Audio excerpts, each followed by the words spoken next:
All of the jurors are present, and are there matters that we need to put on the record before we get started?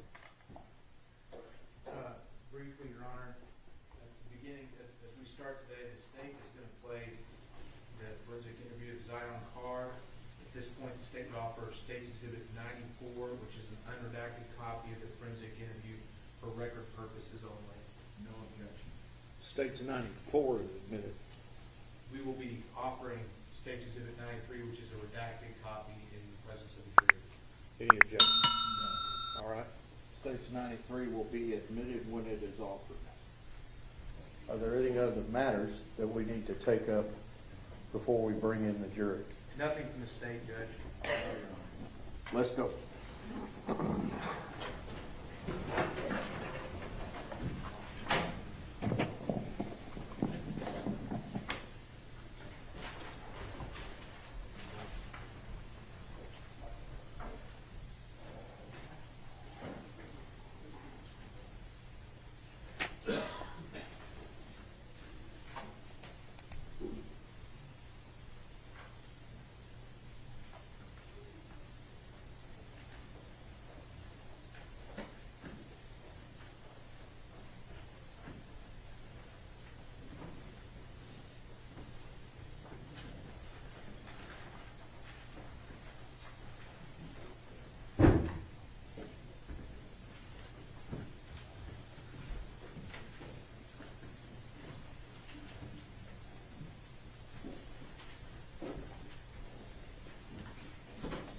Everyone may be seated.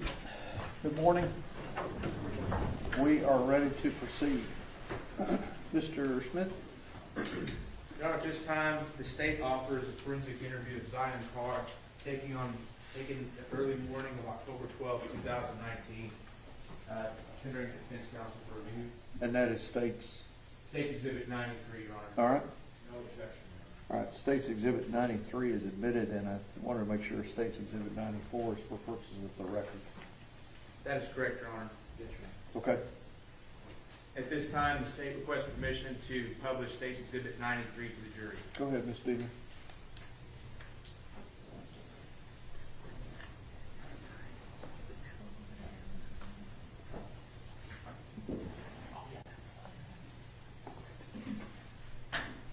Members of the jury, there is some audio issues with the exhibit, so just kind of bear with us, okay?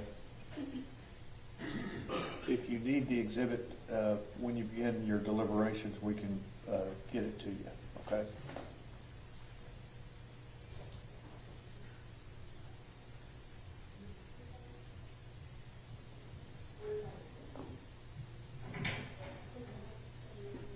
It's monster mouth? Oh, it's a monster mouth. Oh, I get it. Okay, and see right there in that blue chair. I'm going to sit right next to you. So, I understand there's some stuff going on. Yeah? Well, you know what I want to do? I want to get a chance to talk to you a little bit about that. But first, I want to tell you again my name and what I do. And I want to get to know you a little bit better. Is that okay? Okay. Well, like I told you out there, again, my name is Lindsay Dula. And I work at this place called the Alliance for Children. And my job is to talk to boys and girls like you all the time about stuff that goes on at home and at school and things like that, okay? So what I'm going to do is I'm going to get a chance to talk to you today. I'm going to probably ask you a lot of questions just because that's part of my job, but I'm also going to give you a chance to ask me any questions that you want to ask me, okay? So first, tell me your whole entire name. Zion Dwayne Carr. Zion Dwayne Carr? Yes. Did I say that right? Yes. Okay, spell your first name for me. D-I-O-N. Just like it sounds, D-I-O-N. And spell your last name for me. C-A-R-R. C-A-R-R. Okay, and how old are you, Zion? 8. You're 8? When's your birthday? July 25th. July 25th. And what year were you born? 2011. 2011. So what do you think? If you're 8 years old, birthday's in July, does that mean you're in first grade? No, what grade? Third. Oh, I was really far off. And thank you for correcting me. Zion, while we're talking today, if I say something wrong, I want you to tell me how to say it right, just like you did. So you're in third grade? Yes. What are you doing? How is it going to Chapel Hill Academy? Good, but I don't know that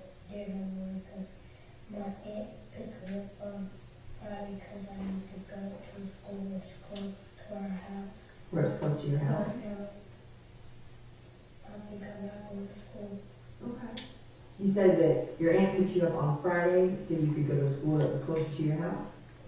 Where's your house? Where's your house?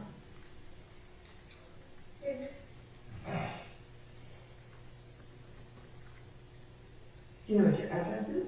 Yeah, what's your address? Northeast Avenue 206, 206,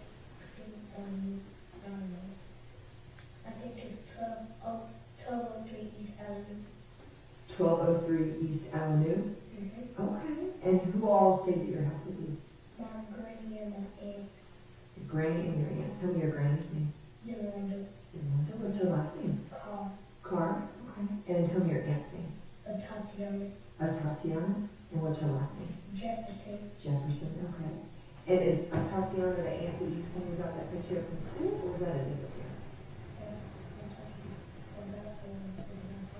Atatiana is the one picture from school. Okay. Well, tell me what you have to do at school. Somebody did your lunch? Okay. Did you go to school yesterday?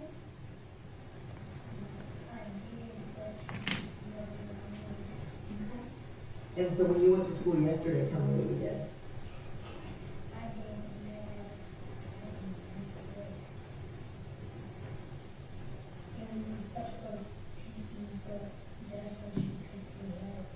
She picked you up. So you did math, and you ate breakfast, and then she picked you up before you went to PE? How many of you did in math yesterday? You learned time? How was that going learning time? It's good? Okay. And did you do something else different than learning time? Okay. And you said you ate breakfast. Where did you eat breakfast?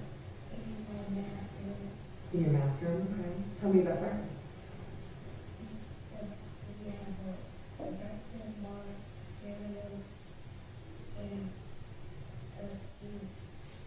You had a breakfast bar cereal and a juice?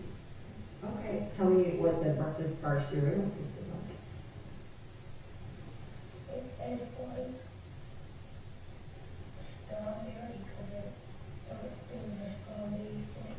It was strawberry flavor?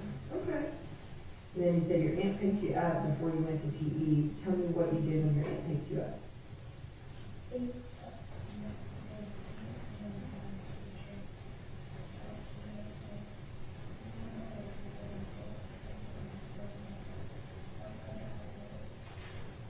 Miss Beat and your teacher were telling you how good you were and that they were sure you were going to come back? Tell me who Miss Beat is.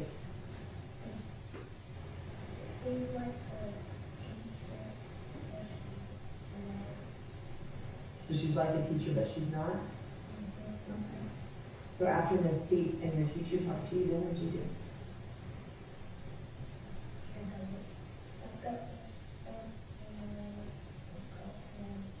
You got your stuff and went to go home. Okay. What did you do when you got home?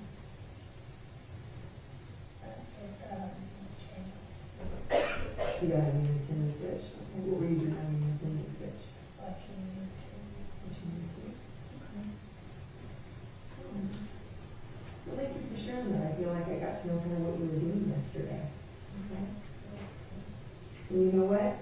Something I also talk to kids about, I have to give out what it means to tell the truth. What does it mean to tell the truth?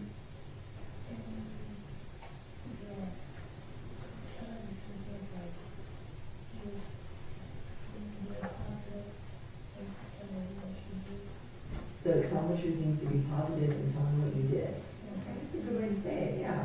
Tell the truth means tell them what you did. It means to talk about stuff that really did happen. So, for instance, who brought you today? The police. Okay. If somebody said Miss Beat brought you here today, is that a truth or a lie? A lie. Why is it a lie? Because Miss Beat didn't take you here, so the police brought you here. If somebody said that you had shoes on your feet right now, is that a truth or a lie? A lie. Why is that a lie? Because you have shoes on your feet right now. If somebody said that your name was Diane, is that a truth or a lie? A truth. Why is that the truth? I mean, it's just really important that everything that we talk about today, the things that are true, things that really did happen, okay? Tell me means while we're talking, we're not gonna play or pretend we're not gonna make up stories. We're only gonna talk about stuff that really did happen, okay? So while we're talking, can you promise to talk about true things with me today? Okay, thank you so much. Now, Zion, do you know what day it is today? Are you guessing or do you know?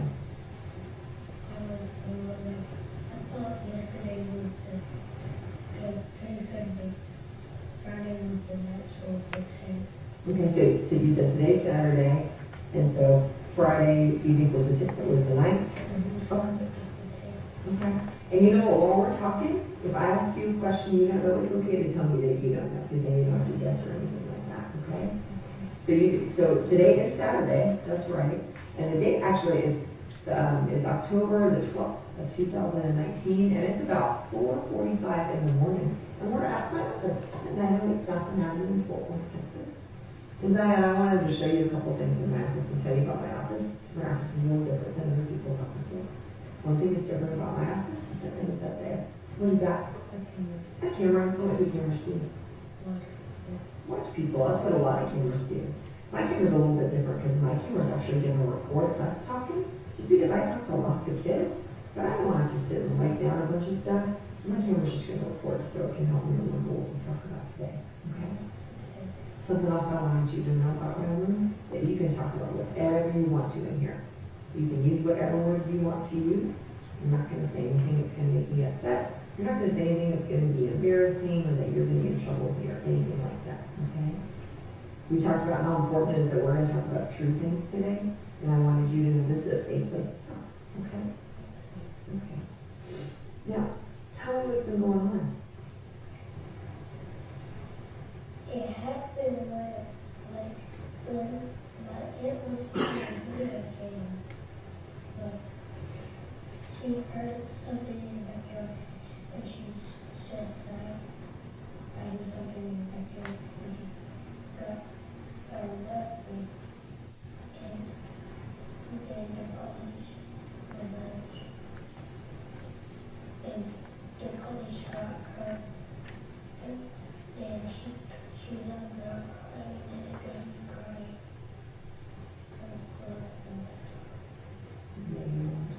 Tell me what you feel like you don't want to talk about it.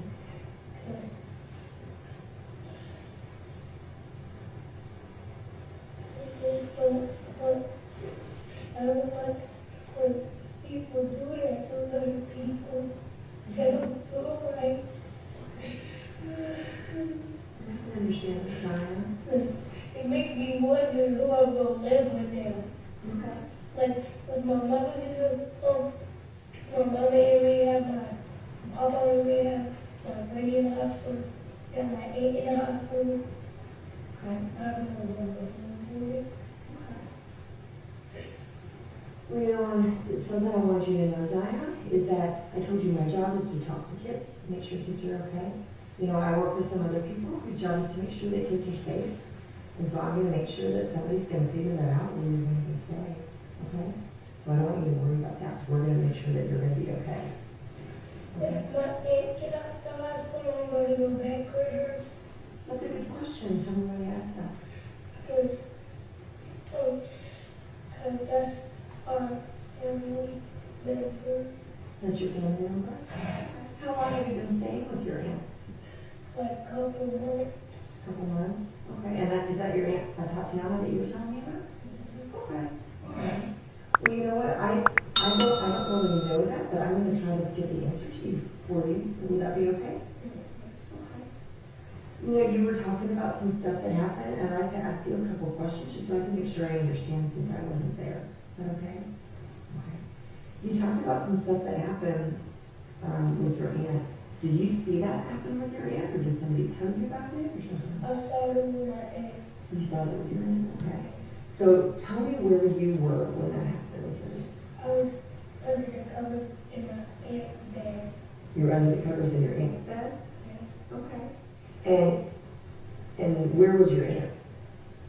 She was in her bed and she got up and went in her person got home. And then this one just shot her. Like, because she was like dead. So you said you were under the covers in your aunt's bed. You said your aunt was Was on the bed too?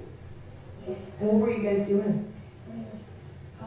She was playing her video game that I was watching her. She was playing her video games, you're watching her. What video game was she playing? It's 8 something on the phone there. 8 something? Okay. And so when you were watching her playing video games, was it daytime or nighttime or something else?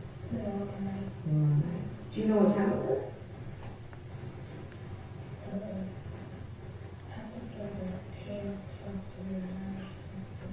What made you think it was 10 something or 9 something? Like a couple minutes ago, not in the house. Not like on there, like a couple minutes ago when I was in the house. It's at 9:08. So, a couple minutes ago, it was 10:20. And so did you see the time somewhere? No, I was just scared. You were scared? Okay, okay. I was looking at it, I was listening to the phone. Okay. So you talked about you were in your aunt's bed, you said you're under the covers, and you're watching your aunt play the 8 game. What was she playing the game on? A PlayStation 4 Pro. PlayStation 4 Pro? Okay. And that was in her room, you said? Yes. Okay.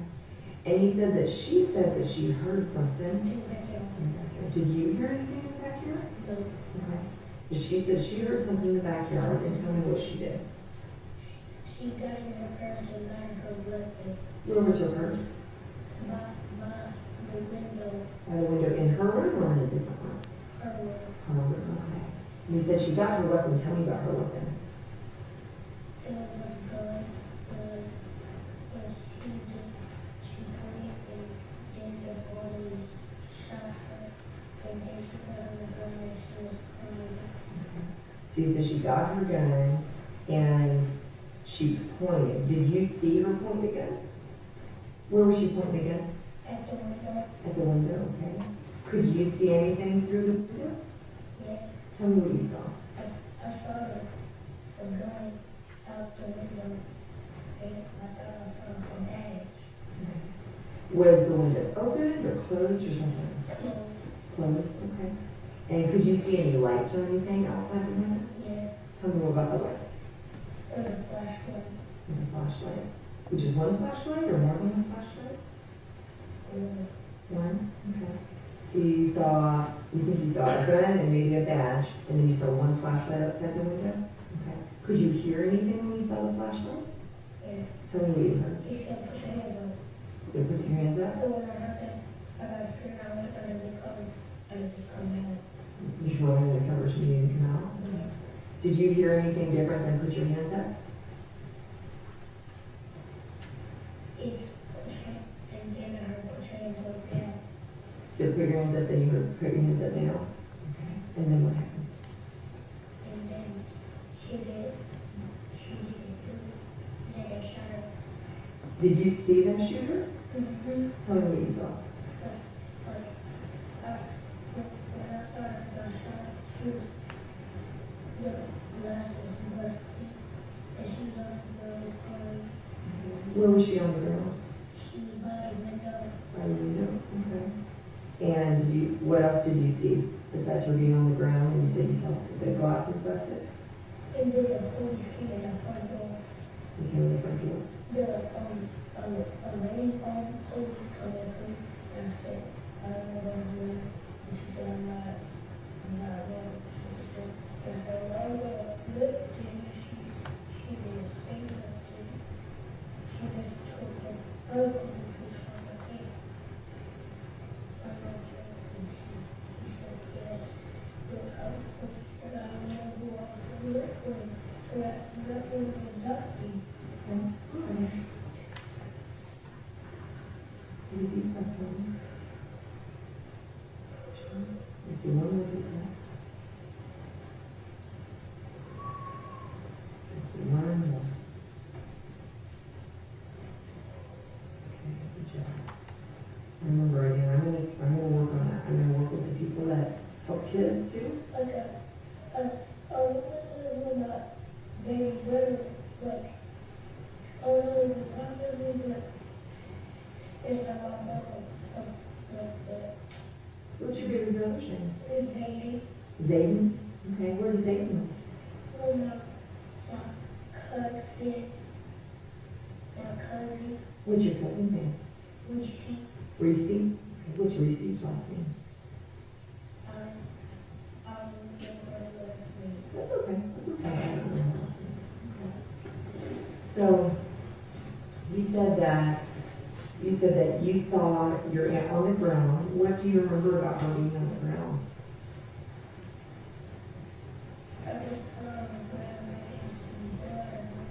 You didn't see blood or nothing? Okay. You said you heard her crying? Okay. You said that made you cry. And when she was on the ground, where were you? In the bed, okay. Did you move or change from being in the bed? You moved around, okay. Did you ever get out the bed, or somebody get you out the bed? Who got you out the bed? The police. Which police did? The girl one? Okay, the one you said came through the front door, or a different one? When they came through the front door, okay. And so what happened when she got you out the bed?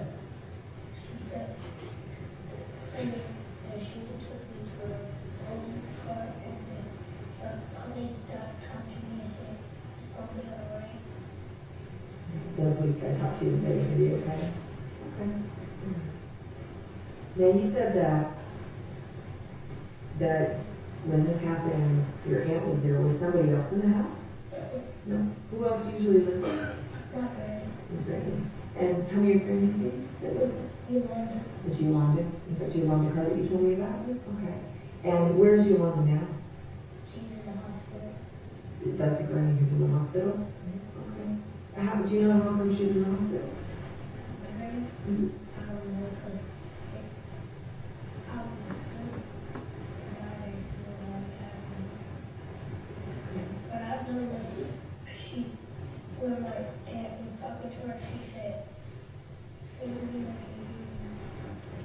So you know that your aunt, are you saying your aunt Atatiana?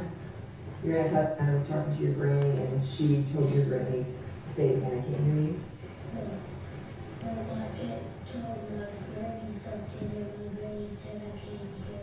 Okay. How long has your granny been in the hospital? Several weeks now. Okay. And you talked about your little brother. Do you have any other brothers or sisters? Yeah.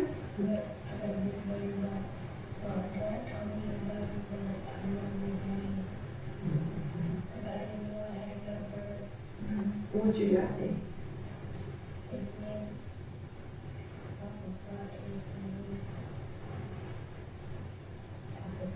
That's okay. Do you have his name? Okay. Do you have any other family that you get to see or visit? In Ashley. Aunt Ashley's last name? Carr? Okay. And do you know where Aunt Ashley lives? In California? Okay. And do you have any other family that you get to visit?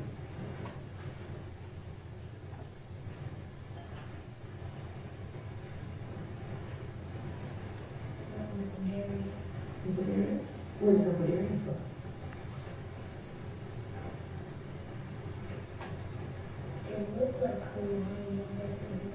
It looks like Hawaiian, but it's not? Okay. What's the Bulgarian from?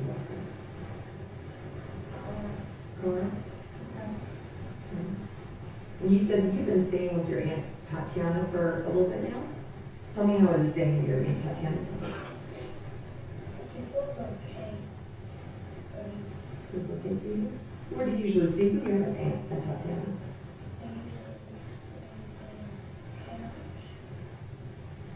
On the couch. Okay. And tell me what your favorite thing to eat is at Aunt Tatiana. What do you like taco food? Who makes you taco food? Your aunt does? Okay.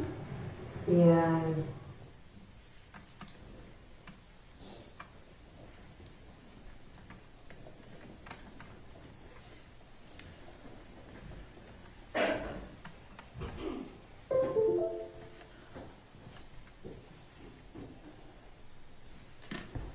call your next witness. State calls Fort Worth Police Officer, Officer Darch. Officer Darch.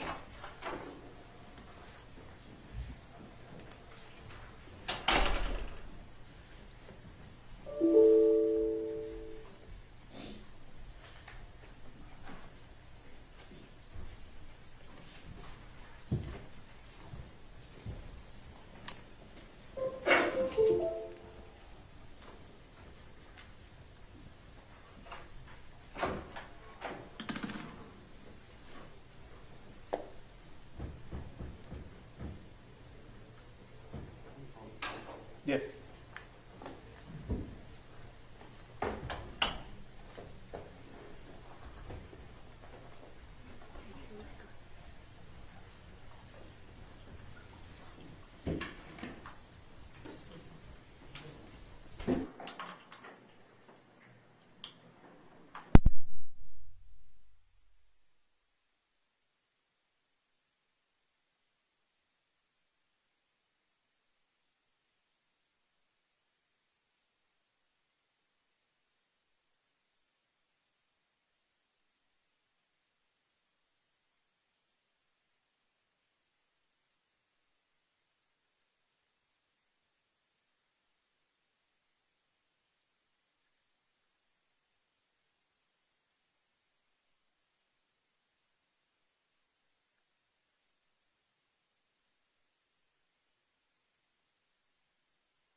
Rule of evidence is in effect says you cannot be in court unless you're testifying. Once you have testified, do not discuss your testimony with anybody else except the lawyers. Okay? If you would say your first and last name and spell it for my court reporter, please. Carol Darch, C-A-R-O-L-D-A-R-C-H. Ms. Diener. Thank you, Judge. Good morning. Morning. I can already tell you that you're real soft-spoken, so if you'll speak up, these folks want to hear you. Okay? Yes, ma'am. All right. So introduce yourself to them. Tell them who you are. I'm Officer Darch with the Fort Worth Police Department. I shouldn't ask this question, but how old are you? I am 27 years old. All right. When's your date of birth? July 15th, 1995. Where did you grow up? Glenrose. I'm sorry? Glenrose, Texas. And when did you become a Fort Worth police officer? I started the academy August 21st, 2017. When did you graduate from the academy? April 13th, 2018. What did you do as far as job-wise before you were a Fort Worth police officer? I was a waitress. Okay. And just in the Glenrose area? Yes. What made you want to be a Fort Worth police officer? I just have a knack for helping people. And did you have a particular area that you wanted to work in the area of Fort Worth? East side. Why East Side? It's just busier. You have more calls, more experience over on that side of town. There's a lot more to do. Can you explain to us that doesn't know how the different districts are broken up, where is the East Side start and end? Now East Side starts on Vaughn and I believe ends at DFW Airport. I'm not for sure on that, so don't quote me. And then it goes, yeah, about that area. Okay, all right. Okay, So you graduated in April of 2018. I want to go through the different training that you've received to be a police officer. So start at the beginning. You apply to be a police officer. What's the next step? For me, it took about a year. I don't know for other people. You go through your background. You do your initial PAT test, the physical assessment test. Let me stop. What is the physical assessment test composed of? What do you do? So it's 2 minutes and 43 seconds that you have to do it under. It's just you run a lap, you jump a fence, you go up and down 7 flights of stairs. There's a push-pull machine.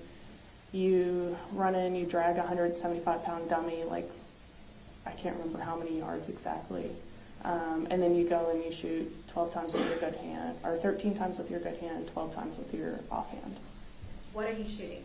A laser gun. And you said a what kind of gun? A laser gun. And so are you shooting live bullets? No. Okay, when you say laser gun, explain to us what that means. Every time you click the trigger, just a laser, a green laser appears on the wall. All right, and are there any other physical components? During the academy, you run every day, you do push-ups, things like that. Yeah. Okay. All right, so after you have your PAT test, your physical agility test, what's the next thing? You go through backgrounds.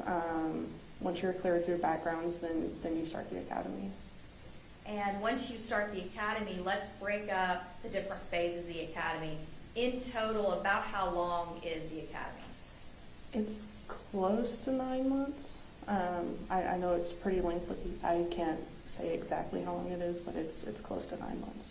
How long does the initial application background check process take before you start the academy? It took me approximately a year. So you got that year first, and then you start the actual academy that takes maybe around 9 months or so. Yes, ma'am. All right, so let's break up the academy. Tell me about, do you remember what's the first part of the academy that you did? The first couple weeks you come in, you're in plain clothes, which is just business casual. And it's a lot of classroom. The first 2 weeks you learn a little bit in our control tactics, but not much. It's basically just classroom. When you say control tactics, can you explain to the jury what that means? Control tactics are like what you would use to take someone to the ground, handcuffing maneuvers, things like that.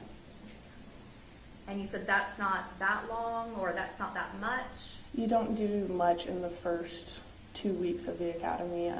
Then they really start bringing you in and getting more involved in that.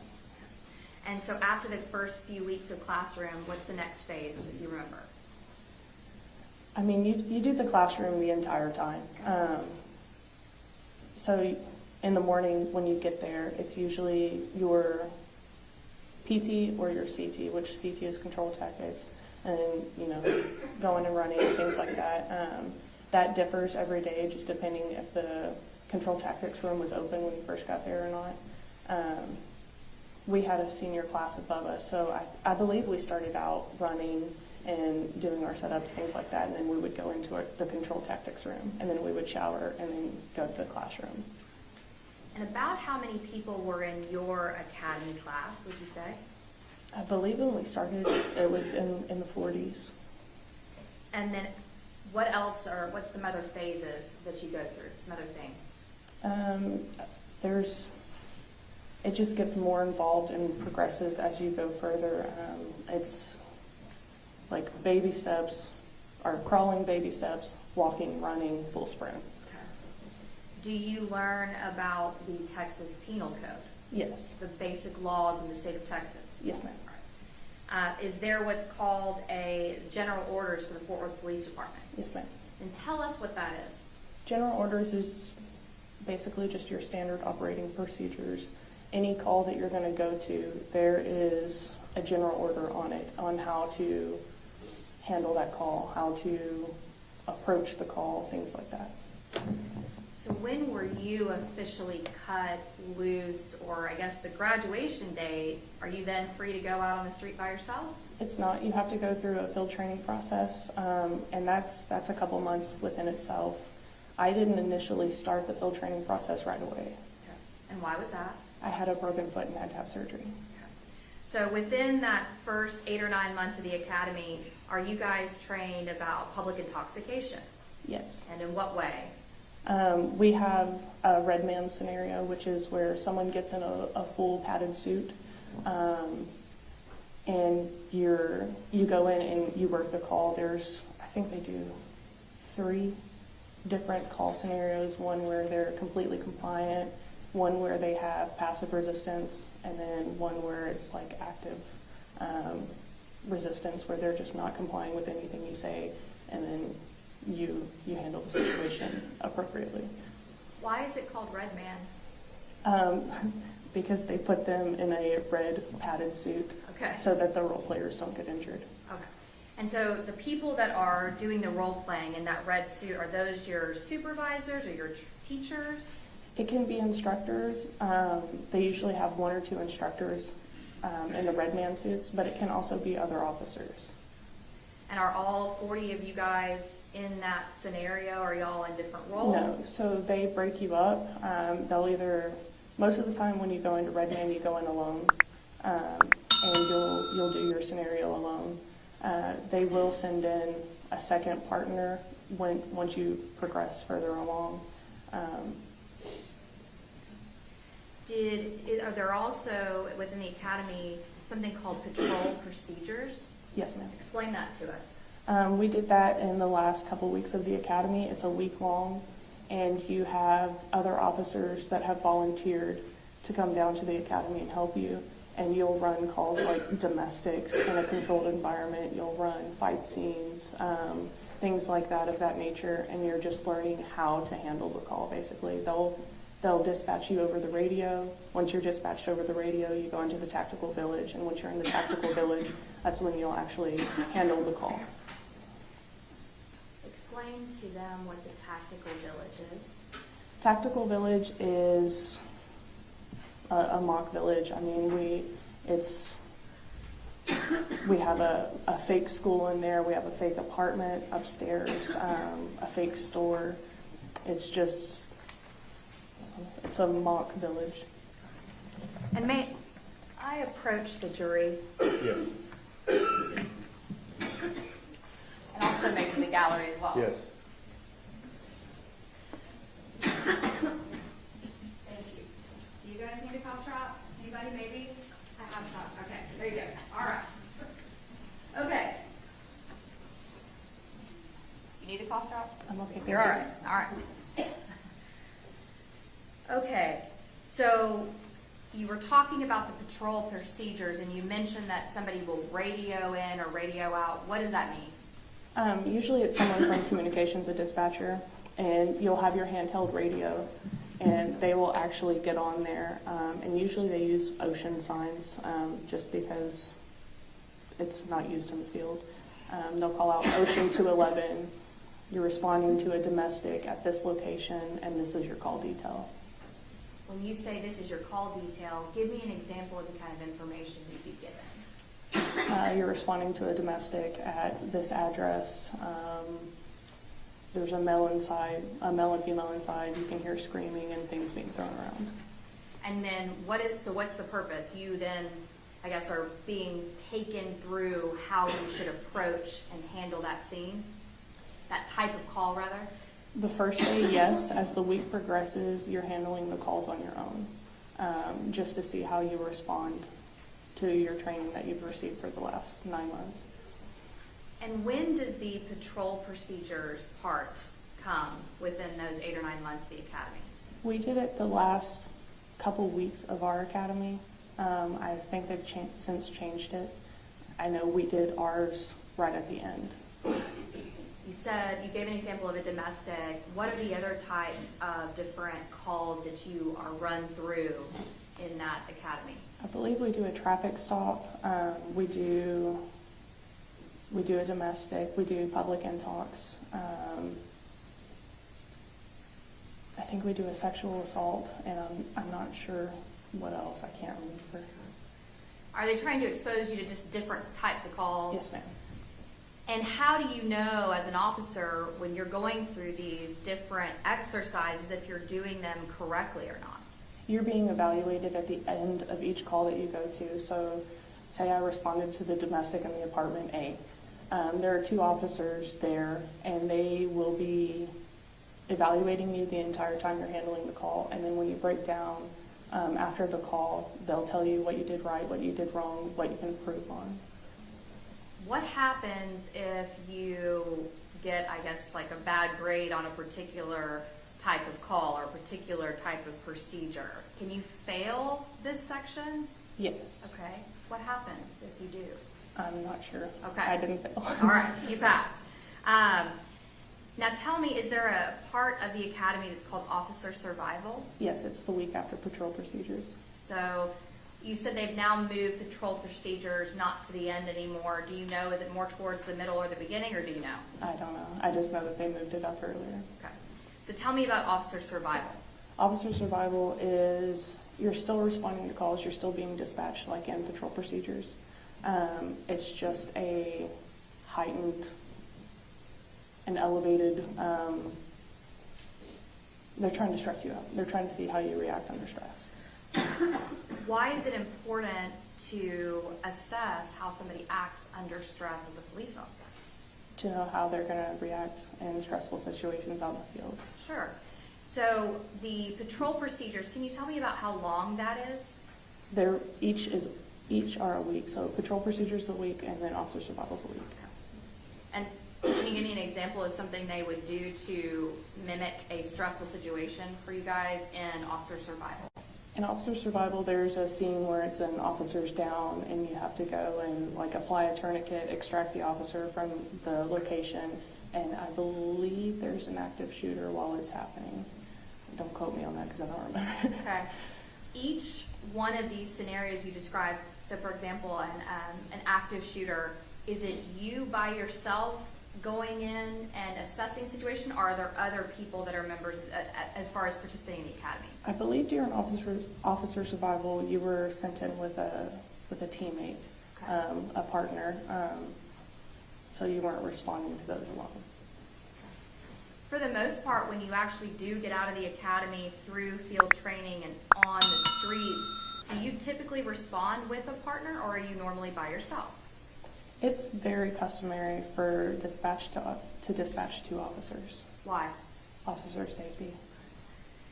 Now, are you, going back to the academy for a second, are you also trained in CPR, basic life-saving Yes. techniques? And how long is that? TACMED comes in, I want to say it's an 8-hour course. We did it one day. Okay, you just said the word TACMED. Tell us what that is. That's our tactical medical unit. They usually go out with SWAT and things like that, or if an officer's shot, they'll show up first on the scene. It's basically just an ambulance service. It's officers that have their paramedic. So there's a particular division or group of officers within Fort Worth Police Department that has tactical medical training. Yes, ma'am. Do you? No. But you did go through an 8-hour course in the academy about the basics of that. Is that right? Yes, ma'am. Okay. Can you give me some examples besides CPR of what training you received there? They teach you to apply tourniquets, chest seals, your basic CPR. Can you tell the jury what a chest seal is? A chest seal is like a thin piece of plastic that is extremely sticky on one side. And when there's a hole anywhere in the abdomen, you want to seal it up so that air is not getting in. When you said anywhere in the abdomen, why is it just the abdomen? I'm not for sure 100% on that. I know it has something to do with air and the lungs. Okay. Because the name's chest seal, so Yes. that didn't make any sense to me. But regardless, it's some kind of sticky device, if you will, that can close or at least hold in the blood over some kind of wound. Yes. Okay. Have you ever used that before? I have. And you're certainly trained on how to do that. Yes. Okay.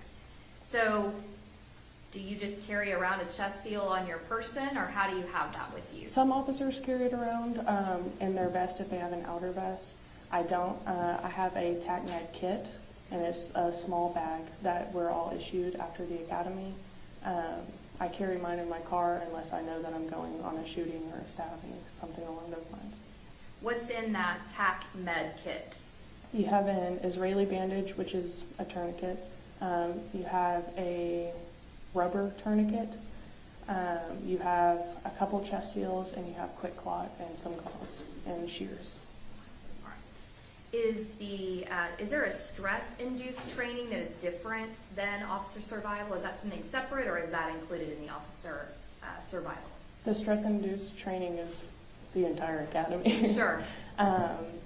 But the main part is officer survival. All right. And so when you talked about public intoxication, a traffic stop, domestic violence, are there different ways to approach each type of those scenarios that you're presented?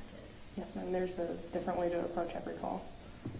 And is that the type of training you're receiving pretty much all throughout the academy? Yes, ma'am. Are you getting feedback as well about that, the evaluation process? Yes, ma'am. And are you getting, I guess, counseled or feedback from the general orders, or is it just from the instructors, or both? The instructors will quote the general orders, and especially if you mess up, they will let you know right. which general order. Okay. So once you go through the academy, and then your graduation date was April the 13th of 2018, is that Yes, right? ma'am. Now, after you graduate, what happens? You graduate, and then you are assigned your first field training officer, and you're assigned to a side of town. Most officers start 1 to 2 days after the academy, starting with their FTO. Is there a in-service training that goes on for a couple weeks between those two? Yes, ma'am. Okay, Yes, tell me ma'am. about that. I'm sorry, after graduation, there is the 2 weeks of in-service, where you go and you just get, so BPOC, which is the standard for officers in Texas, they mandate that every 2 years training cycle, you have to have 40 hours of training on these specific things, legislative updates, things like that. Kind of a continuing education Yes, for ma'am. officers? All right. After the in-service training, what's next? After in-service, you go to FTO. Field training. Yes. And you are assigned, you said one officer or multiple officers? You're assigned one officer for each phase. All right, take us through the different phases. So your first phase is your field training officer, your FTO, is doing everything. You're just watching them and learning how to become an officer in the field. Second phase, you Let me start. stop you real quick. First phase, in total, how long is the field training process? I want to say it's 3 or 4 weeks. I'm not sure the exact length on it, but it's 3 or 4 weeks. So if the first phase where the field training officer is doing everything, about how long does that last? 3 or 4 weeks. Okay, so I said the entire field training process. Okay, So the entire field training process is probably 4, 5, 6 months. somewhere in there. Okay. So we've got the academy, 8 or 9 months. We graduate. We've got 2 weeks of in-service. Then we move on to field training for 4 to 6 months. Yes, ma'am. First phase, 3 to 4 weeks. Yes, ma'am. Field training officers doing everything. Yes. You're watching. You're watching. You're not even driving. Okay. When the field training officer, you say doing everything, are they responding to calls out in the public? They are. What types of calls? Any call that comes in, whether it's shooting, domestic, a stabbing, a robbery, you're responding to whatever is on your side of town. And are you able to ask any questions during that time? Yes, ma'am. You ask all of your questions. That's the purpose, right? Yes, ma'am. All right. After the first phase, what's the next thing? Second phase, that's where you start taking over. You start driving. You're the lead officer. You're figuring out how to respond to calls, and your field training officer is right there next to you, letting you know if you're doing it right. They'll pull you aside to tell you if you mess something up, and then you go from there. After the second phase, is that another 2 or 3, or I guess you said 3 or 4 weeks? Yes, ma'am. What's the next thing after the second phase? I believe that's when you go into midterm, and that's 2 to 3 weeks And it's just an evaluation of how you're developing as an officer in those first 2 phases. And when you say there's an evaluation, is the field training officer that's been with you, the first and second, the one evaluating you? No, so every phase of FTO, you have a different officer riding with you.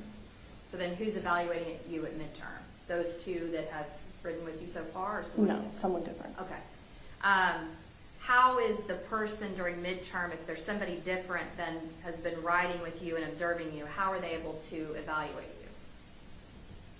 you? They have a FTO manual, and it is just basically checking off the boxes. Are they proficient in working in domestic? Do they know how to fill out a packet? Do they know the appropriate questions to ask? So I guess I'm just trying to understand, if that person hasn't been with you to answer those questions, to see you do it, are they getting feedback from the other FTOs? No, they're with you in the car.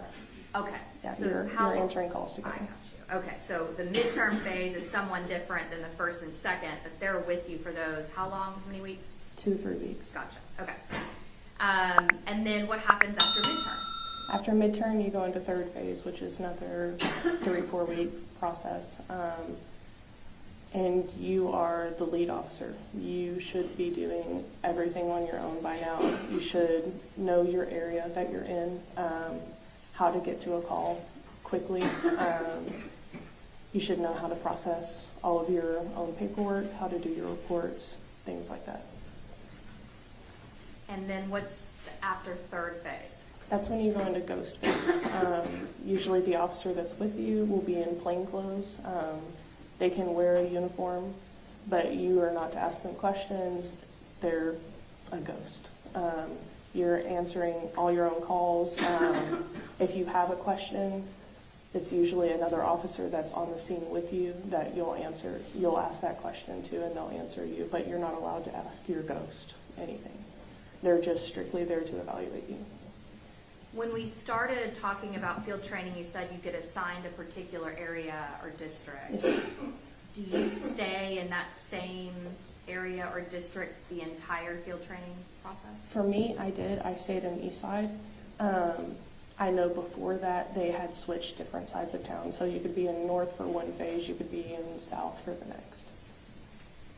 Okay, after field training is complete, the ghost phase is the last phase. What happens after that? You get cut loose.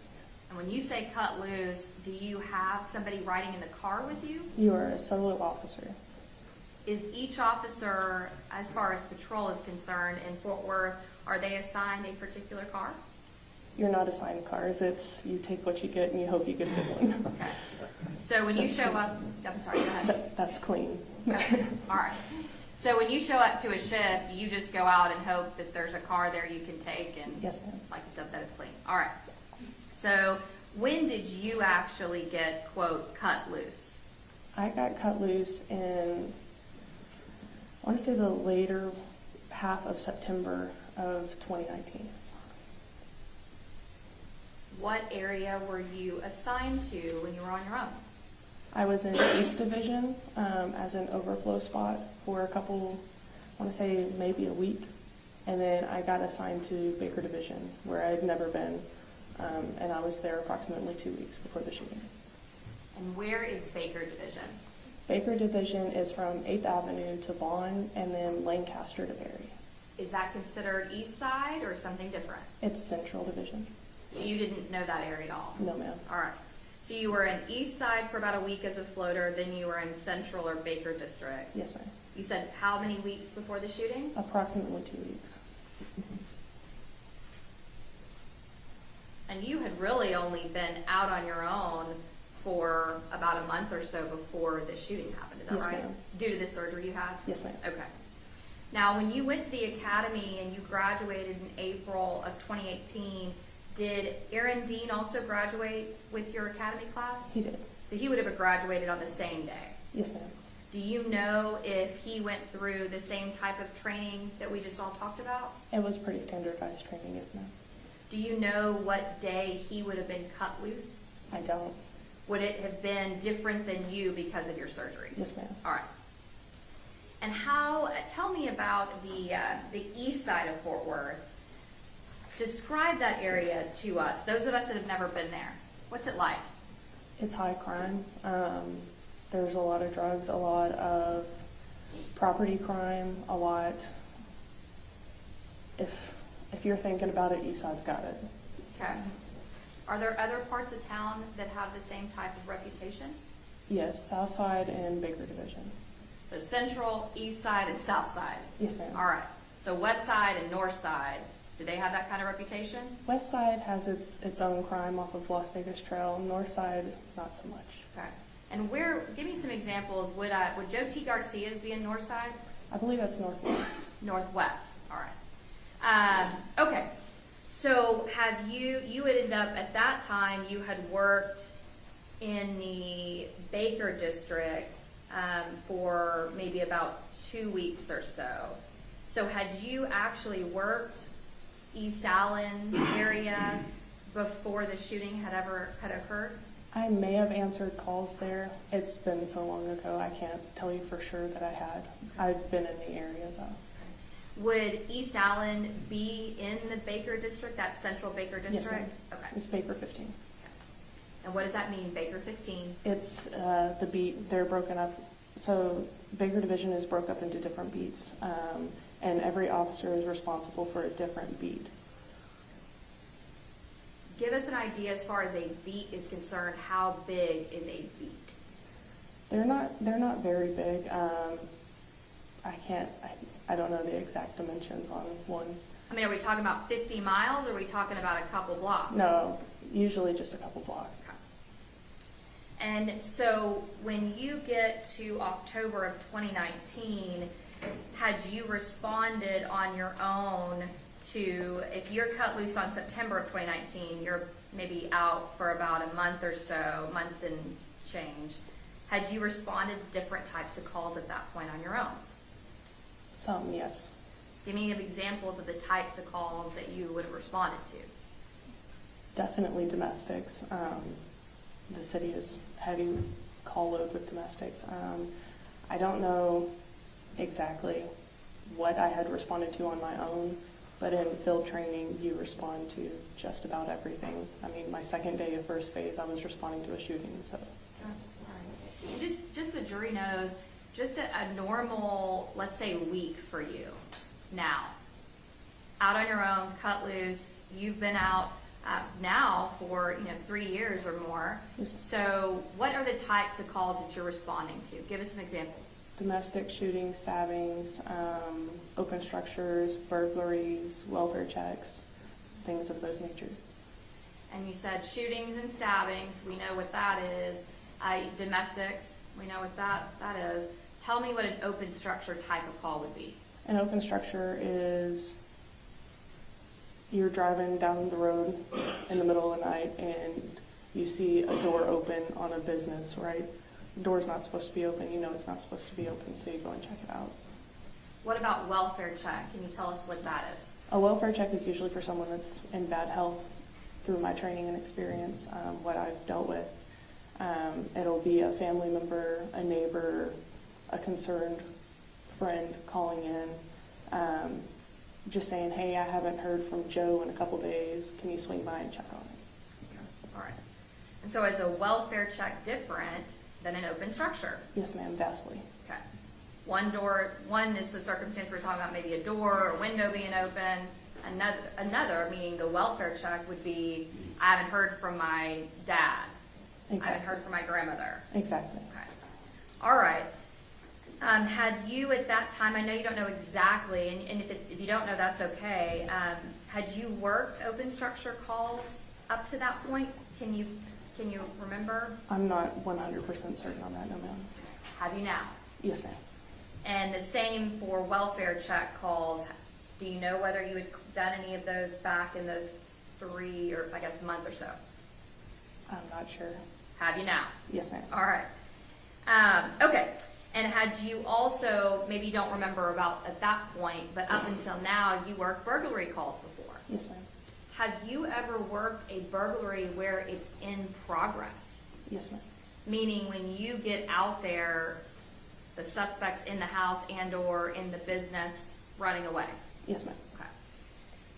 And when you, as far as burglary calls are concerned, well, I'm going to ask you each one. Welfare checks, how common are those? Welfare checks, you get those on night shift.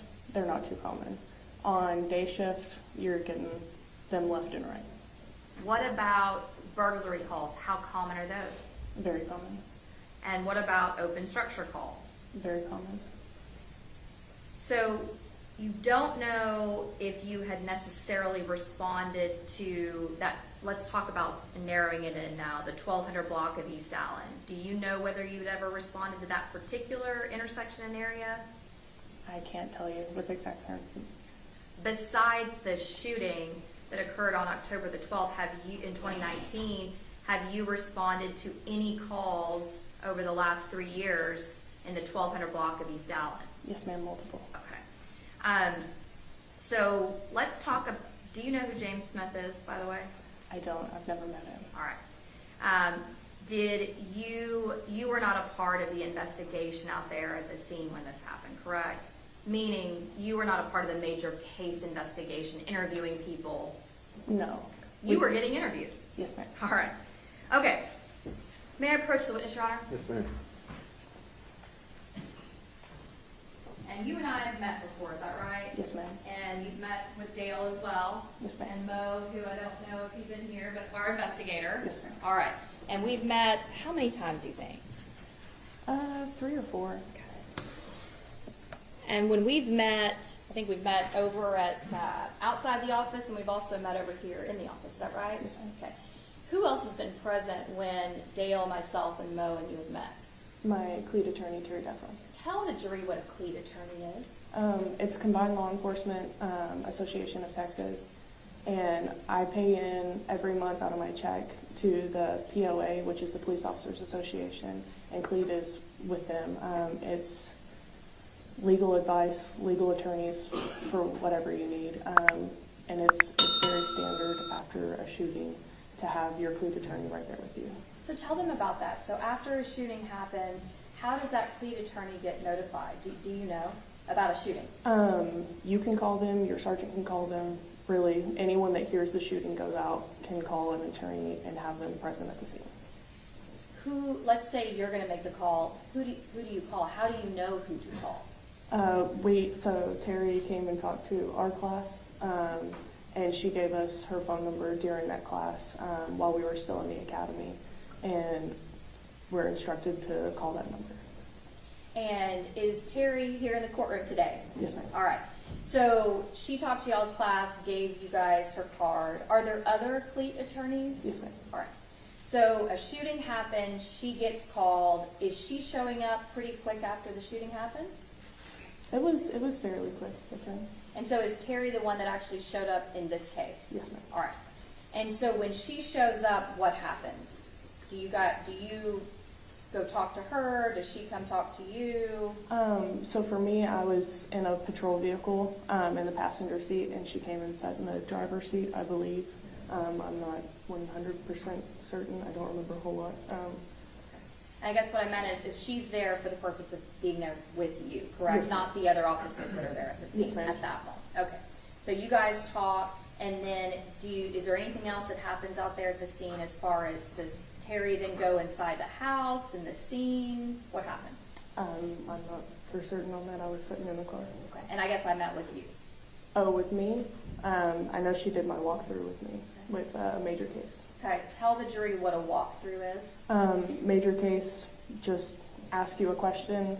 You don't say yes or no, you just point.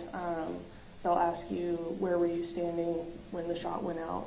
Do you know where Officer Dean was standing when the shot went out? Do you know why you don't say actual words, you just point? I'm not for certain on that. Okay. And so you said it's major case division. Can you tell the jury generally what major case is? Major case investigates any officer-involved shooting, in custody deaths. They're there for what we call CPIs, the critical police incidents. Anything that's big, a death, uses of force, things like that. As far as the scene was concerned, were there multiple members of the major case division out at the scene, or do you know?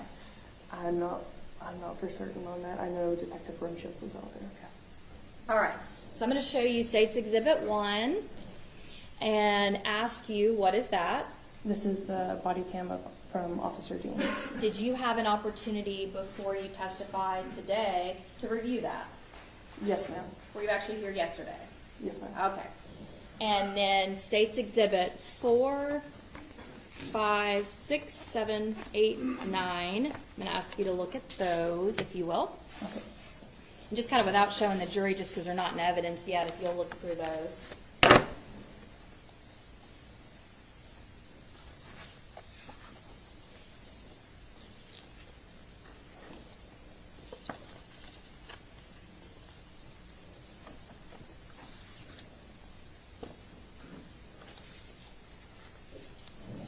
Let's first start with State's Exhibit 4 here. Can you tell me what that is?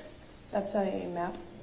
And does it have a particular location on the map? It does 1203 East Allen. All right. And is 1203 East Allen, is that a street or an avenue? Do you know? That is an avenue. Okay. And is that area located in Fort Worth? Yes, ma'am. Is it located in Tarrant County, Texas? Yes, ma'am. All right. And so this map, does that appear to be a fair and accurate depiction of that particular location? Yes, ma'am. All right. Now, State's Exhibit 5 through, I believe, 9. Does that appear, State's Exhibit 5, does that appear to be the front of the house that you responded to? Yes, ma'am. All right. And then State's Exhibit 6 through 9, does that just appear to be an overview of the house and the street of East Allen in different northwest, south, all the different directions? Okay. Do those all appear to be fair and accurate depictions of the house, the map, from what you remember? Yes, ma'am. All right. So now let's look, State's Exhibit 1, did that appear to be a fair and accurate depiction of what you remember happening that night? Not from my point of view. Yes. And that's not my question. My question is whether it's a fair and accurate depiction of what you remember happening. You were not actually wearing a body camera, is that right? Yes, ma'am. Talk to them about that. Why not? My body cam, I had placed it on the dock, and when I returned, probably a week prior to the shooting, my body cam was not on the dock anymore, and I filed a stolen lost property report for my body cam and was waiting to be issued a new one. So you used a couple different terms that I want to break down. You said, so body camera, or is each officer, patrol officer, issued a body camera? Yes. To wear on their person? Yes. Okay. Do you have on one right now? I don't. Okay. Where would you normally have it on though? So back then, we had a battery pack that went on our belts. We ran the wire through our shirt, and then it would usually hang here. And so the body camera is going to be up on what you're showing to Shoulder. the jury. Just for purposes of the record, your left shoulder, correct? You can have it on your right shoulder too. But where did you normally wear it? I wore it on my left shoulder. And then as far as, there's also patrol cars that are equipped with video recording device too, Yes, correct? ma'am. Did your patrol car back then have that ability? Yes, ma'am. You have a dash cam on the front windshield, and then you have a camera that watches like the spot where you would put your prisoners. How does a patrol car, you just called it a dash cam, how does the patrol car video get activated to start recording? If you have your lights and sirens on, it immediately goes on, and it turns on anytime you turn on your lights and sirens. Other than that, you have to reach up and turn it on. There's a middle button that you reach up and you literally just click it on. What about body camera? How do you turn that on and off? Those, I believe it's like a box, and there's a little round circle in the middle, and you push the round circle to turn it on. So you told us that you went to a dock station. Can you tell us what that means? It's the charging station where you plug your camera up. It downloads all of your videos from the day and uploads them onto the evidence.com cloud. Okay.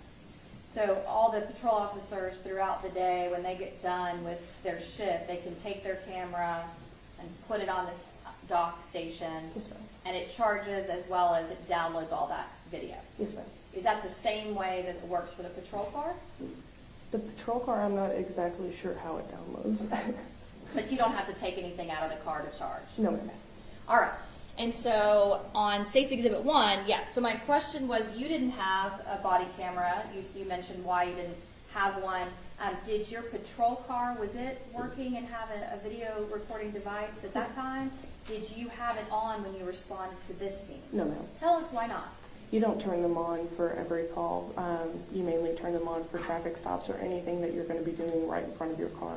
So if you're searching someone in handcuffs, you can put them in the front of your car, and then it just has a different angle. If you're doing traffic stops or if you're running code somewhere, it's going to have your video on. The body camera footage that you reviewed from former Officer Dean's body camera, did you remember him wearing a body camera that night? Yes, ma'am. Okay. And do you remember which shoulder he was wearing the body camera on? I'm not certain. That's okay. Do you know if he was wearing it on his shoulder or not? I can't tell you That's for fine. sure. And so when you reviewed State's Exhibit 1, did that appear to be a fair and accurate depiction of what you remember when you approached the house and where he was in relation to the house and when y'all went into the backyard? Yes, ma'am. Okay. Not your perspective. Not my perspective. You didn't have it on, No. right? Okay. And now State's Exhibit 10 and 11, I want to ask you to look at those. And can you tell me what I'm looking at there? This is actually my patrol car where I parked that night. When you say this, are you pointing to State's Exhibit 11? Yes. Okay. And I believe that's just the scene that night. Okay. And when you say I believe that's just the scene on State's Exhibit 10, is that what you're referring to? Yes. Okay. Now, State's Exhibit 12, 13, 14, does State's Exhibit 12 and 13 appear to be photographs of the defendant, Aaron Dean, and his, I'm going to call it a duty belt. What Yes, do you call it? Duty belt. Okay, all right. Top half of the defendant and the duty belt. Yes, ma'am. State's Exhibit 14, does that appear to be the back of the duty belt? Yes, ma'am. State's Exhibit 15, 16, 17, 18. Does that appear to be, and you can look at that, does that appear to be the defendant's gun that was used and issued by the Fort Worth Police Department? Yes. So tell us how do you get a gun from the Fort Worth Police Department? When you go through your weapons section of the academy, I believe it's halfway through, they issue you your duty weapon then. You'll do all of your shooting down at the range with that weapon, and then it is locked up until the day that you graduate and you get it back. And State's Exhibit 19, does that appear to be your gun? Yes, Okay. And do you actually have a gun on today? I do. Do you know if that one that you had on that night and that one you're wearing right now is the same? They're not. Okay. And were they exchanged and you were given a different one, or do you know? That night they gave me a different one. Then I left the department and I was issued a new one when I came back. Got it. Okay. And State's Exhibit 24 through 27. Do those appear to be, if you look at those, there's just a few.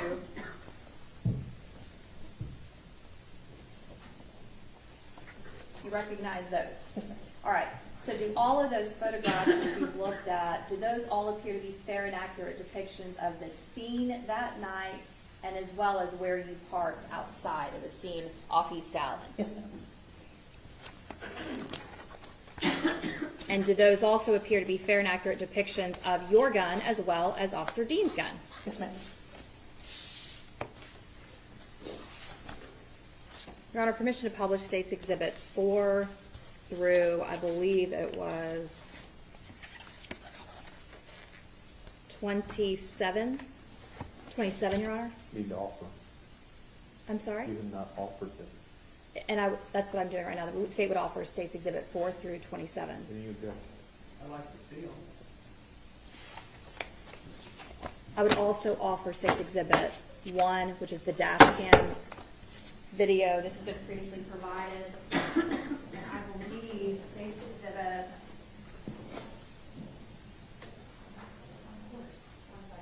State's Exhibit 4, Your Honor, I don't know if that was previously provided to defense. It's just a map.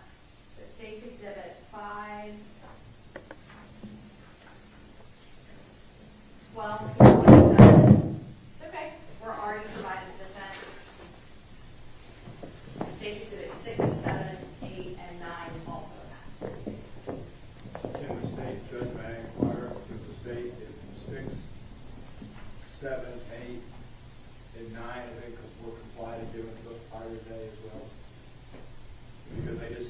map wasn't, these are aerials. I'm just curious if these are the different fields as well. Yeah, the state did not previously provide the Google Maps or Google Street View to the defense, because that's readily available, and we did not provide that to the defense. It's a north, south, east, and west view of East Allen. Under 3914 states 4, 6, 7, 8, and 9. Defense is seeing for the first time. Am I understanding that correctly? And Judge, can I have a moment? Because we actually might have provided them with the map. We don't normally, but can I have just a moment? Yes, ma'am. Or maybe approach. Huh?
I think it's over there. I think it's 4 through, and like, yeah, but is it, I don't think it's in complete order, is it? Like, that's all.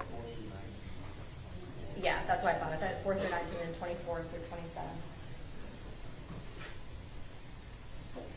Okay, you ready?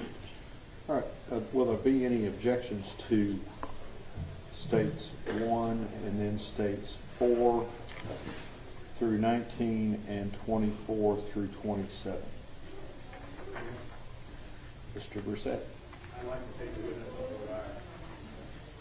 Out in the presence? All right, let's go.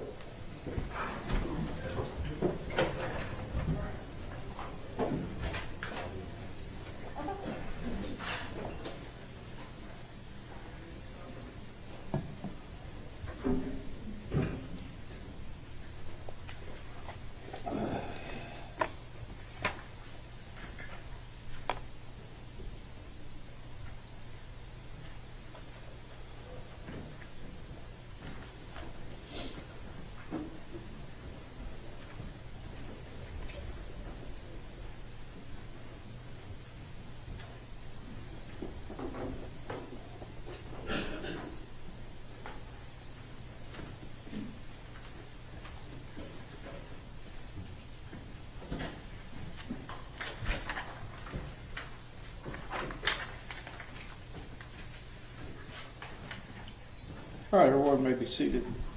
Mr. Brissett, are there any objections to States Exhibits 1, 4 through 19, and 24 to 27? May I take the witness on a brief word, Iron? Yes, sir. May I approach? Yes, sir. Morning, Officer Darch. Morning.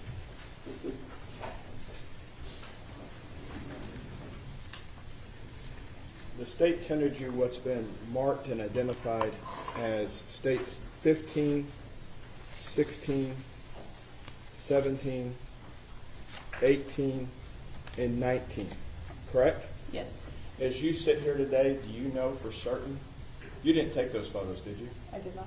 Do you know were you present at all when those were processed? I was when mine was, when my car was there. Do you know what your serial number of your weapon was? I don't. So can you tell me by looking at any one of those photos, which one is yours for absolute certainty? This one, How do you know that? because I don't have a weapon mounted light. Okay. A weapon mounted light. Somebody had to purport to you that that was a gun from this case then, correct? Yes, Because the Fort Worth Police Department follows the same policies and procedures when they take apart a weapon on every case, correct? yes. Would you look at the one that you think is yours? Can you see a serial number that's visible and legible? Yes. Can you read it? Baker, David Baker, 6305. And is that yours? I'm not sure. With respect to State's Exhibit number 1, the DVD, it's not of the dash cam, which I think was the last words when it was offered. It's of what's purported to be your partner's body camera. Is that correct? Yes. Did you make the DVD? I did not. Did you download Aaron's DVD that night? I did not. Bad question. Did you download Aaron's body cam that night? I did not. Is there a chain of custody with body cameras? I mean, you're responsible for your own. When the evidence goes to evidence.com, is there a trail or an audit trail of how the verification process starts from the cradle to the download to the disk? I believe so. Have you seen that to see if it was accurate? I haven't. Your Honor, with respect to State's Exhibit number 1, the defense doesn't have any issue if the state wants to conditionally offer it at this point. We don't believe the predicate's been met for its full admission unconditionally. With respect to 15, 16, and 17, and 18, we don't believe the proper predicate's been met for that. For all the other numbers mentioned, we have no further objections. All right. Court will overrule your objections to 15, 16, 17, and 18. They are admitted. And the rest of the exhibits, now with the exception of State's 1, I believe there was a proffer or a proposal from the defense. What says the state?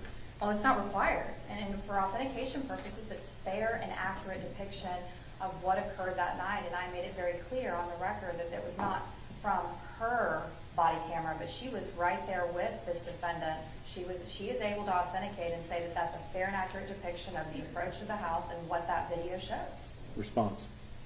We'll stand on our objection. The objections overruled. State's Exhibit number 1 is admitted. May we have a line objection? You may. To all of our. Yes, absolutely. Thank you. Mrs. Steiner. Permission to publish State's Exhibit 4, 5, 6, 7, 8, 9 at this time. Yes, but I can wake up this morning. Is it hidden? Oh, okay. I'm sorry. And Okay. Judge, just so I can make sure, State's Exhibit 1, 4 through 19, and State's Exhibit 24, 25, 26, and 27, those are all admitted, correct? Correct. Thank you, Judge. And may I publish those exhibits? Yes, ma'am.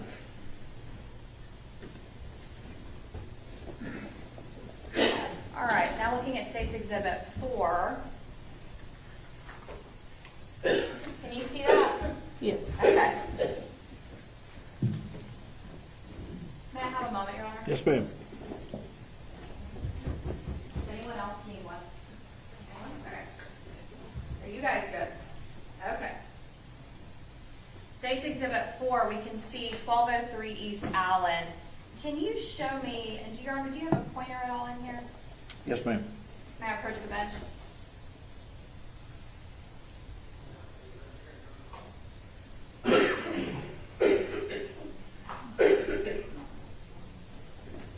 May I approach the bench? Yes, ma'am.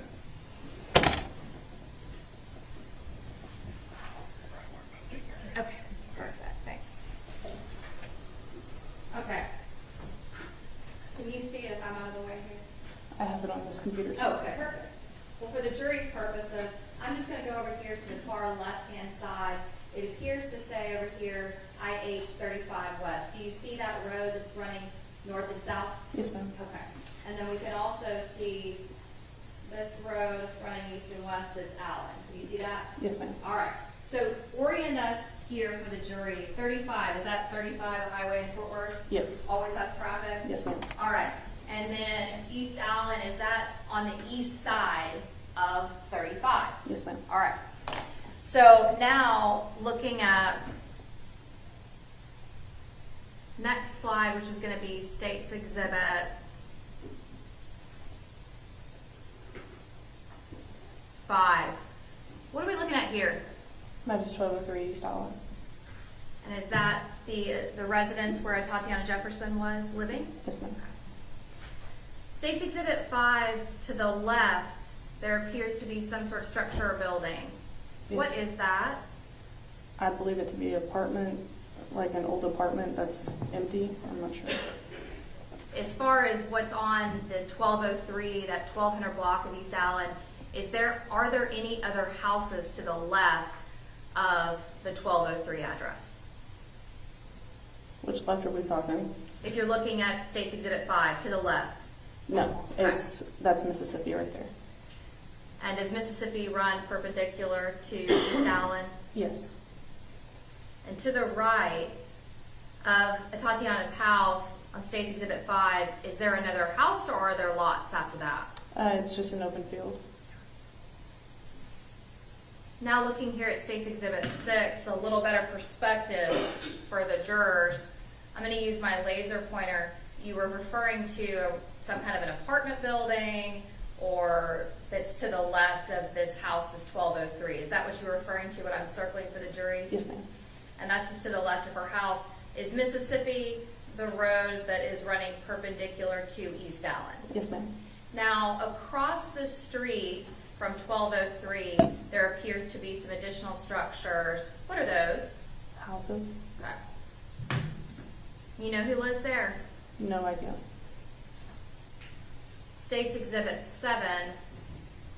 What direction are we looking? You're Now. looking westbound.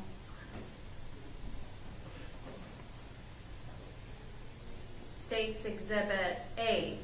Which direction are we looking? South. And on State's Exhibit 8, you can see this building that's now to the right of Atatiana's house. We're now looking at the back, if you will, over top to the back. There appears to be this additional structure behind Atatiana's house. Do you know what that is? I believe it's a garage. Okay. And then we can see some buildings over here behind. Do you know what those are? No idea. State's Exhibit 9, which direction are we looking? That would be eastbound. And now State's Exhibit 10. Let me back up for just a second here. State's Exhibit, let's go to State's Exhibit 7. State's Exhibit 7, is there a house, so we have Mississippi, East Allen, and then Atatiana's house. This house right here that's on the corner, sitting on Mississippi and East Allen, do you know the address of that particular house? It's 1120, I believe. That's the first house we walked up to. Okay. All right, so let's talk about that. When you were called out to the scene, do you know about what time it was? 2:30, 3 o'clock in the morning. And can I inquire to the court how to get rid of that box? I can walk up to it, Judge. Okay. Or do you know how to get rid of it?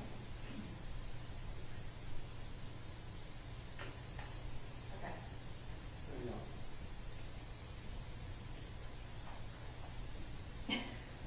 Thank you. Oh, it's still there. That's okay. That's all right. Okay. All right. And so about what time did you say it was? I believe it was like 2:30, 3 o'clock. And I was asking you a little bit earlier about going through the academy with the defendant. Do you see Aaron Dean in the courtroom today? I do. And do you, can you point to something that he is wearing? Identify him in court for me, please. Blue tie and a gray suit. Okay. Your Honor, let the record reflect this witness has identified the defendant in court. Record of so reflect. He also stood up prior to me finishing asking for identification. That's correct. You All may right. be seated. Thank you. Thank you, Judge. All right, and so went to the academy together. Did you guys ever work any calls together before this October 12th date that you remember? Nothing that sticks out. You were only out for about 3 or so weeks, so would it have been many calls if you did work any? No. Have you seen or talked to him outside of work whenever y'all were working together? I don't believe so. Do you know what particular division he was assigned to? Baker Division? Same as you? Yes. All right. Would you characterize your relationship? Were you close, just coworkers? How would you describe it to us? I keep everyone at work just coworkers. Okay. All right.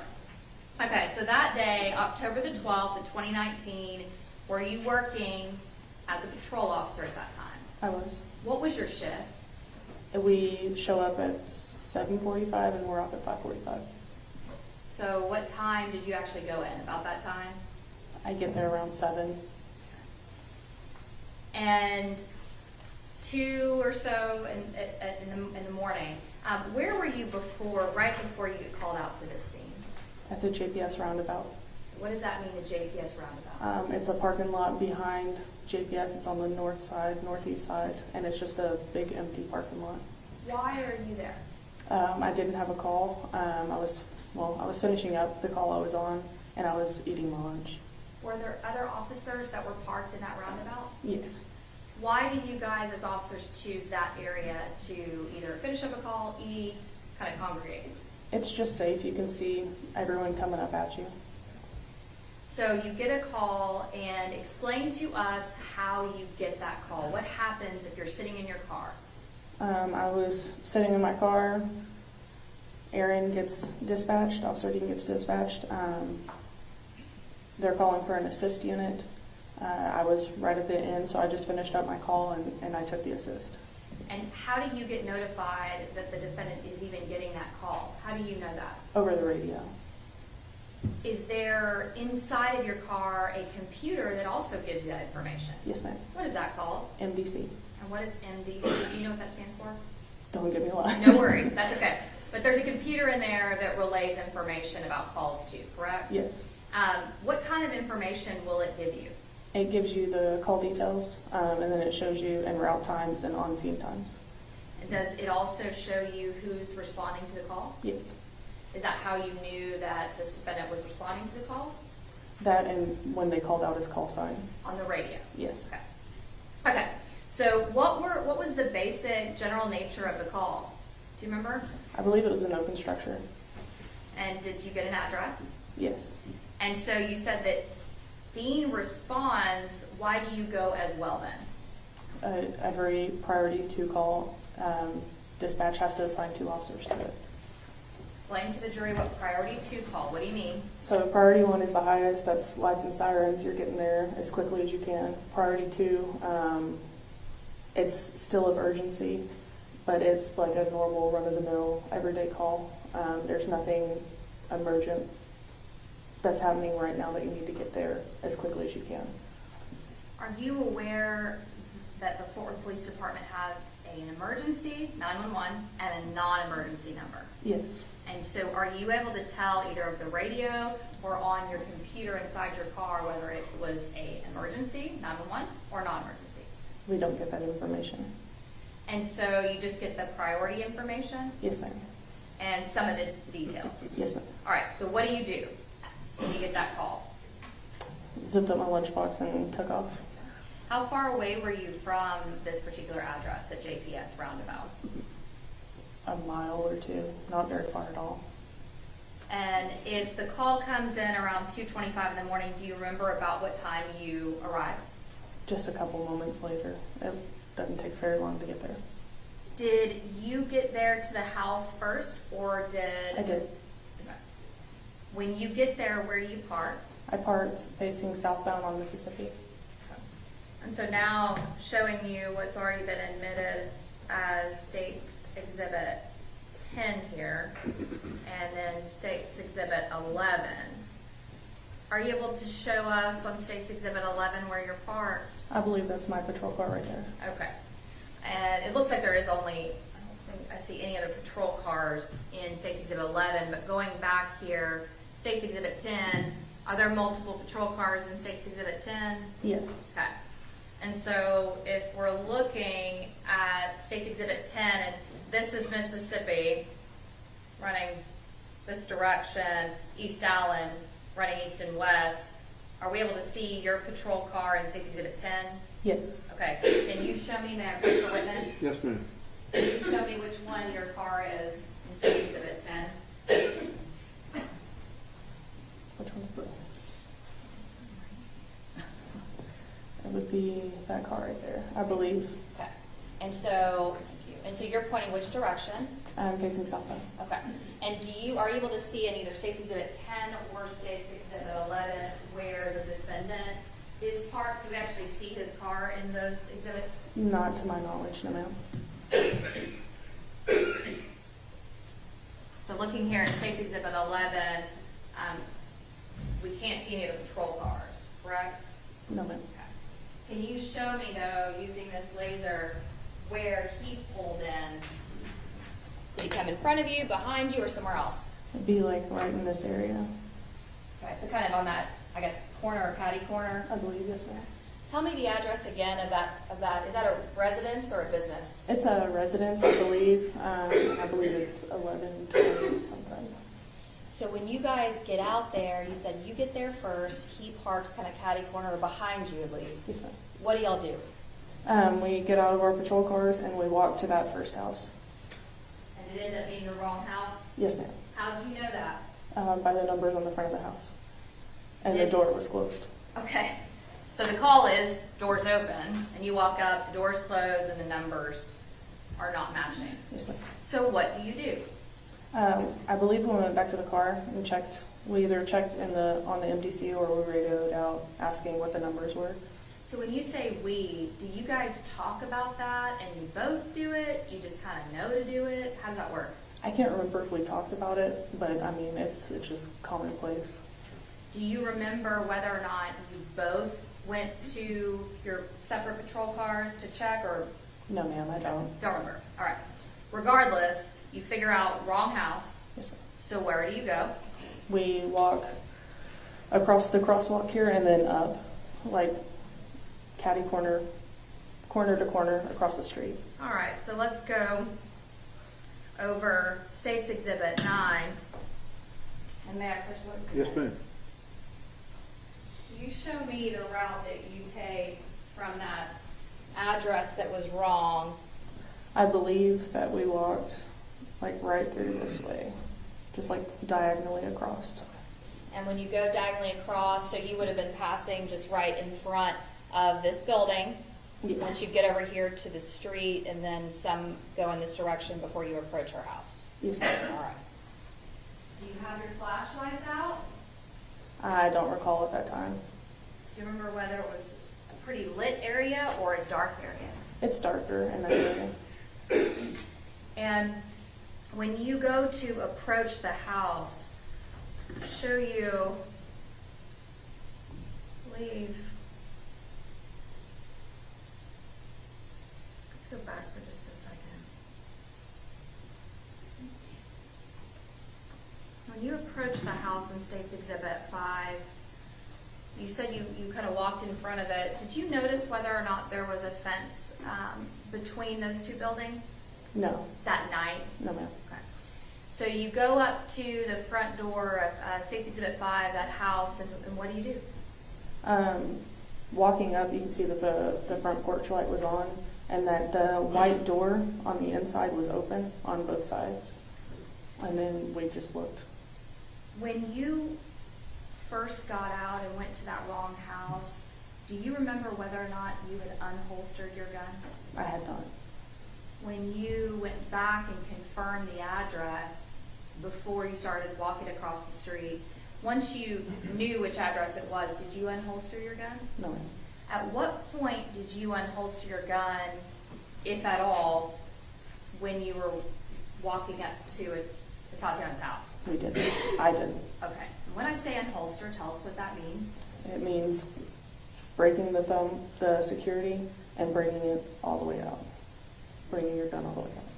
Do you remember if you ever took your gun out and unholstered it throughout the entire call? Through the entire call, I believe that I did when we were clearing the backyard, and then I believe I had it out in the house until we got into the room. I'm not for certain. That's okay. And when you say the term clearing, what does that mean to you? Just making sure that there are no other occupants, other threats in the house. Why do you unholster or take your gun out when you are clearing an area? In case you're met with a threat. When you have your gun out, do you have your finger on the trigger? No. Why not? Officer safety.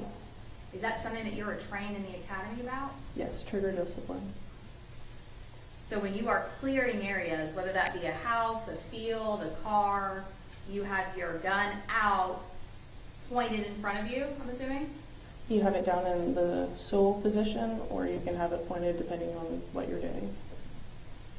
When you have it down or pointed, do you have your gun on the trigger? Do you have your finger on the trigger? No. Okay. So you approach the front. You said the front and the side door, the doors were open, and we can actually see, they're calling it a storm door, kind of a storm or screen door. Did those appear to be closed? Those were. So when you are driving out to 1203 East Allen and hearing that it's an open structure, what thoughts are in your mind, if any? I honestly can't tell you what I was thinking that day. Other open structures, you go to burglary,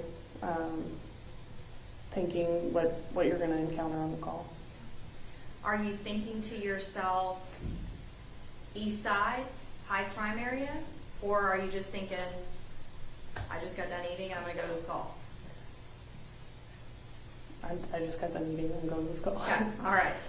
You show up, and when you're walking up to the house and you see those two doors, the front and the side door that are open, storm doors shut, what are you thinking?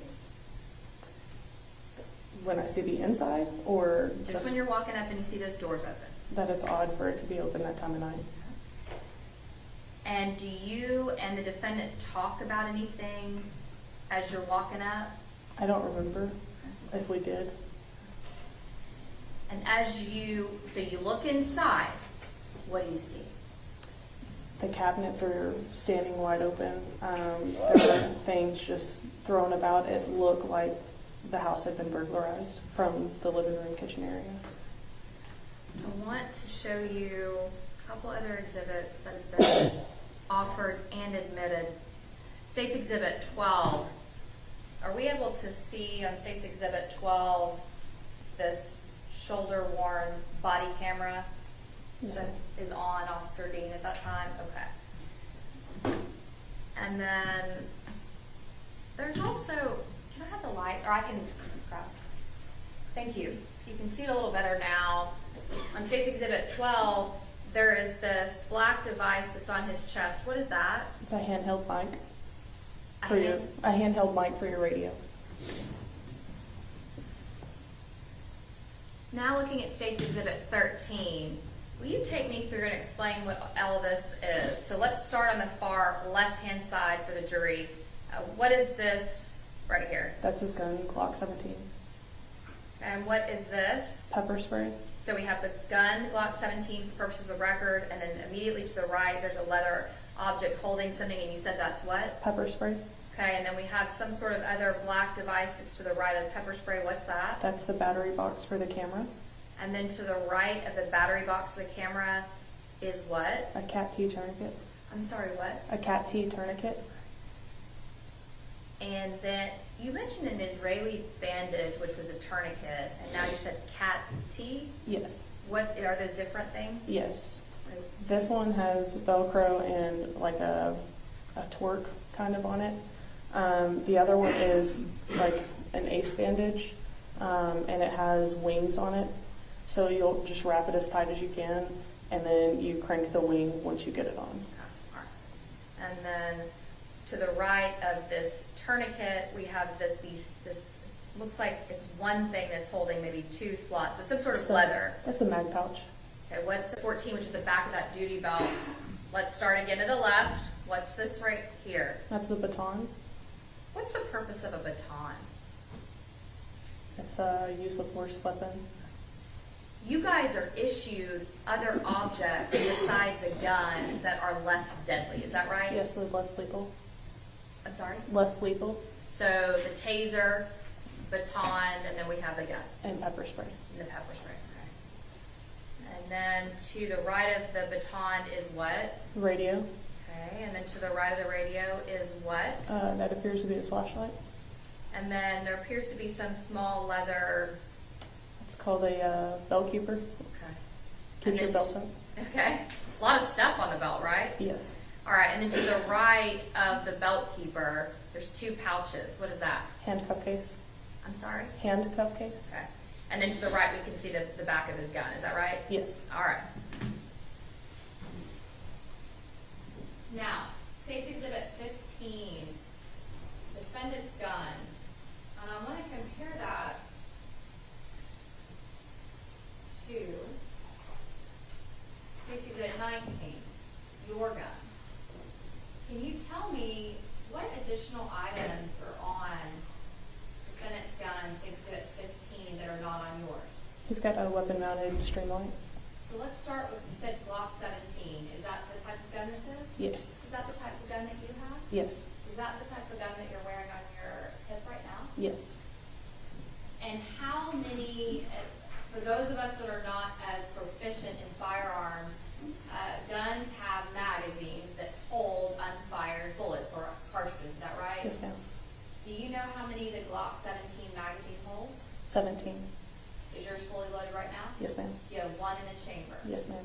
Is that how y'all are trained to keep your weapon? Yes, ma'am. So you said on State's Exhibit 15, there's this additional, what did you call it? Weapon-mounted light. Weapon-mounted light. What is the purpose of having a weapon-mounted light? So you don't have to tie up your other hand with a flashlight. But you don't have one. No. Why not? I'm cheap. Okay. Are they expensive? Yes. Okay. Now, the holster that you have on your person, may I approach the witness? Yes, ma'am. Can you stand up for me, please? Just real quickly. The holster that your Glock 17 fits in, is that issued by the Fort Worth Police Department? Yes, ma'am. So when you start as a patrol officer, or really any officer, you're going to be given the gun and the holster. You're given your entire gear belt. Yes, ma'am. All of this? Yes, Okay. ma'am. Now, what about if you've got that light that's affixed, that's going to be too big for the holster? Yes, ma'am. You So get a different holster. do you get that issued from the Fort Worth Police Department? I'm not sure. I haven't gone through those. Okay. You don't have one, so you don't need to do that. Okay.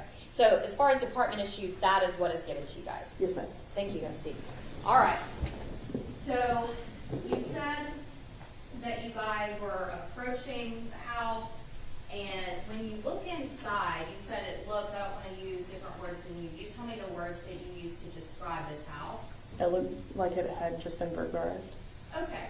So State's Exhibit 24, we're walking up to 1203 East Allen. And now at this point, there's crime scene tape there. That was not there. Yes, ma'am. All right. And you can see now that the storm door is a bit open. Obviously, other people have been in and out of this house. Was that door completely flush and closed? Yes, ma'am. As I recall. Now, I see, if you can see it, there's a little yellow, what appears to be a cord. Do you see that? Yes, ma'am. Was that there that night? I believe so. I don't know for sure, though. Okay. Now, continuing on to State's Exhibit 25, you said it was, I guess, messy or tossed. It appeared to have been burglarized. Is that Yes, right? ma'am. And so is there a difference between a messy house and a ransacked or burglarized house? Yes, ma'am. Tell us the difference in your experience. In my experience, a messy house is going to be what we all know as mess, you know, things thrown everywhere. A burglarized house is going to have the open drawers where it looks like it has just been methodically gone through. There's going to be things in places that there shouldn't be, you know. And State's Exhibit 26, you can see these, looks like to me, these 1, 2, maybe 3 cabinets, doors that are open. Yes, ma'am. Or so, okay. And then State's Exhibit 27, now we're just looking back towards the front of Atatiana's house. Now you can kind of see that front door, that side door a little better, is that right? Yes, ma'am. And so you described the inside of her living room as being ransacked, or at least looked like it had been burglarized, is that right? Yes, ma'am. Okay. Do you have any kids? I don't. Okay, I don't either. Obviously you know now that there was an 8-year-old that was living there. Yes, Is that ma'am. right? Okay. Okay, so regardless, you didn't know that then. You look in the front. What do you see? and we saw the cabinets open. There were things thrown out of the drawers. It looked like someone had methodically gone through that house looking for something. Did it look like that? Yes, ma'am. Okay. And then, do you hear anything? No, ma'am, not that I recall. Are the lights on or off inside of the house? In the main living room, they were on. So in this part, they were on. So State's Exhibit 26, the living room, the lights are on. Down that hallway, there's a light on that wasn't on during the time. Okay, that was off. Yes, All ma'am. right. So you said you don't remember hearing anything. After looking through the front door, where do y'all go? We went around the side of the house. When we did that, we were clearing the cars just to make sure that there was no one in the cars ready to escape or ambush us as we walked up. Do you remember when you were given the call detail information? Were you given any information about the cars? I don't remember the call screen. If you have it, I can read it. Sure, absolutely. And Mayor, first witness? Yes, ma'am.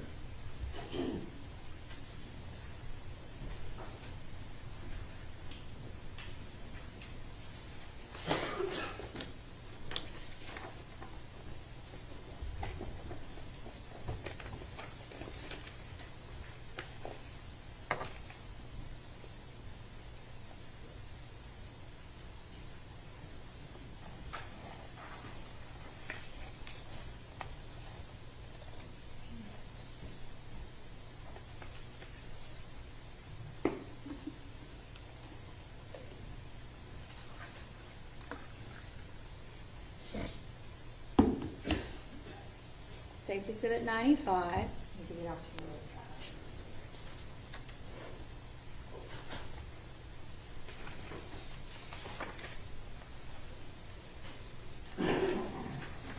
So this is a little different than what we're actually seeing in our car. It's got, all of the other officers that were involved, that wasn't on our call screen, so it would just be like. And so, just for purposes of the record, on State's Exhibit 95, there are multiple pages, correct? And you just made a gesture at the top of the second page that the information you guys are given is more just kind of at the top, I would say maybe the top third, maybe top fourth of that page. Yes, ma'am. It would be like through until where it says Baker 310 dispatch. So the information that you're really focusing in on is going to be The first couple lines. First couple lines, okay. And so by looking at State's Exhibit, you're fine. Do you need a cough drop? No, you got it. Fine. Okay. By looking at State's Exhibit 5, those first few lines, does that refresh your memory about what exact information you would have been given? Yes, ma'am. Okay. So were you given information about the cars of the people that live there? Yes, ma'am. Make or model or just color? Just color. Okay. And so would that be information that you would have seen whenever you go to approach and you get inside or look inside the house in State's Exhibit 26? Can you ask that again? I'm sorry. Sure, that's okay. Do you need some water? Judge, we approach. Yes, hang on.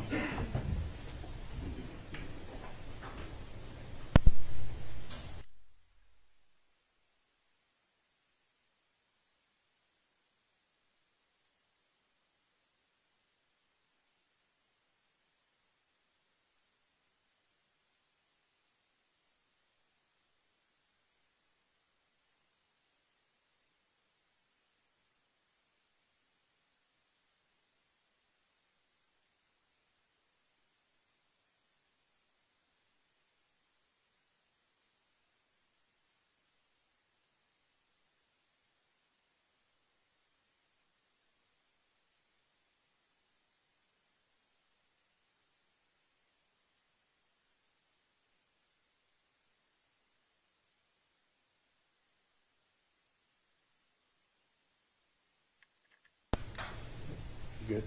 Yes. Thank you. Okay, so you're given information about the colors of the cars. That's fine. And what other information are you given, just generally speaking? Open structure, there's 2 cars in the driveway. Anything else? Can I read it? Figure You can certainly read it to refresh your memory. So because the neighbors are usually home. Okay. And were you given information about who called the Fort Worth Police Department? Do you know if you would have been given that information inside of your car or over the radio? We would have gotten it both places. Both.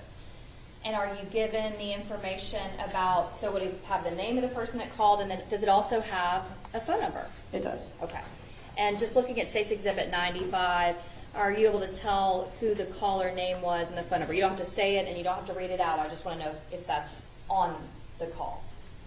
It is on here. On our MDCs, there's different tabs where if you don't have that tab clicked, you're not going to see who the caller is.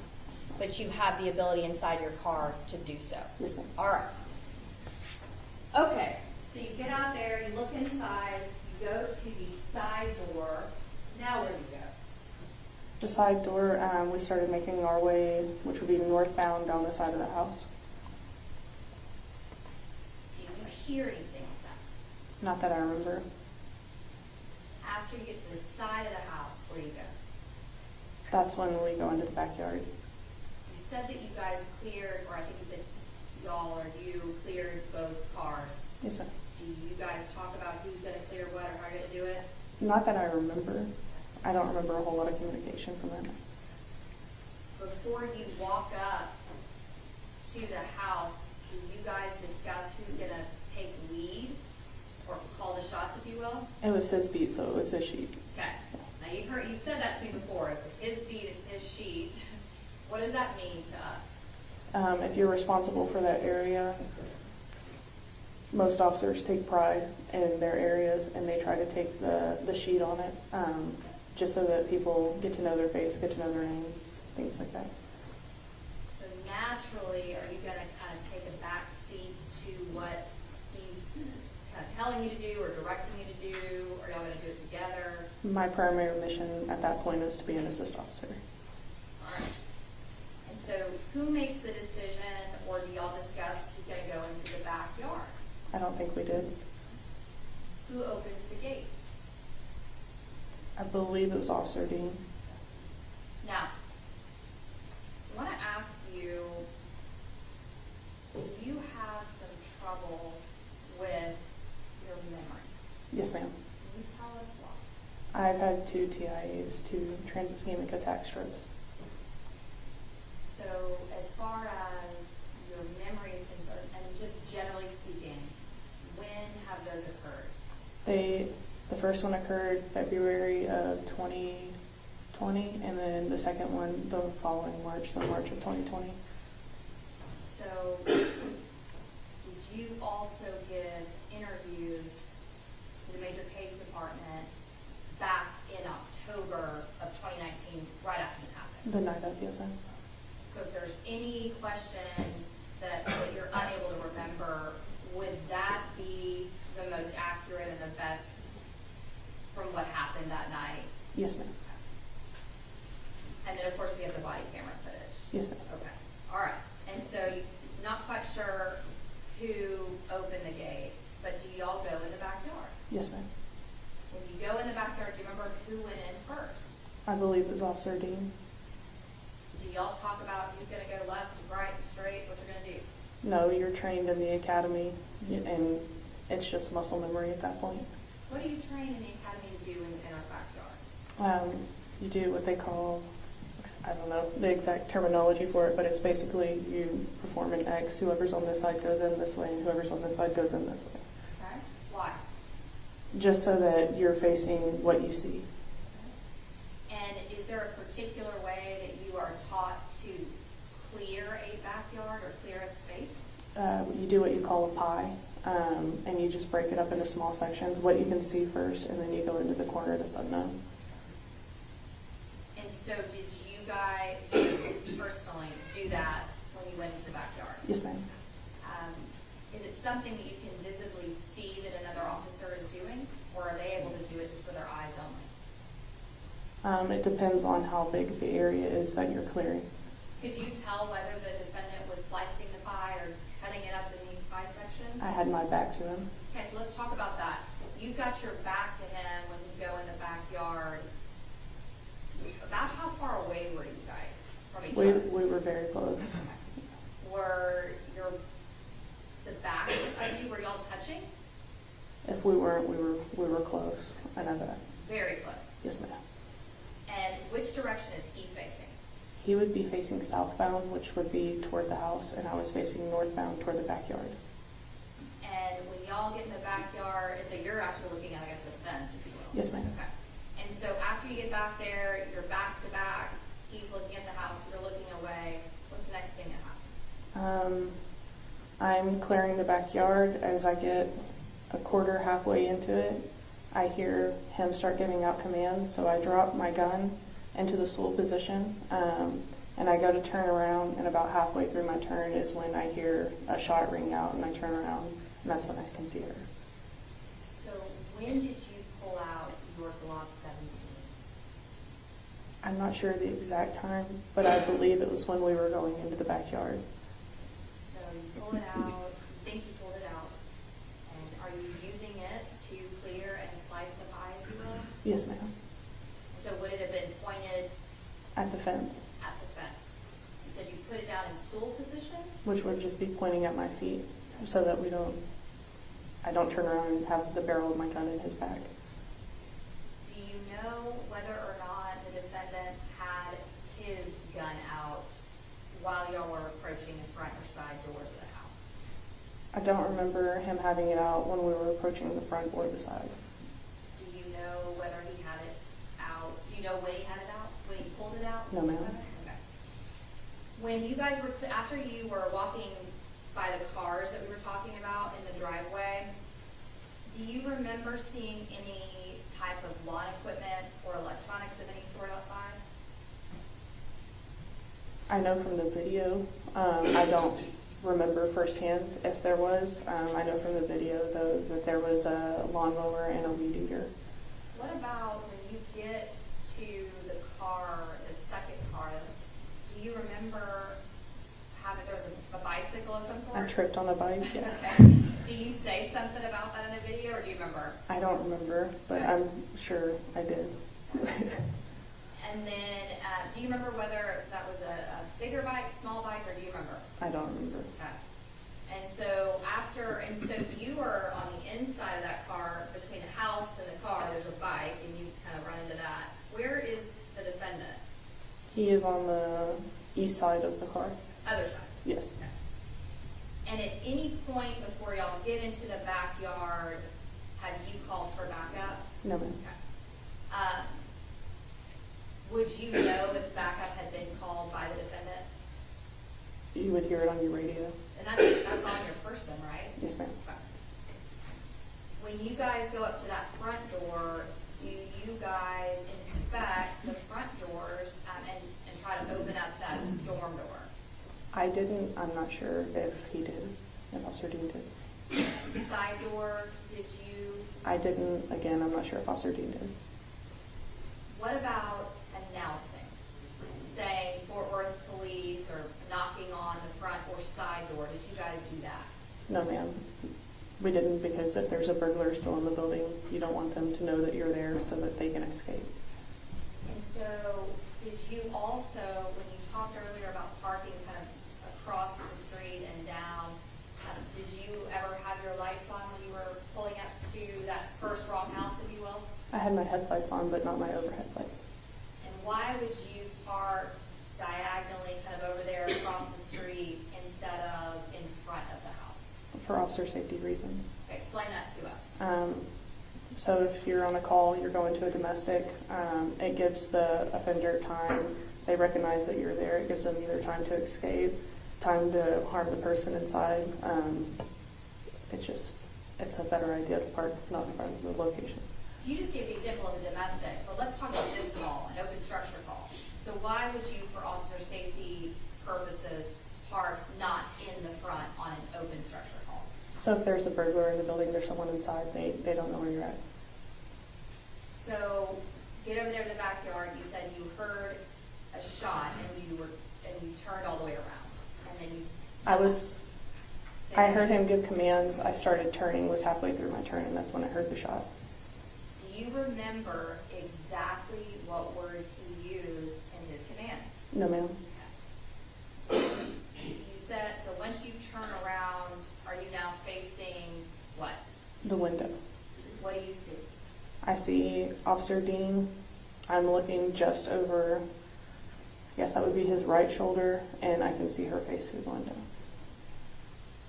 And if you guys are back to back, then how are you able to just turn around? Like, how does that work with your bodies? Where is he when he actually shoots? Is he now further away from you than back to back? Because if you whip around, then now you're kind of hitting him. So how does that work? I mean, my gun belt was on his gun belt. All right. So y'all are still pretty close together? Yes, ma'am. Okay. So the shot is fired. You said you see her over his... I believe it was his right shoulder. You see her over his shoulder. Were you able to tell at that moment that it was a male or female, or could you tell? The only thing I could see was eyes, really. I couldn't make out if it was a male or a female. I just saw someone in the window and I saw their eyes. How would you describe their eyes? As big as saucers. You said as big as saucers. Okay. Were you able to hear anything besides his commands?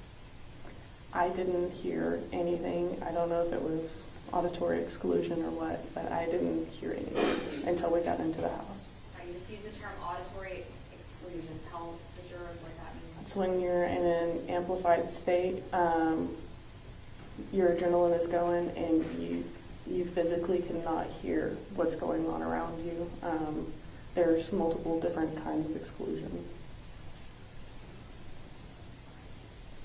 Permission to publish State's Exhibit 1, Your Honor, the body camera footage. Yes, ma'am. No, we approve. Sure.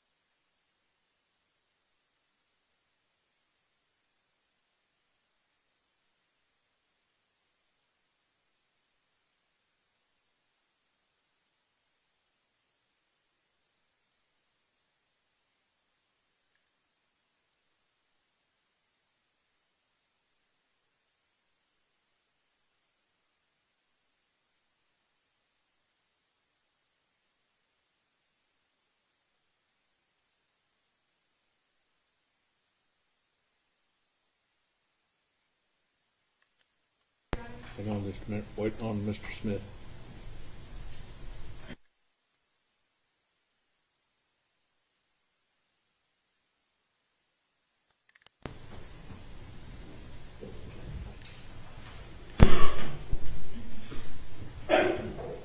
All right, Ms. Diener, you may proceed.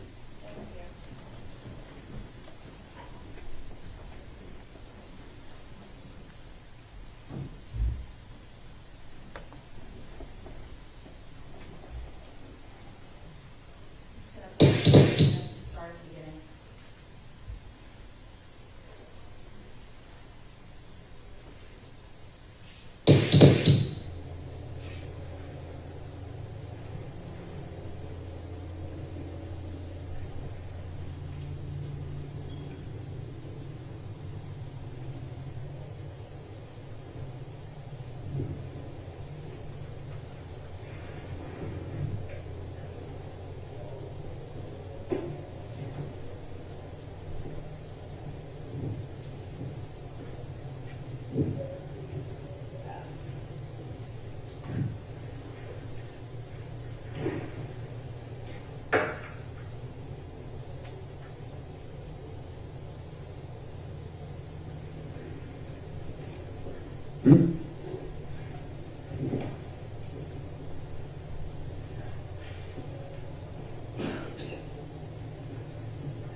Put your hands up! Come your hands!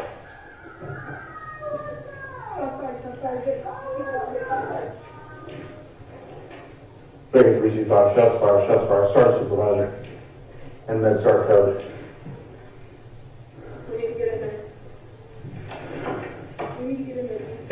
You got your tackling kit?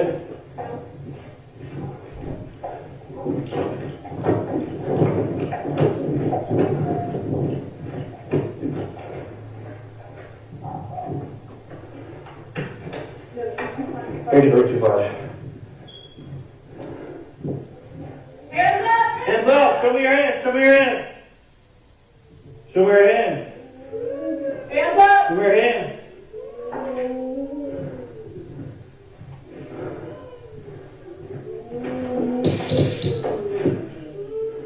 Hands up! See? See what looks like a weapon here.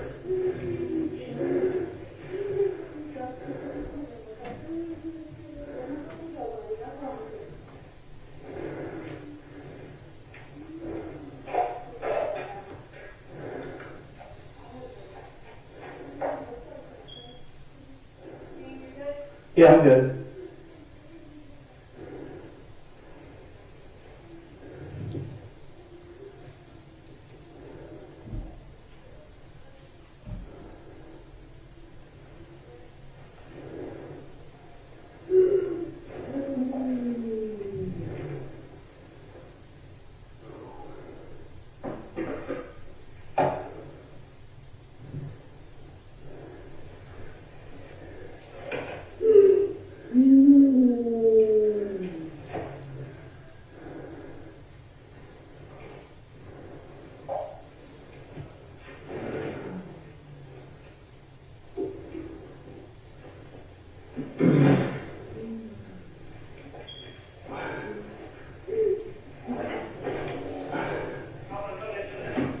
Come on in, come on in.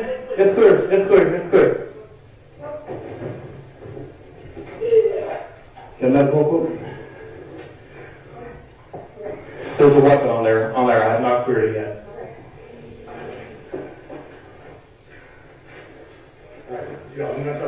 Yeah, one got shot into the chest. Sit back, sit back.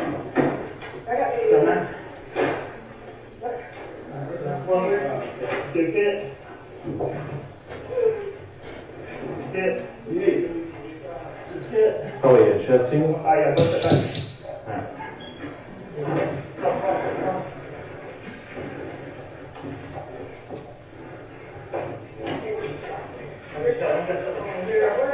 Yeah.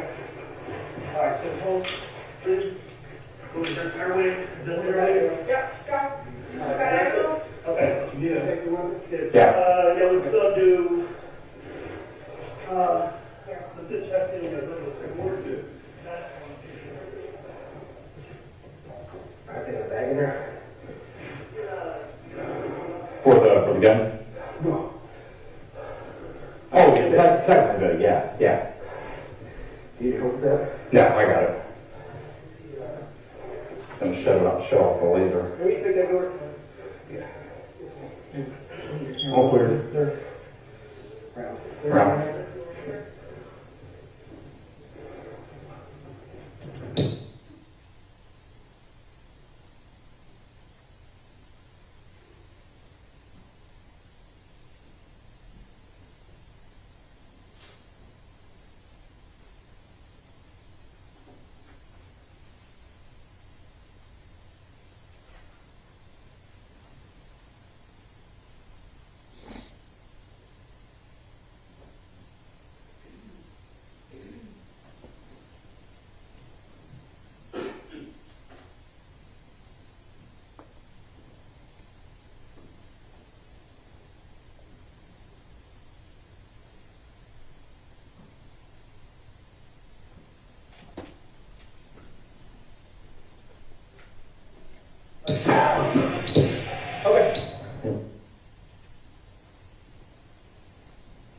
Okay.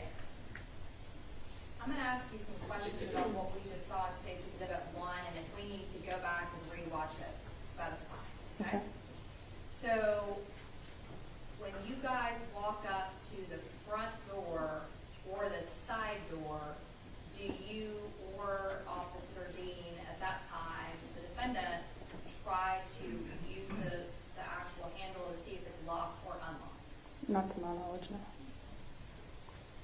When you go into, now looking at that video, going into the back gate, it looks like to me, we can go back if we need to, that the defendant opens the gate and looks like flashes a flashlight in the backyard. Do you see that? Yes. Before y'all both go in there. Do you see that? Yes, ma'am. Okay. And did he say anything at that point to you after putting that flashlight and looking in the backyard? No, ma'am. Okay. When you watch that video back and you see the commands and then the shot, do you now know what he said? And I can back it up. I think he said, "Hands up, show me your hands."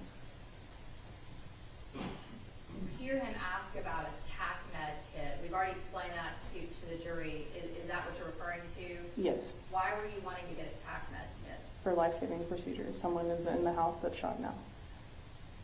Is that when you could have applied, but TACMED shows up, but a halo seal or a chest seal? Yes. If there's a shot or anything else you need in there. All right. So y'all go around and go into the front, and then you go inside, and I hear your voice before his making some announcements of some sort. Yes, ma'am. Do you remember what you said? From the video, I said, "Hands up." Okay. And why are you saying hands up? I can't tell you exactly why I said hands up. I don't know if I was in a heightened state of adrenaline, and that's the last thing I heard, so I said it too. But I wanted to announce that we were coming in the house. And why would you want to announce that you're coming into the house? So anyone else that's in the house knows that we're coming in. When we see you guys, well, specifically we can see the defendant going and pointing into some of the other rooms before we actually go to that back bedroom. What is that called and why is he doing it? It's clearing, and he's doing it to make sure that there is no one hiding with a gun, waiting in a room to shoot us or to get one of us, you know. Get back into that bedroom. What is your priority when you get back there? What do you do? As soon as I came through the door, I heard the baby, and that became my sole focus. What did you do with him, the child? I got him to come to me. We went down the hallway. I remembered that it was cold outside because I had my jacket on, and there was a blanket on the back of the couch, so I wrapped him up and I went and stood on the curb with him so that he didn't have to see what was going on in there. So whatever happened inside of the room after you took him outside, you don't know. No. Was the child you're talking to, Zion Carr, you know his name now, was he emotional? Yes, ma'am. And we can hear him on video. Yes, ma'am. And so how long did you wait out there? Do you remember? It felt like 30 minutes, but I know it was not long. By the time that we see the defendant's body camera come out to the front, we already see some police personnel that's already there. Is that right? Do you recognize anybody on that video? Yes, ma'am. I recognize all of them. I work very closely with them. Okay. Who are they? Tell me their names. Officer Vitek, Officer Cotton, Officer Fuller, Officer Gilbert, and then Sergeant Horner at the door, and then Officer Hoffman in the room. Okay. And Vitek and Cotton, were they part of the TACMED team, those first two officers at the scene, or do you know? They're not. They're assigned to Baker Division as well. And the first few officers that we see that come into the room and tell the defendant to get back, who are they? Who's that? That's Officer Cotton and Officer Vitek. Did they then perform some type of life-saving measure? They did. Were you able to perform any life-saving measures on Atatiana? I was not. Your focus was on that little boy. Yes, ma'am. From what we see in the video on State's Exhibit 1, did the defendant perform any CPR life-saving No, ma'am. measures? Okay. VTech and Cotton show up. They do. When you're still there at the scene, about, I didn't have it marked, but I know it was in the last maybe minute or so, maybe 2 minutes, a Yes, ma'am. Do you know why? That would be muting your body cam. Do you know why he would have muted his body cam? No, ma'am. Do you know whether he did that on his own or maybe somebody told him to do that? I'm not sure. You don't know. Okay. And you go to, when you're outside, does another officer come and relieve you, or where do you go after you're out there with Zion? I'm outside with Zion standing on the curb, and Officer Ray pulls up, and we get him into the back of a patrol car and turn the heat on just because it was so cold outside. And then where do you go? I went back in through the front door to see if there was anything I could do to help. And was there? No. So where do you go? What do you do? I was still by the front door, and that's when Sergeant Horner told me to go find a car and sit in it, and Officer Hoffman was assigned to sit with me. And how long do you think you were in that car, just sitting there? A couple hours. And do you talk about what has happened? No, ma'am. Talk about other things. Yes, ma'am. When does your cleat attorney, Terry Daffron, when does she show up? I can't tell you the exact time, but it was probably 30 minutes or so, an hour. After the shooting? So when she gets there, do you guys go back inside the house and do that walkthrough we talked about earlier? We never go back inside the house. It's just we go around to the backyard with Major Case. All right.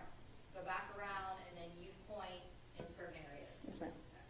Is any of that recorded? I'm not sure. After, and the walkthrough that you're doing, is your attorney with you when you're doing that? I believe she was, yes. After the walkthrough, what happens? I go and sit back in the car, and then Major Case tells me that I need to go down to 1000 Calvert. And what is 1000 Calvert? That's where their offices are. When you get there to their offices, do you remember about what time it was? No, ma'am. Still the same day. It would have been the shooting is around 2:30, 2:33 or so. You're out there for hours, and then you go to the Major Case division. Yes, ma'am.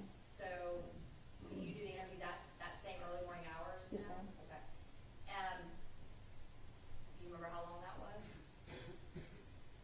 I'm not sure. I know we were down there for some time. Who all was in that interview with you? Everyone that made scene, it was, in the actual interview?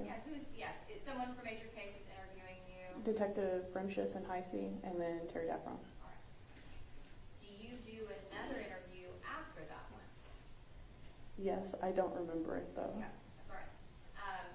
And then, does anyone else ever come and talk to you? Anyone with Major Case or the investigation talk to you after those two interviews and the walkthrough of the scene?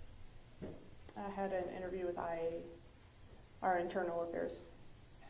And what is the Internal Affairs Division within the police department? Just tell us generally what it is. They investigate officers to make sure that what they did was legal, and 2 GOs, that they didn't break any laws or GOs, general orders. All right. So now that you have watched the video, can you tell us, does it appear that you or the defendant ever inspect to see if there's any damage on the front of the side door? Can you tell? You can tell when you're walking up if there's forced entry. Was there? Was there on those doors? Right. No. And we know, because you guys go in that front storm door, but did you guys check to see whether that was locked or unlocked on your first approach? I don't believe we did that. But now we know it was unlocked because Yes, ma'am. we'll go through it. All right. Did y'all, when you are clearing the cars that are in the driveway, do you remember which direction those cars are pointed? I don't. Do you remember whether or not those cars had license plates? No, ma'am. No, you don't remember, or no, they did not? No, I don't remember. Okay. If they had license plate, is that something that you could do, is to run license plates Yes, on ma'am. cars to see who the owners are? Yes,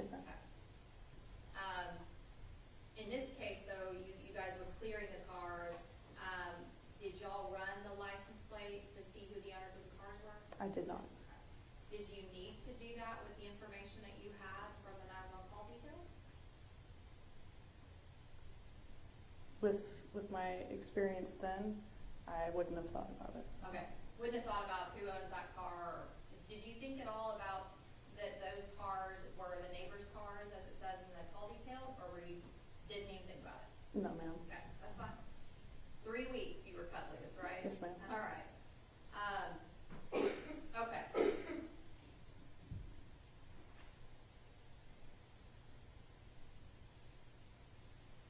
Did you ever see Atatiana's gun?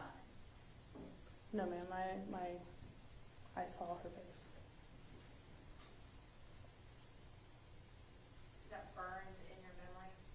Yes, ma'am. Did you ever hear the defendant say gun? No, ma'am. And y'all were leaving the back of the house, talking about getting that TAC med kit. We can hear y'all calling stuff in, calling medical personnel, notifying SART, all that's happening. Fort Worth Police Department, lots of folks show up, right? Yes, ma'am. Chief of Police was up there, is that right? Yes, ma'am. Okay. At any point from the time that you're in the backyard and you go to the side, all the way to the front, does the defendant tell you gun? Not to my knowledge. She had a gun. What about as you guys run inside that house? Does he ever warn you that she has a gun? Not that I can remember now. Now, when you come out of the house and when officer, did you say which officer it was that showed up to kind of relieve you with Zion? Officer Ray. Officer Ray. And when you come out of the house and he finally relieves you and gets Zion in the back of his car, kind of have a minute to think what's going through your mind. That there's someone down inside the house.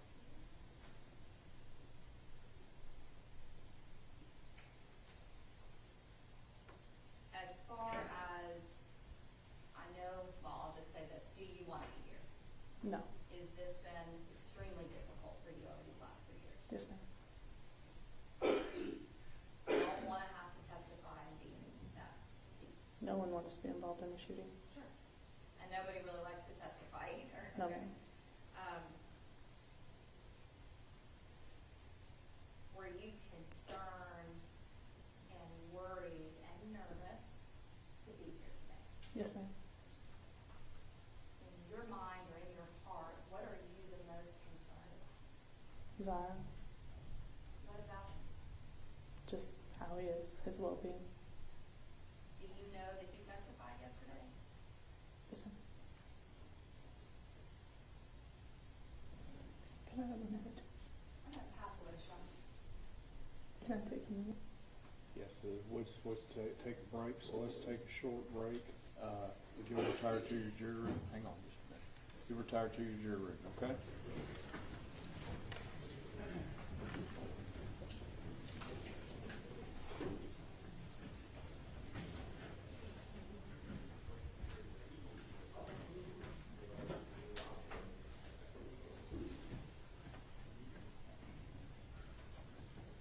just a minute. Get the jury.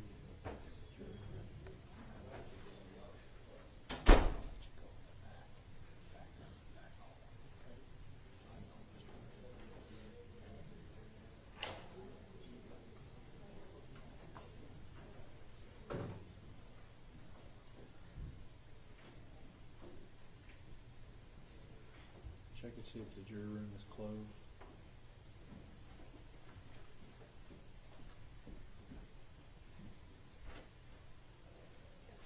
Okay, Alan, let her walk down the back hallway. And Judge. Wait, I'm gonna let her compose herself. Yes. The mayor received. Any objections for 95 for purposes of the record? No. All right. states a 95 is admitted for purposes of the record. Okay. And so I want to ask you a couple questions about the time of the shooting, okay? Officer Darch, when the shot that you heard, I know this may sound like a strange question, but is the firearm, that Glock 17, the defendant's gun, is that a deadly weapon? Yes. And shooting at a person through a window, is that an act clearly dangerous to human life? Yes. Did you learn whether or not Atatiana Jefferson had survived? I don't think it was until after my major case interview. At some point, you did learn that? Yes. Okay. And ultimately, what happened out there on October the 12th of 2019, the shot that was fired, do you know where that actually hit Atatiana Jefferson? I'm not sure. Did you, one question I failed to ask you earlier is, did you go into any other rooms in the house besides that back bedroom to get Zion? Like, did you go to any other bedrooms or bathrooms? When I was clearing, I went into a few rooms just to make sure that there was no one in there, and then I was met with a big dog that was running at me, so I put him into the bathroom. And would you agree with me that a gunshot wound to the chest is serious bodily injury? Yes.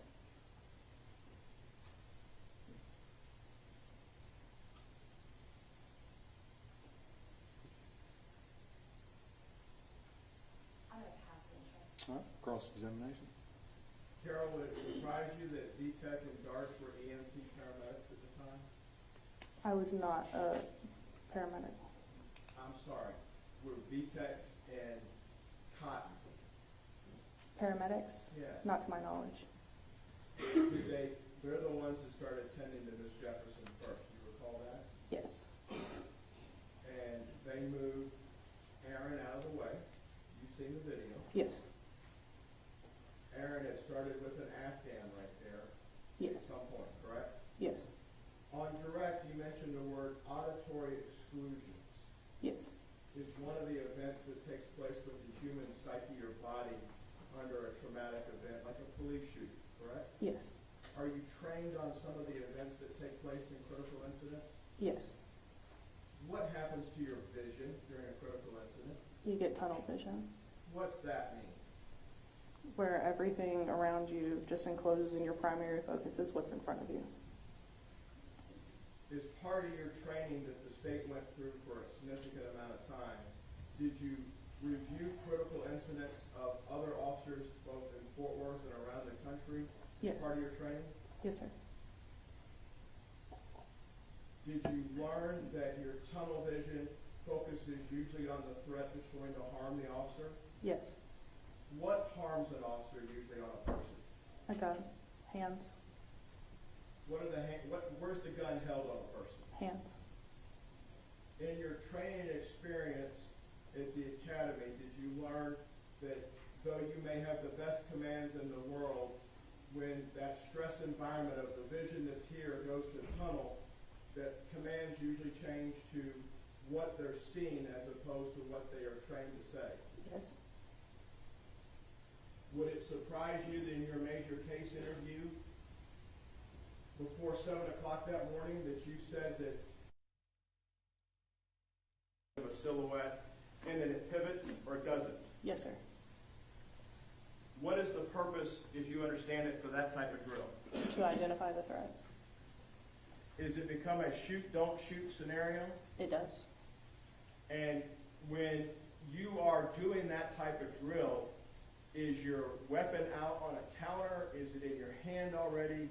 How do they go about teaching you how to excel or learn muscle memory for this type of event? Some of the times when we're at the range, we'll be in the sul position or the ready position, as they call it, and then we'll go to fire. Other times it's a quick draw from your holster. You just motioned on the stand and said quick draw. What does that mean? It means you're getting your weapon out as fast as you can because there's a threat in front of you. Again, without revealing nation secrets of how to get something out of a level 3 holster, it's not the easiest thing to do, is it? It's not. You have to have a distinctive touch and feel to your weapon and your holster in order to draw it out. Is that Yes, your sir. understanding? Yes, sir.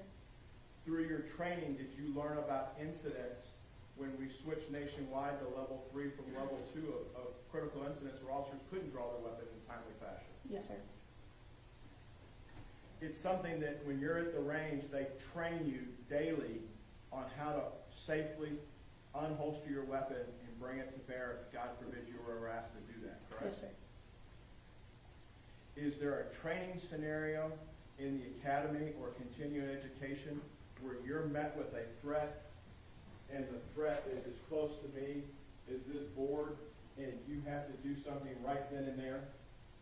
Only when we're shooting from the 3-yard line at the range. What does it mean to shoot from the 3-yard line at the range? There are different yardage at the range. It goes from 3, 5, 7, 10, 15, 25, I believe.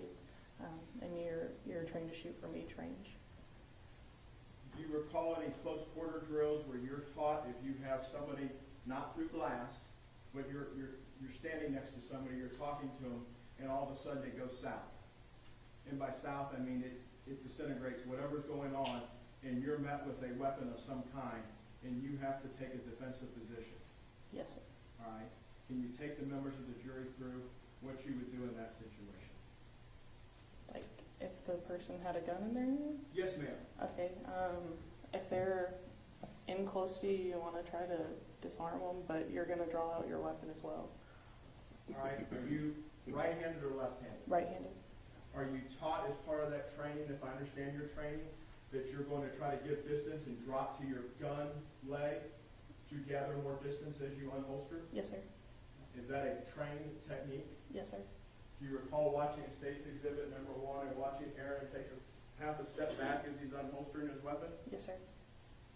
Is that something that you would consider as a fellow officer looking at the video to be part of the muscle memory from the training? Yes, sir. Y'all drilling that on a regular basis? Pretty frequently. Because both of you weren't that far out of the academy, were you? He had maybe a year on me, but close to the same time. Yes, sir. They drilled the academy into you every day, didn't they? Yes, sir. This isn't go to the academy at 6 and leave at noon, is it? No, sir. How many hours a day were you at the academy? Usually get there around 5:30 because it starts at 6, and you're there until about 5 p.m. 5 days a week or 6? 5. Supervisors went off on the weekends, don't they? Yes, sir.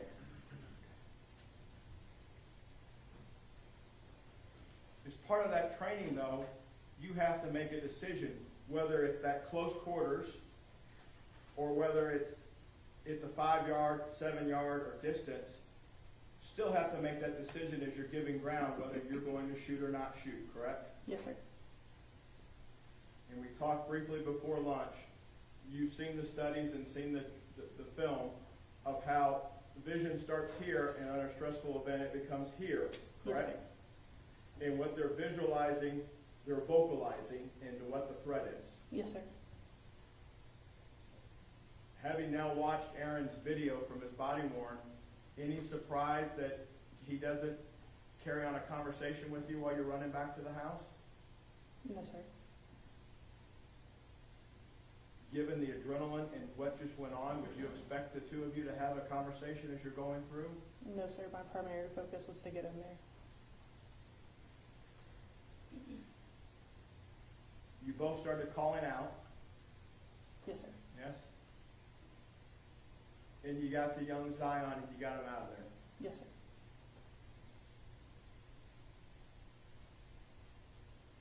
From the time you were with Zion, I know you said when you were standing on the curb for the cavalry to get there, it sounded like it felt like time was standing still, right? Yes, sir. Are you trained during critical incidents that time can either compress or expand in your mind as how the mind handles an event? Yes, sir. Time slows down. From the time that Officer Ray took over, the time you were there, it's safe to say until we see the photo of Aaron with his camera on, he's still got it on his uniform when y'all are getting your pictures taken, yes? Yes, sir. So nobody's watched his video at that point. No, sir. Zion's been split away from you, so there's no outside influence on Zion's video interview that Lindsay Dula does later, right? No, sir.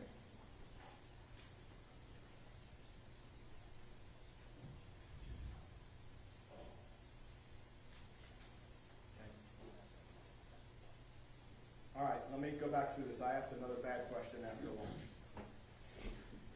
There was no outside influence that you were aware of on Zion's interview. He was isolated. I'm not sure what happened to Zion after we separated, so no.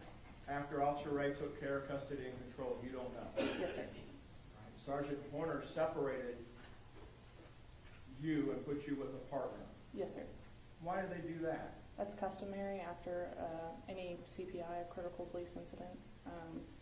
It's same as if you were to go and answer a call. You want to separate everybody so that their stories don't get confused and they don't talk.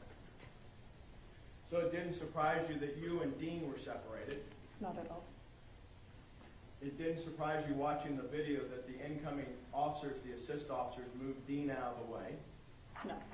It didn't surprise you that the incoming assist officers asked Dean for the weapon as he was turning the green laser off. No. It didn't surprise you that they took not only the weapon, the magazine, but the live round that Dean had extracted from the chamber and sent Dean outside. No. Would it surprise you after this critical incident that Dean is having deep breaths and is short of breath in some areas? No. Why doesn't that surprise you? Because of what we had just went through. On the two exhibits in front of you, 27 and 28, I think the prosecutor asked you about a Motorola radio that Dean may have around his neck. Yes. And normally, if you weren't in your Class A's, when you trade your tie-in, if you have shift work tonight, you're going to put your radio back on yourself, correct? Yes. Radios have evolved. Those are actually very expensive, aren't they? Yes, sir. Post 9/11, those radios have not only a mic, you can hit an orange button on them. Am I correct? Yes, sir. What's the orange button do? That's your panic button. They also have a spot somewhere either on the mic or on the radio itself that you wear on the back, ability to put an earpiece in, correct? Yes, on the hand mic. On the hand mic. So on Dean, on the exhibit, there's another cable then coming off of that because Dean and you were both wearing earpieces that night, were you not? Yes. So when we're listening to Dean's video in State's Exhibit number 1, we don't hear communications coming back to Dean because it's going in his ear, correct? Correct. And if you had one, had the school resource officer not taken yours, and we had a second camera, we wouldn't hear anything coming back to you as well because it'd all be coming to your ear. Yes, sir. And is that also a feature for officer safety when you are talking, when you are talking to others in law enforcement or communications running something, that would be reported back to you and you're in harm's way? Yes, sir. Because you're trained as part of your training, communications or dispatch will sometimes ask you if you're in clear air. Am I correct? Yes, sir. What's clear air mean to you? Do you have anyone around you? Because I'm about to give you information about your suspect.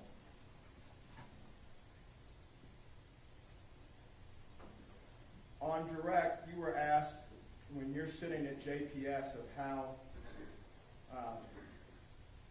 you got on this call. The sheet goes to the primary beat. That's Dean in this case, yes? Yes, sir. And it's a priority 2 call because it's an open structure call.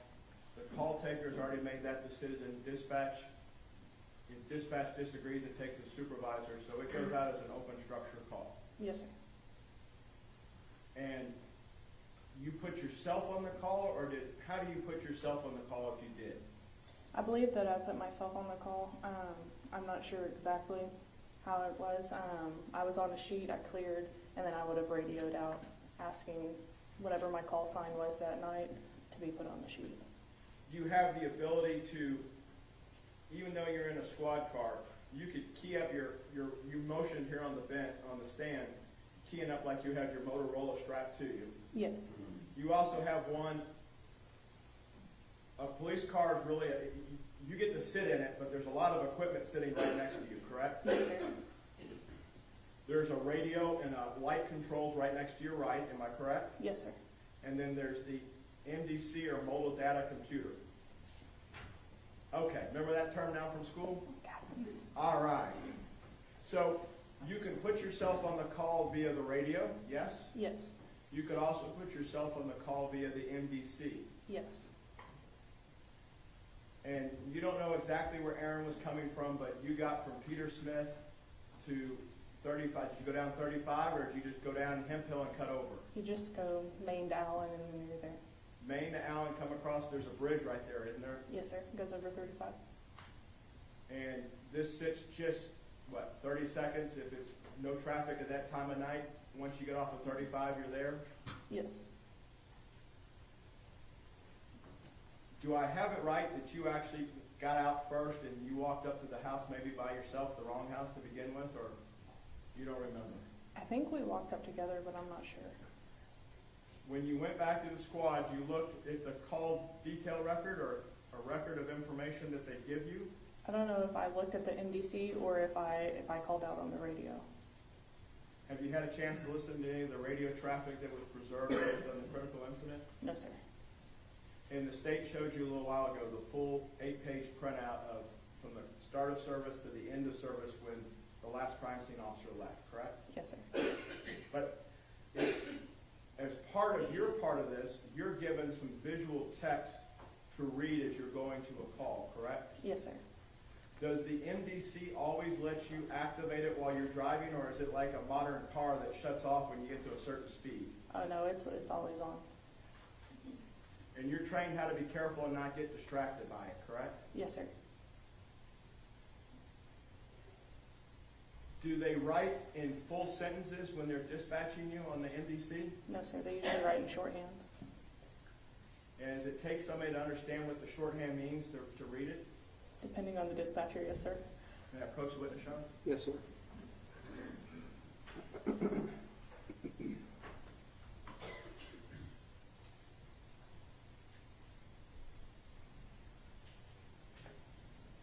All right, I left my glasses back over there. I think that's defendant's 29. Is that correct? Yes. All right. Have you, if I gave you that as a hypothetical, could you translate that for me without saying it right now? Could you translate what that is? Yes. All right. Have you seen those sentences before? Yes. Are those the sentences that were on your MDC that night for this call? Yes, sir. All right. If you could, We'd offer 29 for the record only at this point, Judge. No, we have first exhibits that Yes. are not. Yes. I believe it's 95.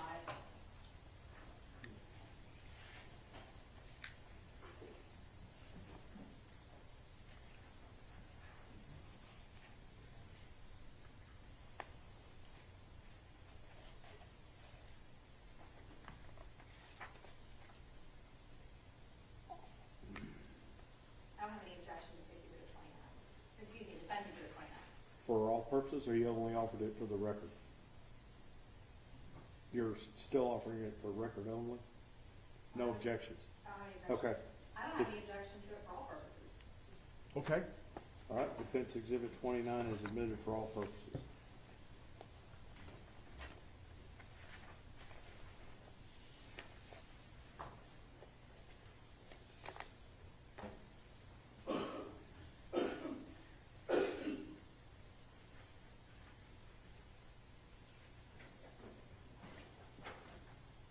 Officer Dart, let's go through the first sentence here. What's CP stand for? Complainant. Complainant. What's ADV stand for? Advised. All right. Complainant advised front doors to address Yes. is open. Should be are open, but it is, right? Yes, sir. See, my mom said TCU would pay off after all, right?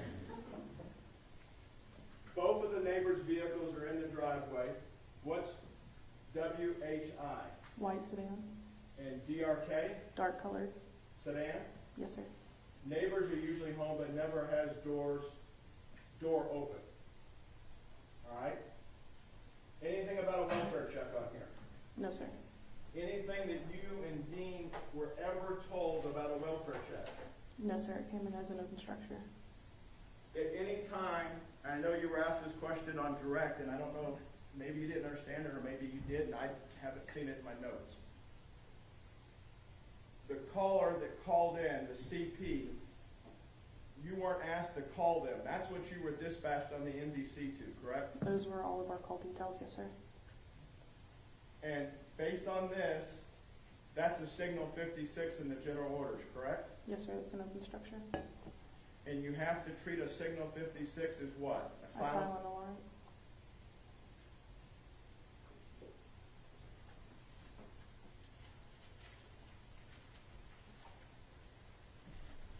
You get there on Mississippi, you park, you get out, you and Dean go to the wrong residence, correct? Yes, sir.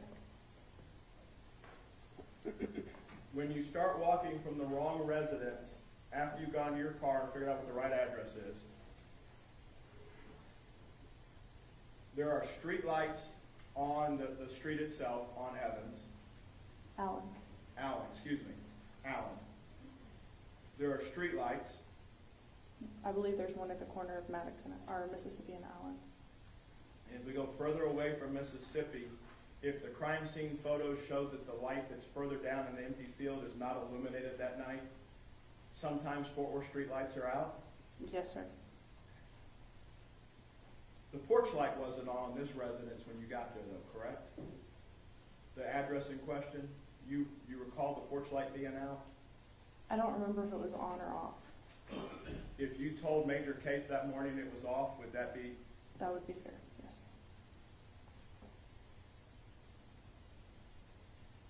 When you see these doors on an open structure, and I want to make sure I understood it correct when you were going over this with the prosecutor. With an open structure, are you supposed to try the doors? I'm not entirely sure, sir. Okay, so we got two doors, right? They're both open, they're storm doors, correct? Yes, sir. Do the storm doors appear to have glass? Okay, you're from Glen Rose, I'm from the Deep South.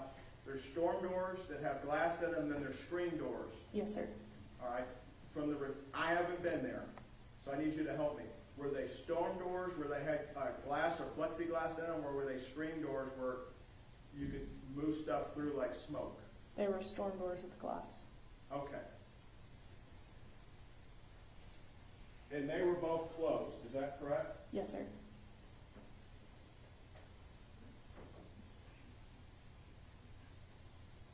When you looked in, you've seen Stage 1, the video from Dean's camera.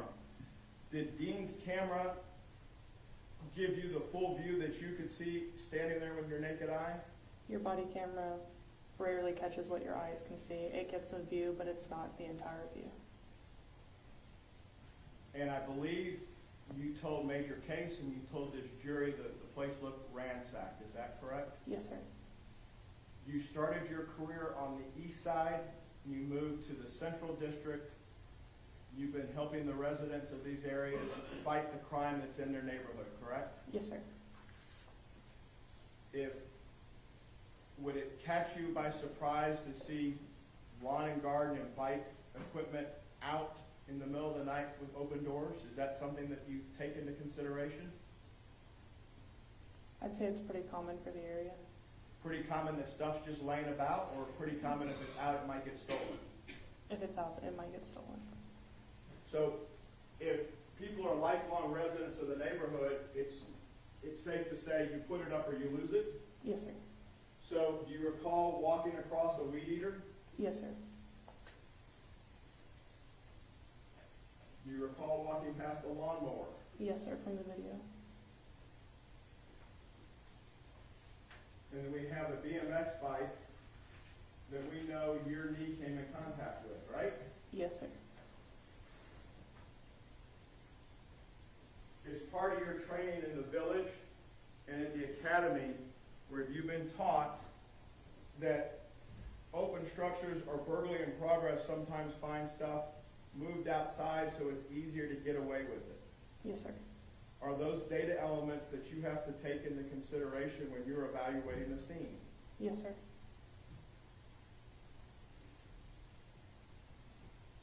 If you're working an open structure and the vehicles are closed, the doors were shut, the trunk shut, the hood shrunk, why clear them? To make sure that there's not someone in there trying to escape. Can people pop out of different places and hurt you? Yes, sir. Are you all trained how to clear cars in a two-person formation? Yes, sir. And did you do that night? We did. You and Officer Dean split Yes, around sir. the vehicles, correct? Yes, sir. You get back to the back and there's a garage. Do you understand that to be the case? Yes, sir. When you get to the garage, there's a gate, yes? Yes, sir. And you didn't get to measure the gate later, but the gate's about 8 boards wide. You were, from watching the video a couple times, you've seen that now, right? Yes, sir.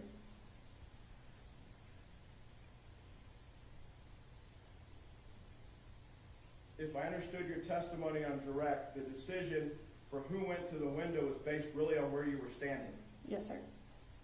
Had you been the one that opened the gate, you would have been the one confronted with what Dean saw, correct? Yes, sir. And Dean would have been working the backyard. Yes, sir.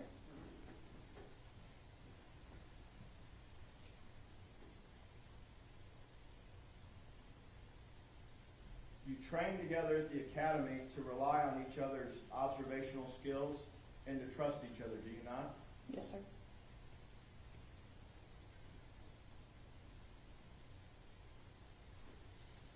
Are there training scenarios or things that you have learned as your police officer that situations where you come upon a threat and the threat's immediately in front of you and you have to deal with it? Yes, sir. How are those taught? It was a long time ago, but you meet deadly force with deadly force, and you're trained to stop the threat. Your general orders speak to the fact that, God forbid, any officer in any department has to use deadly force, but specifically Fort Worth. If you're faced with the threat of deadly force or the perceived threat of deadly force, you're allowed to use any means necessary, any weapon necessary to stop the threat, correct? Yes, sir. The prosecutor asked you on direct about the less than lethal that you and Dean had on your utility belt that night. Do you recall that? Yes, sir. Would OC spray work through a closed window? No, sir. Would a baton through a screen-covered window work? No, sir. Would a taser work? No, sir. Are those acceptable forces against deadly force if deadly force is upon you immediately? No, sir. Deadly force is always met with deadly force.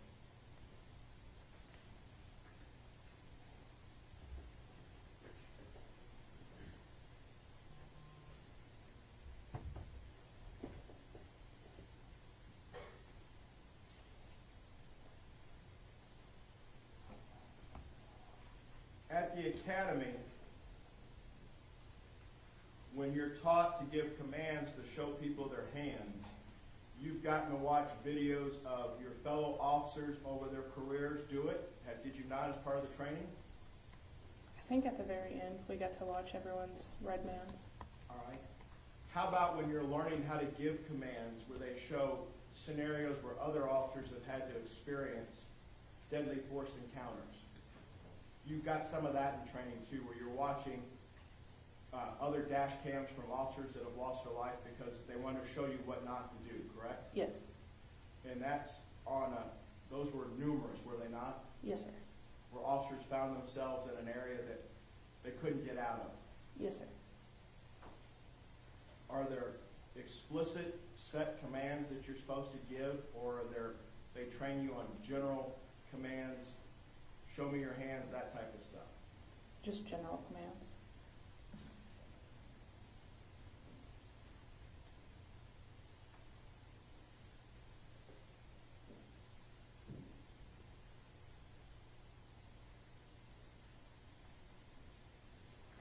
May I approach the witness, Your Honor? Yes, sir.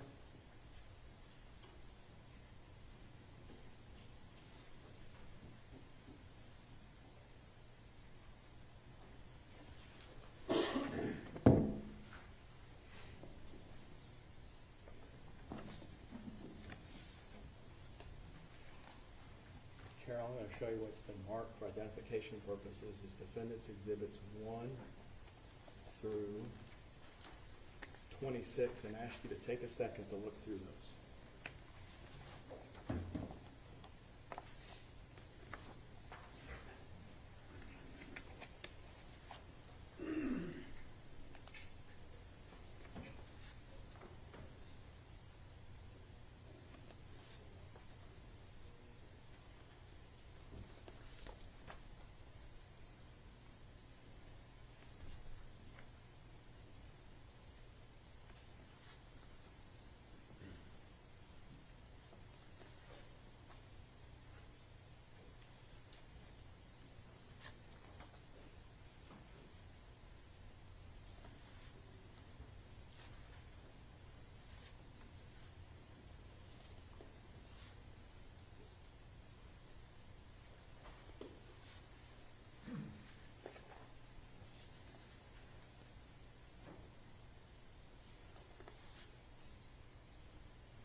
Officer Darch, I want to show you, having had a chance to look through those, you recognize those to be exterior and interior photos of this residence that we're here to talk about today. Yes, sir. Before we start trial, we don't know what the state's going to use. There's some pictures that are already in, but our number sequence is already printed on our exhibits as well.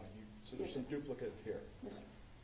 With respect to defense 16, 17, and 18, do you see an area in those three exhibits that's been blurred or grayed out for privacy concerns? Yes, sir. And that's not how the scene would have looked, but that's how they look on the exhibit for privacy concerns. Yes, sir.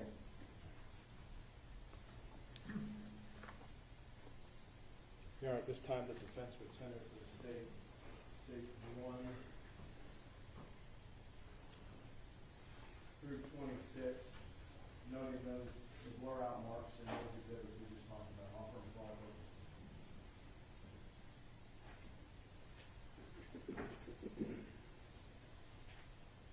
So I don't have any objection to 1, 2, or 3, Your Honor. Defense Exhibit 4, 5, and 6 is already offered as the state's exhibits. I don't have any objection to those. It is just a duplicate.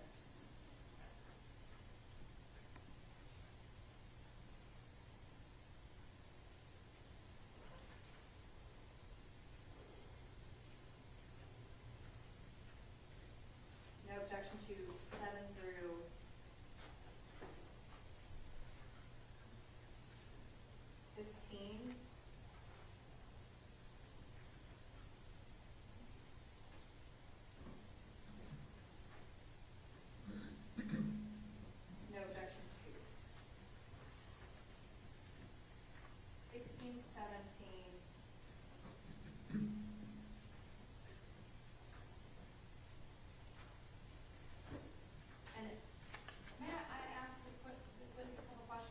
ma'am. regarding this photograph. Can I approach the witness? Yes, ma'am.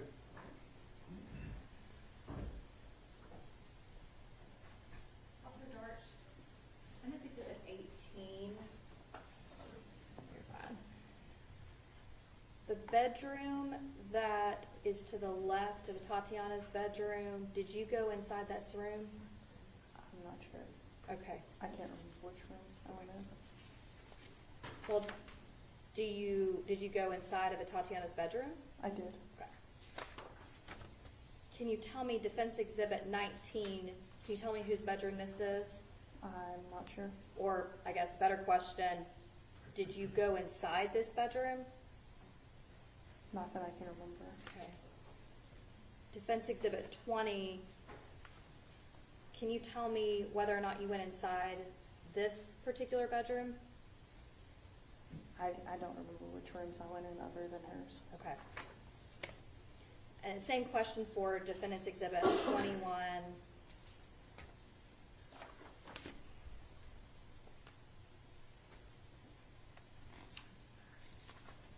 22, same question. Not that I remember. Did State's Exhibit, or excuse me, Defense Exhibit, I apologize, I've been calling it State's Exhibit, Your Honor. Defendant's Exhibit 23, 24, 25, and 26. Did you ever go inside of that bedroom? Not to my knowledge. Your Honor, we would just object for that purpose as well as relevance to 18 through Defense Exhibit 18 through 26, I believe. But I don't have any objection to the other exhibits, Your Honor. Those objections are overruled. Defense exhibits 1 through 26 are admitted.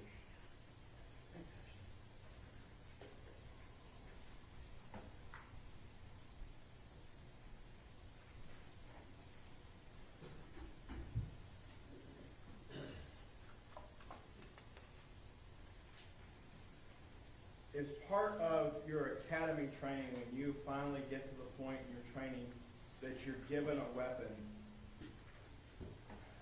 they start everybody out on the same level and teach you the basics of a firearm, correct?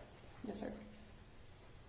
You have to carry a particular style of weapon for any department. You have to be certified to whatever their magic training is, to be certified to carry a Glock or a Beretta or a Smith & Wesson, whatever it is. You have to pass the proficiency test with the department if they allow that type to be used, correct? Yes, sir. Even if you want to carry an off-duty weapon, something a little bit smaller than your full-frame Glock, you have to be certified on that as well, correct? Yes, sir. I assume that you in your academy class that included Aaron were certified on shotguns as well. Yes, sir. Were you certified on a long gun platform as well? I think we did a day or two of the carbine, but you had to take a class after the academy to get certified in that as well. So the night that you were out, you had your duty weapon, and the next level of gun that you had with you would have been a shotgun? I don't have a shotgun, no, sir. Is that optional, or do you not? It's optional. Okay. So that night you carried just a handgun? Yes, sir. 2 extra magazines? Yes, sir. May I approach witness, Your Honor? Yes, sir.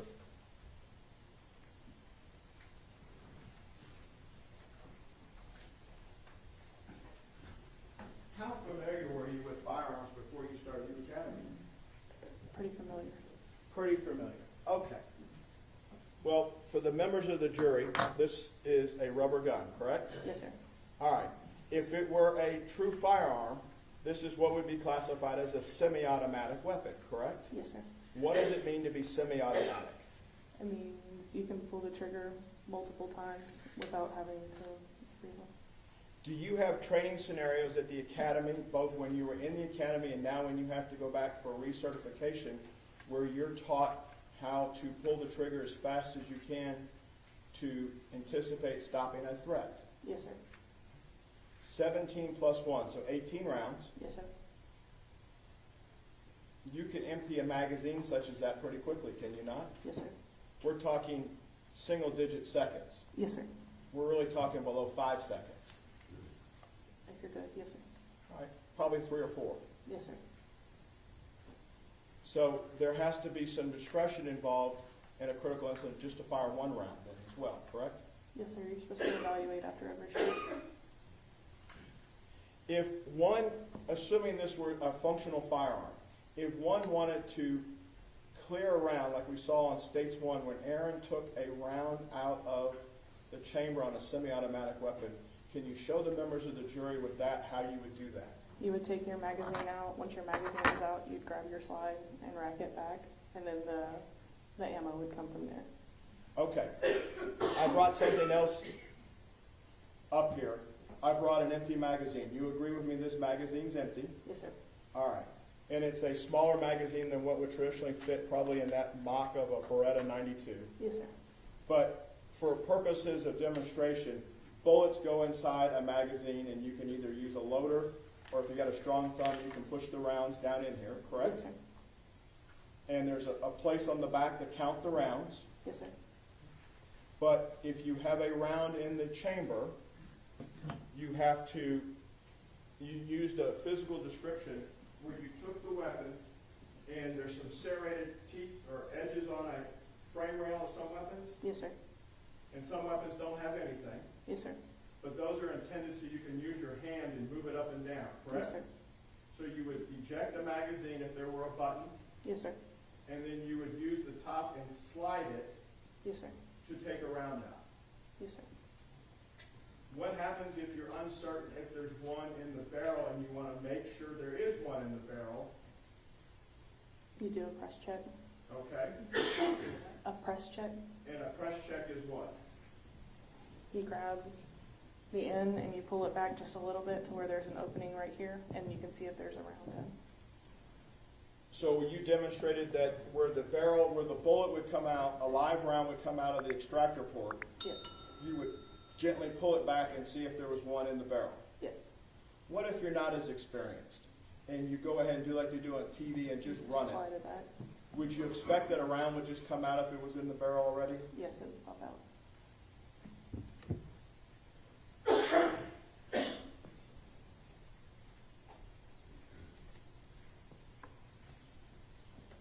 You saw on the video, State's Exhibit number 1, your partner that night, Aaron Dean, hand off the weapon that was found at Miss Jefferson's feet, correct? Yes, sir.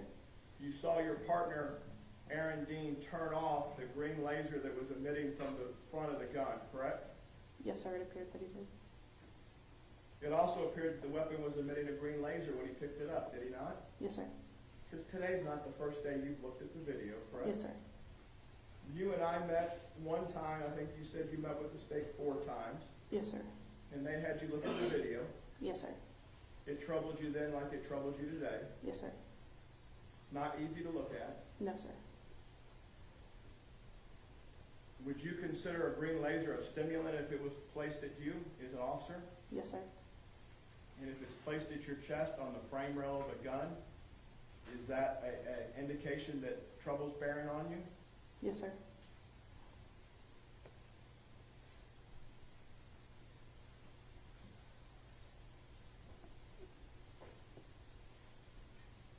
Now, we talked on direct with you, the prosecutor did, about Aaron's streamlight.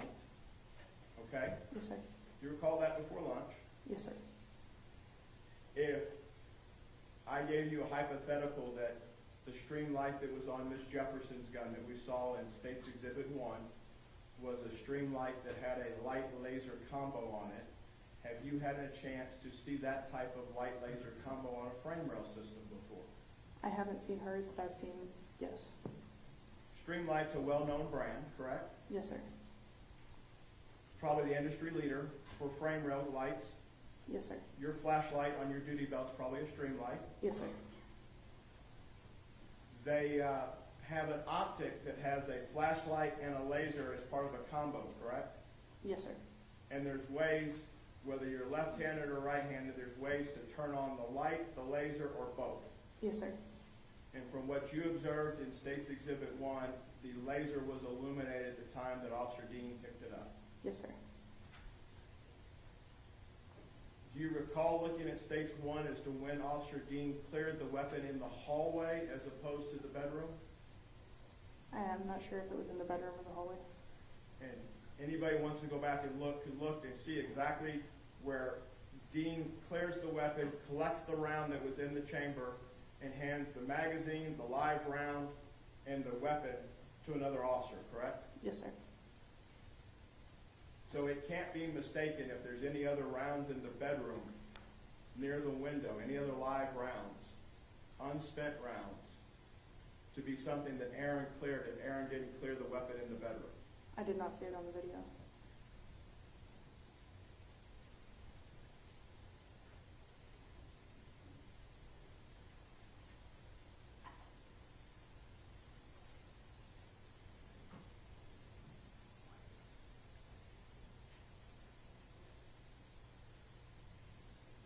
This Streamlight or any of the rail systems that use a laser, some guns come from the factory with a laser mounted in as part of the grip system nowadays, correct? Yes, sir.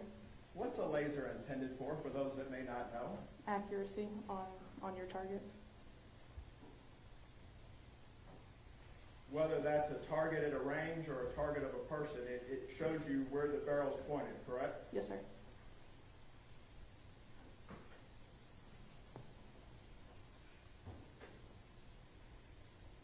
Judge, may I have a second? Yes, sir.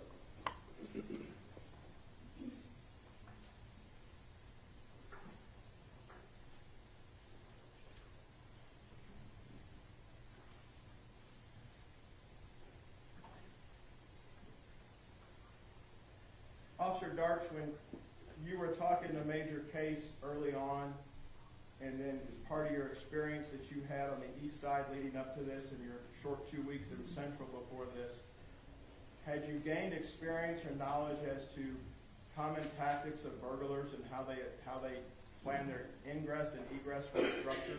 Yes, sir. Can you explain that to the members of the jury? They're usually going to go in whatever they can find that's open and go out the easiest way where they can be undetected. The street that this is on, that would be more visible than going out the back, correct? What would be more visible? The residence. If I'm going to walk out with a bunch of stuff, if we have an open structure, you have two doors with glass that are open. The interior, the regular entry doors are open. It's what time? About 2:30 in the morning? Yes, sir.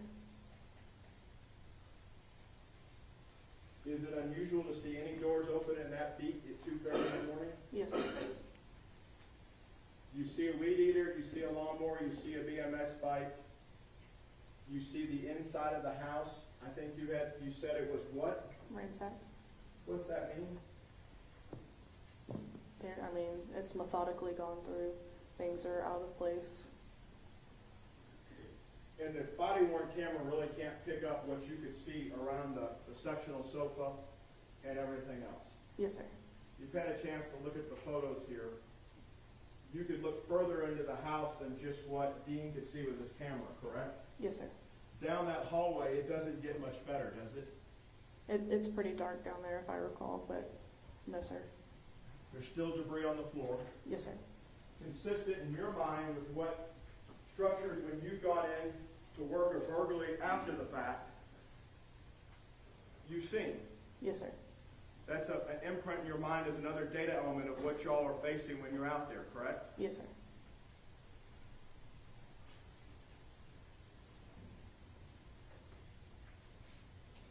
Part of an open structure treated as a silent alarm. Would you agree with me that your general orders say you're supposed to check all the exterior for forced entry before asking for additional help? Yes, sir. Is that what y'all were attempting to do that night? Yes, sir.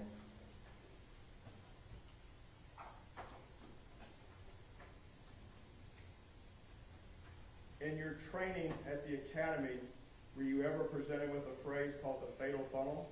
Yes, sir. Can you explain to the members of the jury what a fatal funnel is? Standing in front of a window or a door, you don't know what's on the other side. As you entered the backyard, you were providing cover for Dean as you were slicing the pie to the back threats, if any, correct? Yes, sir. and Dean had to do the same for you at the window, correct? Yes, sir.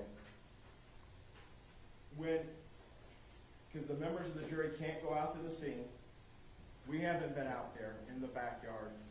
That AC system to the gate, if I said it was 4 feet 2 inches in a crime scene measurement, would that make some sense from where those poles are that are holding the fence up to the AC unit? If I step through the gate, and when I step through, I've got an AC unit 4 feet 2 over here to this. So 4 feet 2 inches, I'm in an area. Yes, sir. And you step through this same opening off the concrete, and you're right behind me. If I'm Dean, you're right behind me. Yes, sir. You're looking that way, and I'm looking this way if I'm Dean, correct? Yes, sir. One protecting each other. Yes, sir.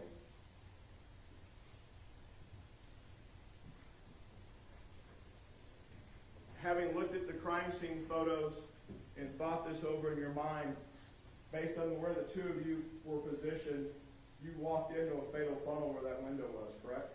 Yes, sir.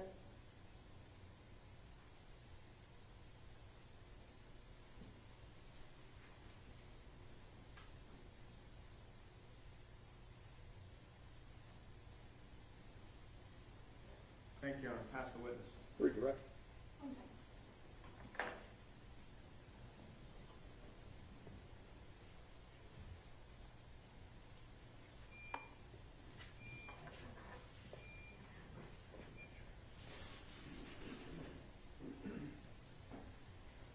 Can I proceed? Yes, ma'am.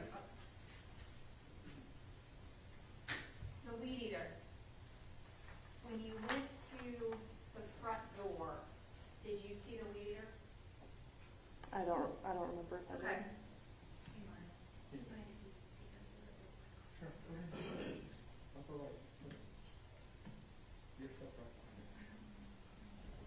Here, let me help.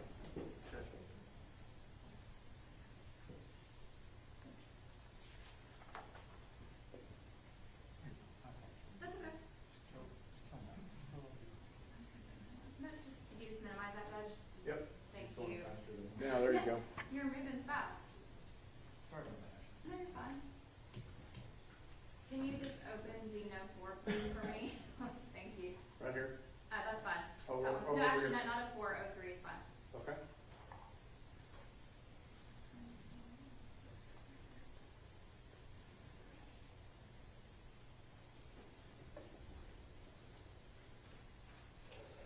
Mr. Brissett, would you mind moving your Yes, sir.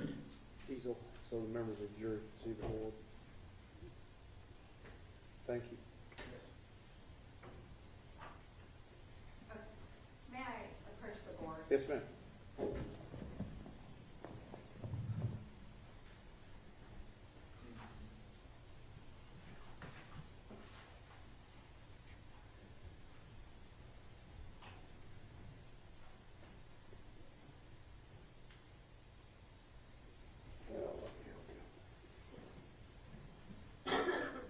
What number do you need?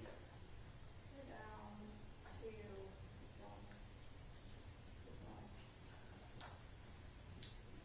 to stop. Just go to the front house, that's fine. I'm sorry? Just go to this. like, 24? the exhibit, that's fine. 23? 23? 24? 23. That's fine, okay. And can you just put it in presentation? Yes.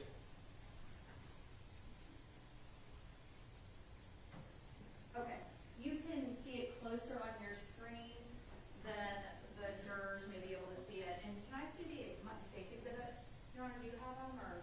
You have it. I have them here, and then these are just defense exhibits? Is that right? Yeah.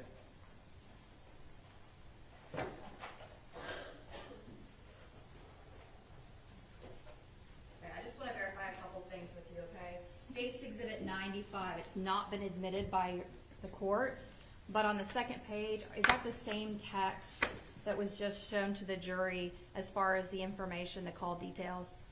The top couple lines, yes. And that's what I'm asking you about, is the same? Yes. Okay. Now, looking at State's Exhibit, that's in, I believe it's 24, 25, and 26. So right now, we're looking at 23. Are you able to see on that exhibit the extension cord that is going in front of the door? Yes. Your Honor, may I hand this to your jury? It's very difficult to see since it's at 23. Okay.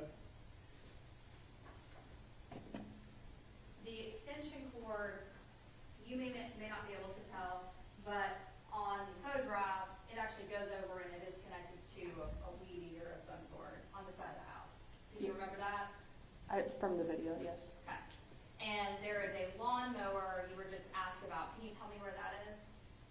I believe it's on the side of the house as well. Okay. The bike, I know you said you might have tripped over it. Where was that? That was further back. It was nearly to the opening of the gate by the dark-colored sedan. When you looked inside the house, you said it appeared to be ransacked, correct? Yes, ma'am. So at that point, what were you thinking was going on in your mind? A burglary. And that's based on what? Just on the visuals that I picked up with the cabinets being open, the things being misplaced in there, the doors being open that late. The doors being open, the way it looked inside, and what else? I'm sorry? You said the doors being open and it looking like it's been ransacked inside, correct? Yes, ma'am. Will you go to State's Exhibit 24, Your Honor?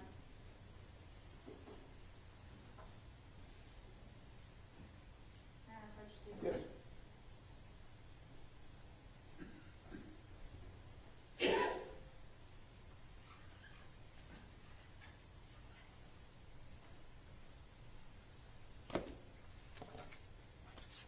$25, please. 25, Your Honor. Okay. Will you just mute that? I'm sorry? That's not what I have marked. So will you just mute that picture, please? So let me show you State's Exhibit 25, 26, and 27. Those have already been previously admitted. Does that appear to be the kitchen? Yes. That jury already saw that earlier, and I believe it's State's Exhibit 26 that we talked about earlier with those cabinets being open. Is that right? Yes. Okay. And may I show the jury that Yes, ma'am. as well? All right. Okay. So State's Exhibit 26, what the jury's looking at now, the kitchen. Those cabinets are open. You said that it's very easy to tell whether or not it's a kitchen is messy or a house is messy versus being ransacked, correct? Yes, sir. And Yes, you're ma'am. basing that on the experience that you had through the academy, training, and out in the field. Is that right? Yes, ma'am. It is fair to say you were a newer officer, right? Yes, ma'am. You've been doing it for a little bit longer now, though? Yes. Okay. Even though you said that earlier, as far as there is a very big difference between a ransacked house and a messy house, you certainly would agree that you guys were wrong. It was not a ransacked house. Would you agree with me about that? I wouldn't necessarily agree. No, ma'am. And so there was a burglary in the house that night? No, ma'am. Okay. There had been an intruder that had gone through and ransacked Atatiana's house? No, ma'am. Okay. So, may not be the way you or I keep our house, but that is how that Jefferson family kept their home. Yes, ma'am. Okay. There had not been an intruder or an offense that had been committed inside of that house, in that kitchen, by somebody before you guys arrived, correct? No. Okay. So you guys were wrong in that it actually had not been ransacked. Would Yes, that ma'am. be Yes, right? Okay. And then you were asked a bunch of questions about this list of things. I don't think it's marked as anything, but the defense attorney had written 230, 2 doors with glass, and then those following items. The weed eater, the lawnmower, and the BMX bike, all of those items were on the side of the house or between the car, kind of further down that driveway. Is that right? Yes, ma'am. So none of those things factored into whether you thought there was a burglary that had either just happened or in the process of happening, or did it? You tell me. Objection leading, it's her witness. I'll let her answer the question. Go ahead. I had gathered that just from looking in the front and the doors being open. Yes, ma'am. So those things on the list, what do those 3 things have to do with your assessment of it being a burglary? Once I got around to the side and saw them, I thought maybe that it had something to do with it, but I was more focused on how the main part of the house looked.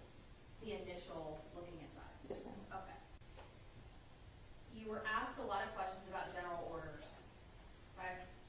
I want to ask you, do you have those memorized? No. Of course you don't, right?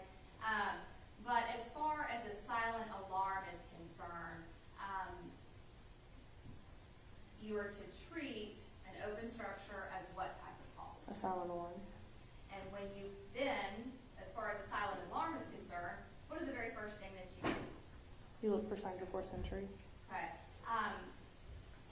And that's the first thing that you do? Yes. Okay. Is that according to your general orders? I believe that's how it's listed. All right. All right, approach the witness. Yes, ma'am.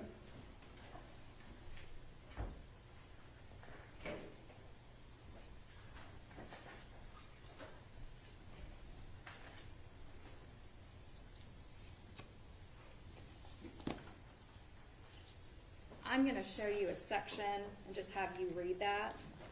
And then I can also show you it straight from this as well. So read the 327. Yeah. Okay. 32701 silent alarms. Wait. No, Read no, it not out loud. Oh. Read it to I'm yourself. sorry. Just to yourself, please.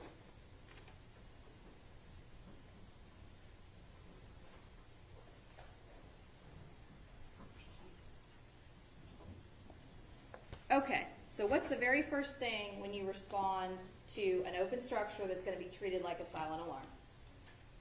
The sheet officer is responsible for the coordination and placement of the other units on scene.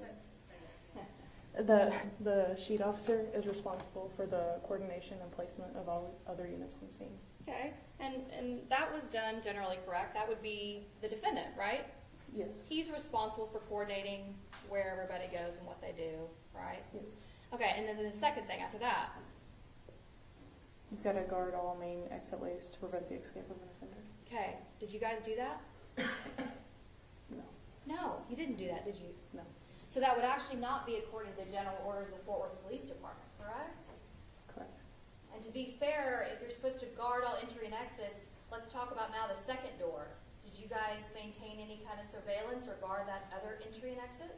No, ma'am. You left the very two things, front door, side door, unmanned, unsecured, that would be counter to against the Fort Worth Police Department. Yes, ma'am. General orders. All right. You've been doing it for 3 weeks, Yes, right? ma'am. And it's his call, right? It's the sheet. Yes, ma'am. His beat, his sheet. Yes, ma'am. Now, let's keep going though, because that wasn't the only thing that we did wrong, right? Because after you are supposed to secure the front or any entry and exits, what's the next thing that we're supposed to do? Inspect the structure. Inspect the structure for any sense of forced entry. Did we do that? That's what we were doing. Yes, ma'am. Okay. And how did y'all do that? We went together, looking around. Okay. And when we talk about to see whether or not the entry and exits have been tampered with, what types of things have you seen before when somebody tampers with an entry? Like maybe they get inside of a door or window. There's usually the wood frame will be cracked around whatever door or window it is, and then the metal part of the door or window will be, they'll have a pry mark on it. There's obvious damage. Did y'all see any of those pry marks on the inside No, ma'am. of the frame? No, ma'am. And in fact, y'all didn't look at the frame because you kept that storm door shut, right? You would be able to see it. Okay. And so were you able to tell that there was no damage? Yes, ma'am. Okay. And so you were able to tell that there was no damage, and if there's no damage, then what's the next thing that we do, according to Fort Worth Police Department? Guard all main exits.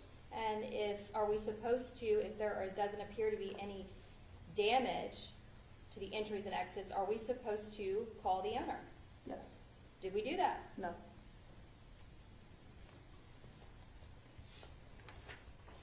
Tell me about your training regarding deadly force and de-escalation. First, let's educate the jury on what de-escalation is. De-escalation is trying to get a subject from being volatile just to talk them down, see if you can't relate to them as a person. And there are times that you are not able to de-escalate a circumstance, though, right? Yes, ma'am. And when I asked you those questions about what's around your duty belt and what was around his, those non-lethal items certainly couldn't be used against or through a window or a door, right? Okay. Now, and you were asked questions about it's common that those items, lawnmower, BMX bike, and weed eater, might be piled in an area that's consistent with a burglary tactic or something you've seen before? Yes, ma'am. Okay. And did you see any cars around that location besides the neighbors' cars? Just the 2 in the driveway, I believe. And the 2 in the driveway, when you were asked this question, I believe it's Defense Exhibit 29, jurors have already seen this exhibit. Both of the neighbors' vehicles are in the driveway, white sedan and dark colored sedan. So those belong to the folks who live there. So were there any other cars around that we could have started piling in a weed eater or a lawnmower or a BMX bike that you guys saw? Not that I can recall. Okay. But maybe there's multiple suspects that are going to come and grab that stuff, right? Yes, ma'am. Okay. What is the, as far as being a police officer, the mantra of the Fort Worth Police Department? I'm sorry, can you ask that again? Is it your job to serve and to protect? Yes.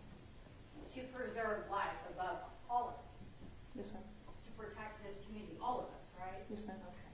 Now, the general orders that we just went over with you, there were violations of multiple general orders that this defendant was a part of and caused. Is that right? We just went over some of them.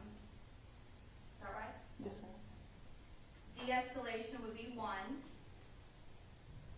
I'm not sure how you would de-escalate that situation now. Okay. Well, in a circumstance where there are other options, for example, when you're trained in the academy about when you see a gun, you were trained in the academy about if you see a gun in someone's hand, is that right? Yes, ma'am. And you're trained to notify the other officers and give some indication that somebody has a gun, is that right? You're trained to give verbal commands, yes. Right. And one of the verbal commands that is taught often is to say, gun, right? In a high-stress situation, it's not. You rely back to your muscle memory. Okay. And so, all right, let's just talk about a regular person. And so if I see a gun, in order to let Dale know there's a gun, probably want to say gun, Yes, right? ma'am. And that wasn't done here, correct? No, ma'am. In fact, you were never told anything about a gun. No, ma'am. You were asked a lot of questions about what was seen through that window. And you said something about the body camera. Is there any way for us to know exactly what he was seeing? No, ma'am. You actually had your back turned, correct? Yes, ma'am. You said also that the body camera is on the shoulder, the eyes are moving in different directions, right? It's the best we have, but Yes, ma'am. it's not exactly what everybody was seeing, correct? Yes, ma'am. Now, did you ever see Atatiana's hands through the window? No, ma'am. And there's no way that you are able to tell us exactly what Atatiana saw looking out of the window, correct? No, ma'am. You can't tell us exactly what the defendant saw, can you? No, ma'am. You can't tell us whether or not he saw a gun in her hand, anything in her hand, right? No, ma'am. Can you tell us, you were asked just now about a laser. Can you tell us whether or not the defendant saw a laser I in can't her speak hand? for what he saw. Okay.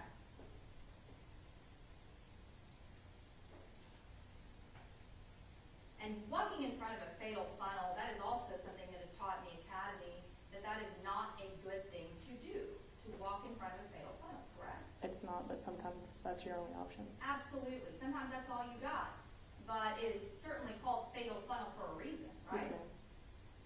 And one question too, and you may or may not remember this, when you're looking in that back gate, are you able to see whether or not there is a window in the backyard from the back gate? Like when you're outside the backyard, can you see whether or not there's a window to see what's going on in the back? I don't remember. That's okay.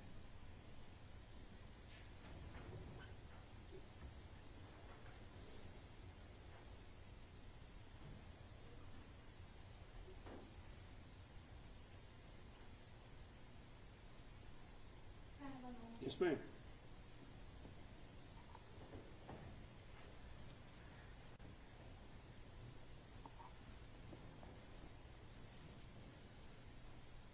I'm going to pass the witness. Mr. Brissett.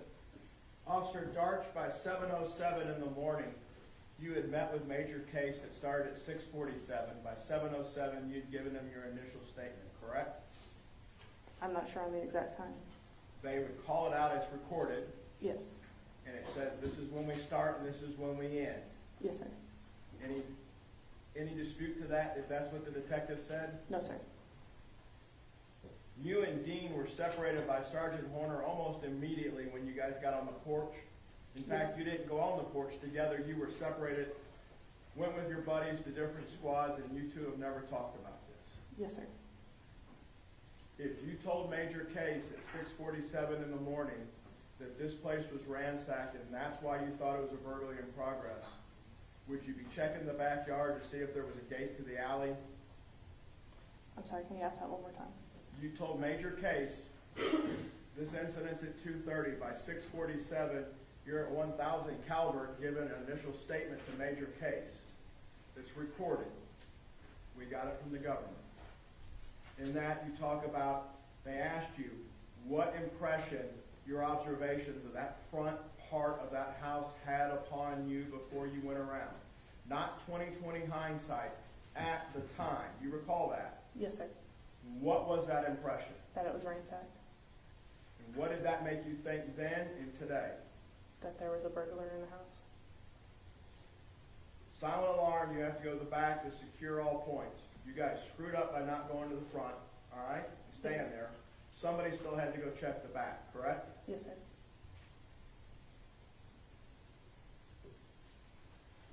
Pass the witness. Ms. Diener. I don't have any further on it. May Officer Darts be excused subject to any potential recall? Yes, Your Honor. Any objection from the state? No, Your Honor. Officer, thank you. You may step down.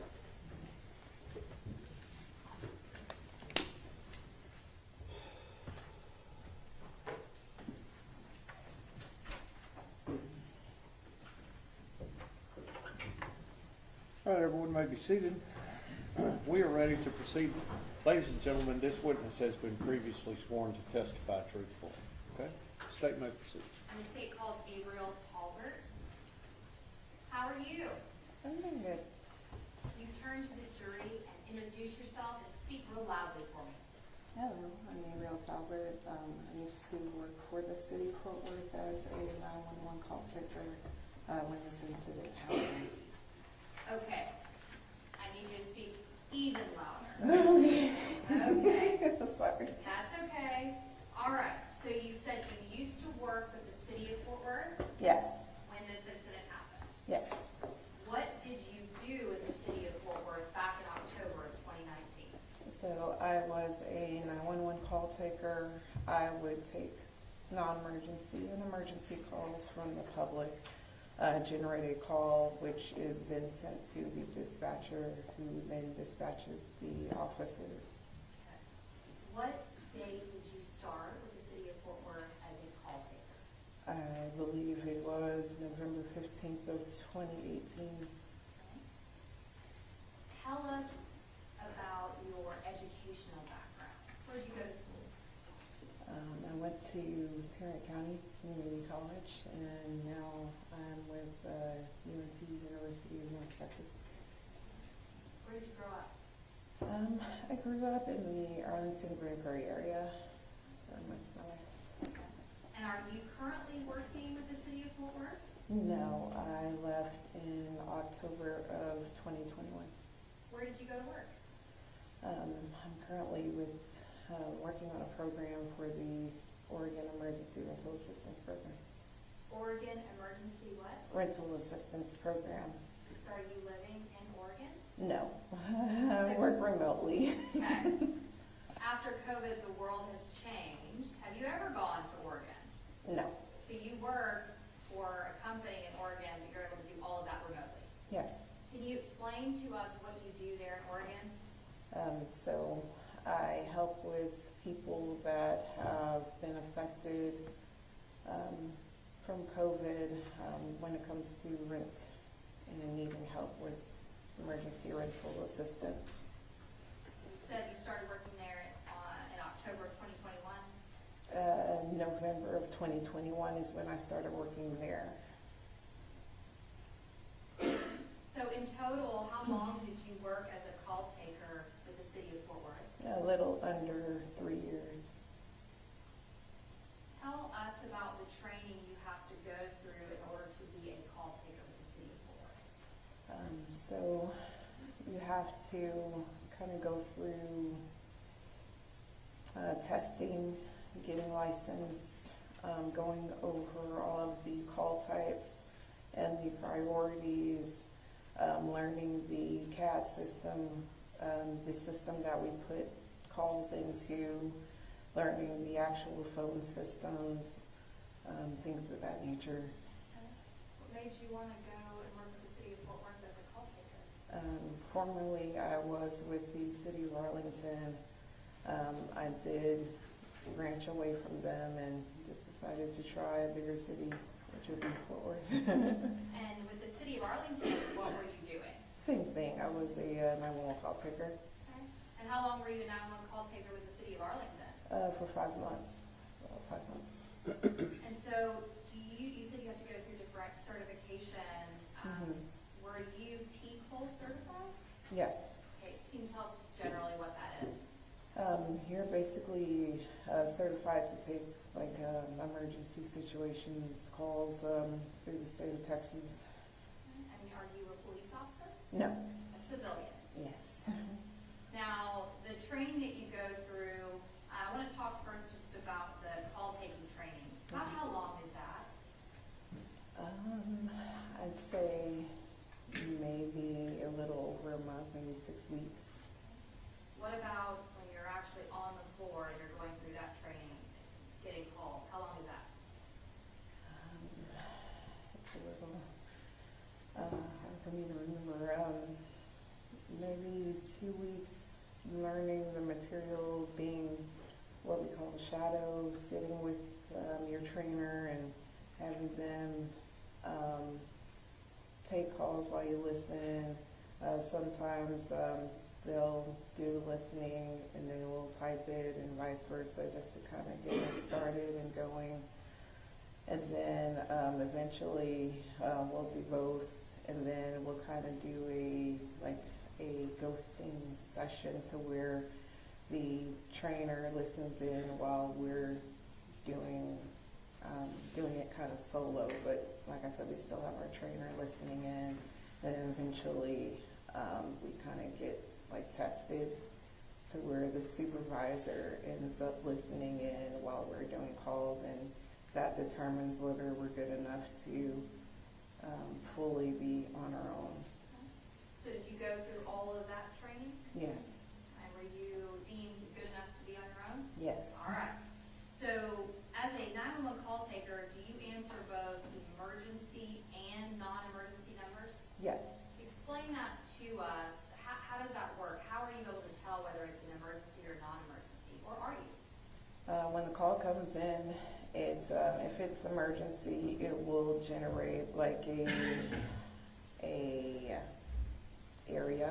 an approximate area of where this call could be coming from. When it's non-emergency, we don't get any type of mapping, and that's how I'm usually able to tell whether they're calling on the non-emergency line or the emergency line. And when you go through your training, are you given information, or I guess instructed in what types of calls, when they come in based upon their details, how to label them? Yes, we go over that. Yes, that would be the call types. And the priorities. And then you said what? And the priorities. So are there different priorities that are assigned to calls? Yes, each call has the same priorities that we can choose from. It all depends on the call details. And so can you go through how many different levels of priorities there are? There is currently 3. Priority 1, priority 2, actually 4. Priority 1, priority 2, priority 2SS, and priority 3. Okay. And so let's go through. So 1 is for what? 1 is like like in progress, life is in immediate danger, weapons are involved, someone is currently in danger. Okay. Then let's talk about 2. The 2 is it's in progress, but it's not as immediate as a signal 1. So like a signal 1 would be, for example, a burglary in progress, someone actually seen on site breaking into a residence. It's happening versus if it's like a priority 2, we don't really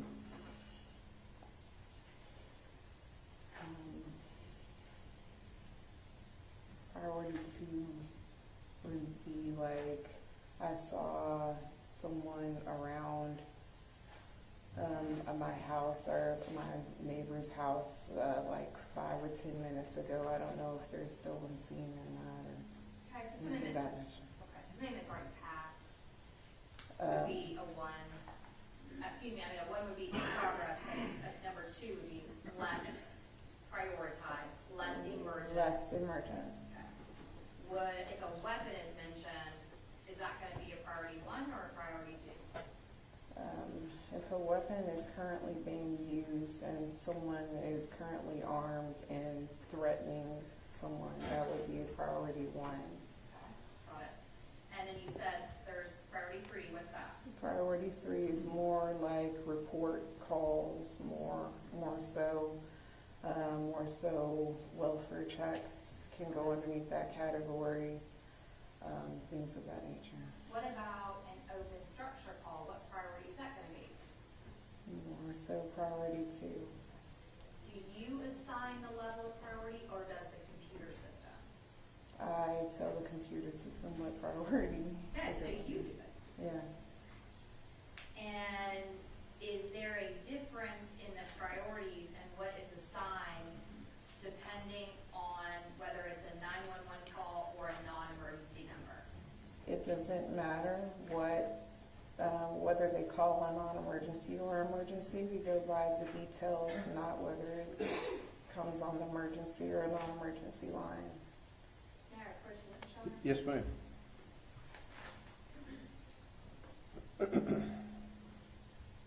Show you State's Exhibit 95. It's not in evidence yet, okay? If you look at State's Exhibit 95, are you familiar what that document is? Yes, it's the incident report of that day. And when we say that day, October 12th of 2019, what were your hours that day that you were working? I came in at 11 p.m., got off at 7 a.m. Is that called the midnight shift? What's that called? Yeah, that was the midnight shift. Now, looking at State's Exhibit 95, are you able to tell whether or not this call from an individual was on the non-emergency number or on 911 call? No, you wouldn't be able to tell from this document. Okay. And when you talked earlier about mapping information, how would you be able, what is that information? How is that depicted on a call detail, or is it? On the sheet, no, it wouldn't be. Yeah, it wouldn't be. Where would it be then? When it comes in, it'll be depicted on our screens, but not on the incident. Okay. So what dictates the title of the call is really going to be the call details. Yes. Meaning the information that the caller is giving you. Yes. All right. And so does State's Exhibit 95, though, does this particular document pertain to the call about this case? Yes. All right. Okay. So you were given information about what was going on at this particular address. Do you remember the address by chance? No, not off the top of my head.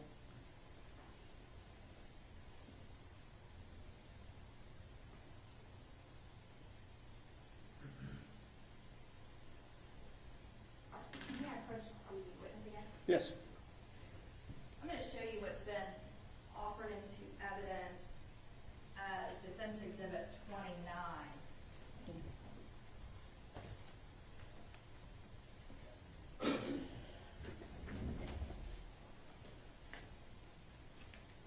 comparing that to State's Exhibit 95, very top, will you just compare those two and let me know if that appears to be the information that was given to you from the caller?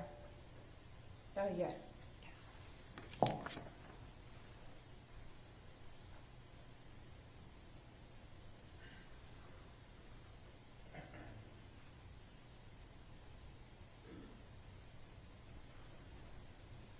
what information were you given?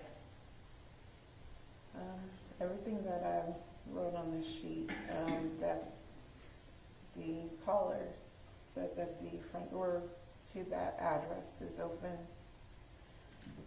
Both neighbors' vehicles are in the driveway, and then I described the vehicles, a white sedan, a dark colored sedan, and that neighbors are usually home, but never has the door open.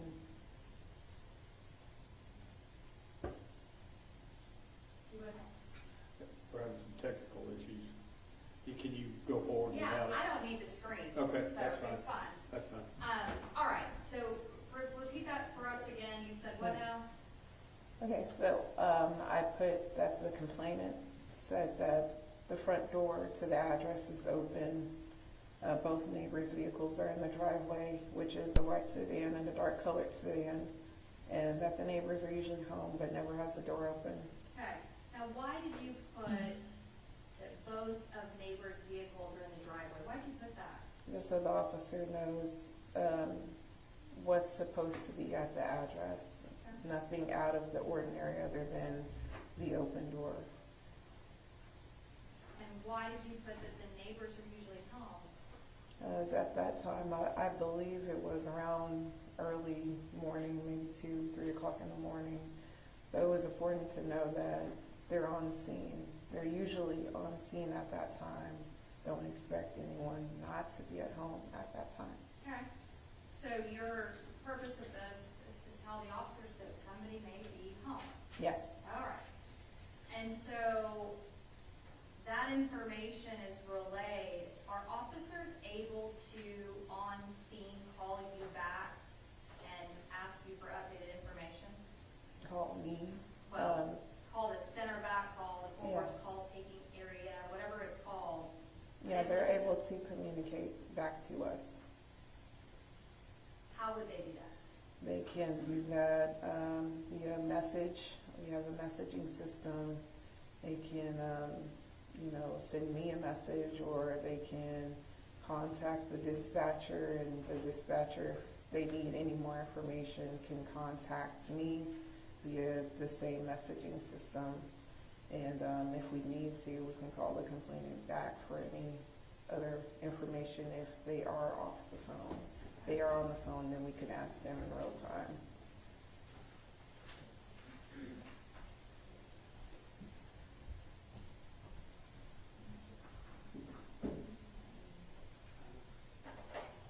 State's Exhibit 95, does that have information regarding who called, the non-emergency number?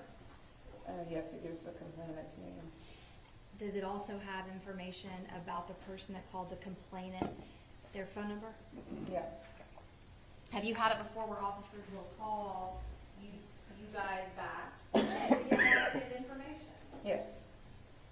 Have you ever received a call where an officer will call you back and say, hey, can you tell the homeowner to come outside or answer the door?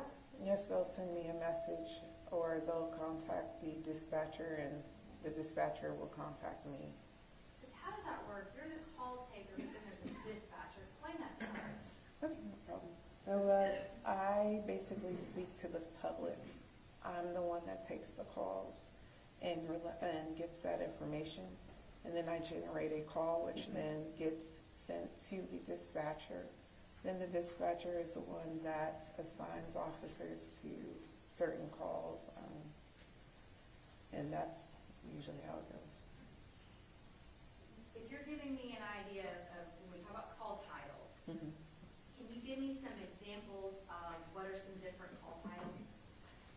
So we have like a disturbance, a domestic disturbance, an investigation, a suspicious person, a burglary, Yeah, If you were to give me an idea of about how many different types of calls, what would you say? about 55 to 75, around that range. Quite a bit, okay. Are there any types of calls, you just mentioned domestic and disturbance, and you mentioned burglary in progress. Are there any types of calls that are more common than others? I would probably say a domestic disturbance, a disturbance, and probably a suspicious person. You run into those quite often. Yeah, around that time of night, yes. Can you, the title open structure, is that an example of a title of a type of call? Yes. Could you give me an example of what would be an open structure type of call? What kind of information would you have been given? So an open structure basically classifies as a building or a house with any type of entryway that's open, or like a window, door, anything of that such that's open.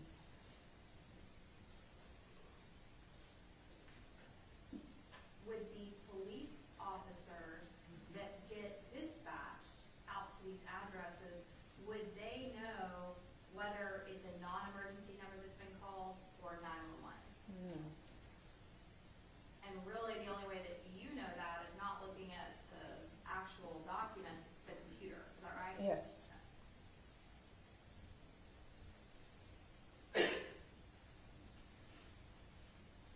In this particular case, on October the 12th of 2019, did you get a call around 2:23 in the morning regarding an open structure? Yes. Why did you do and title it an open structure and not a welfare check? Because there was a structure, house, building that had an open door. So it's pretty specific to that. So, Doesn't really fit a welfare check, does it? no. Does it fit any other type of call, any other title of call? Maybe an investigation, but it would still be about a priority too. It's just the open structure is pretty black and white on that. And in this particular case, did any of the officers at the scene ever reach back out to you or dispatch to get any further information? I'm unsure about dispatch, but for me, no. Once I hung up with the caller, that was it on my end. Are officers also able to call you or the dispatch and ask to run license plates? Yes. Do you know if that was in this case? I'm sorry? Did they call you to run license plates in this particular case? No.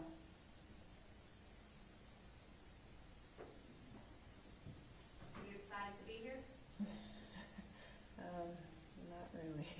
Are you nervous? Yes. Have you been pretty much dreading coming up here and testifying? Yeah. Why? This isn't a case that I don't think any of us would ever want to be a part of. I'm going to pass it to Sean. Cross-examination. You would agree that probably goes for Aaron as well, the defendant. This is a dreadful night, correct? Correct. Because you know what ultimately happened when dispatch sent 2 officers out to the scene, correct? I didn't know until way later on, and I still didn't fully know the extent of everything. And after you hung up with Mr. Smith, you didn't know your role in it until Major Case came over to visit with you, is that correct? Yes. Because you sat down and gave an interview to Major Case. No, I'm sorry. I didn't know my role until one of our supervisors that night, hours later, basically pretty much said, hey, there's a heads up, there's a officer involved shooting on an open structure. And I was pretty much like, well, I sense up an open structure, let me check it out. And I pulled up my call details and realized it was one of my calls. As far as major crimes, the only person that talked to me right after the incident were like supervisors and homicide. So other than that, I wasn't interviewed by anyone else.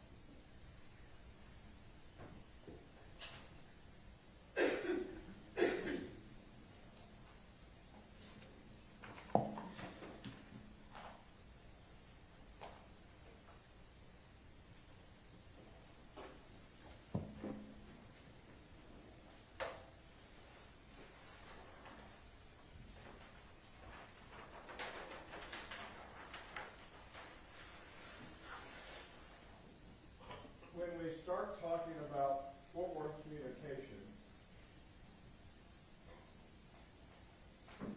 that's over what, on West Bolt Street? Yes. And was that where your office was at the time? No. You were officed at West Bolt Street for the call taking? I was, yes. Okay. And it's a rather sophisticated center that the city of Fort Worth has, a little bit bigger than Arlington's center that's in the main police building on Division, correct?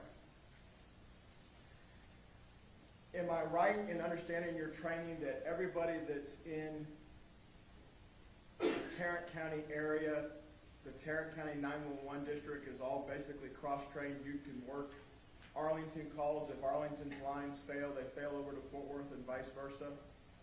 Yes, calls do get switched over, so yes. And the only way you know the difference between a non-emergency and an emergency is whether or not you get the AOI, or the automatic location identification information, in Yes. your console. Yes. And there's AOI and then there's ANI, is that correct? Yes. Automatic number identification? Yes. And those two products came about as part of the E911 system that was brought about after 9/11. You were trained on that, correct? Yes, correct. When the console that you were at that night for non-emergency, it could just as easily been a 911 desk as well, correct? Yes, and like I said, we go according to the details, not whether or not a call comes in as 911 or non-emergency. But greeting's not the proper term. You're taught to introduce yourself with your operator number. Yes.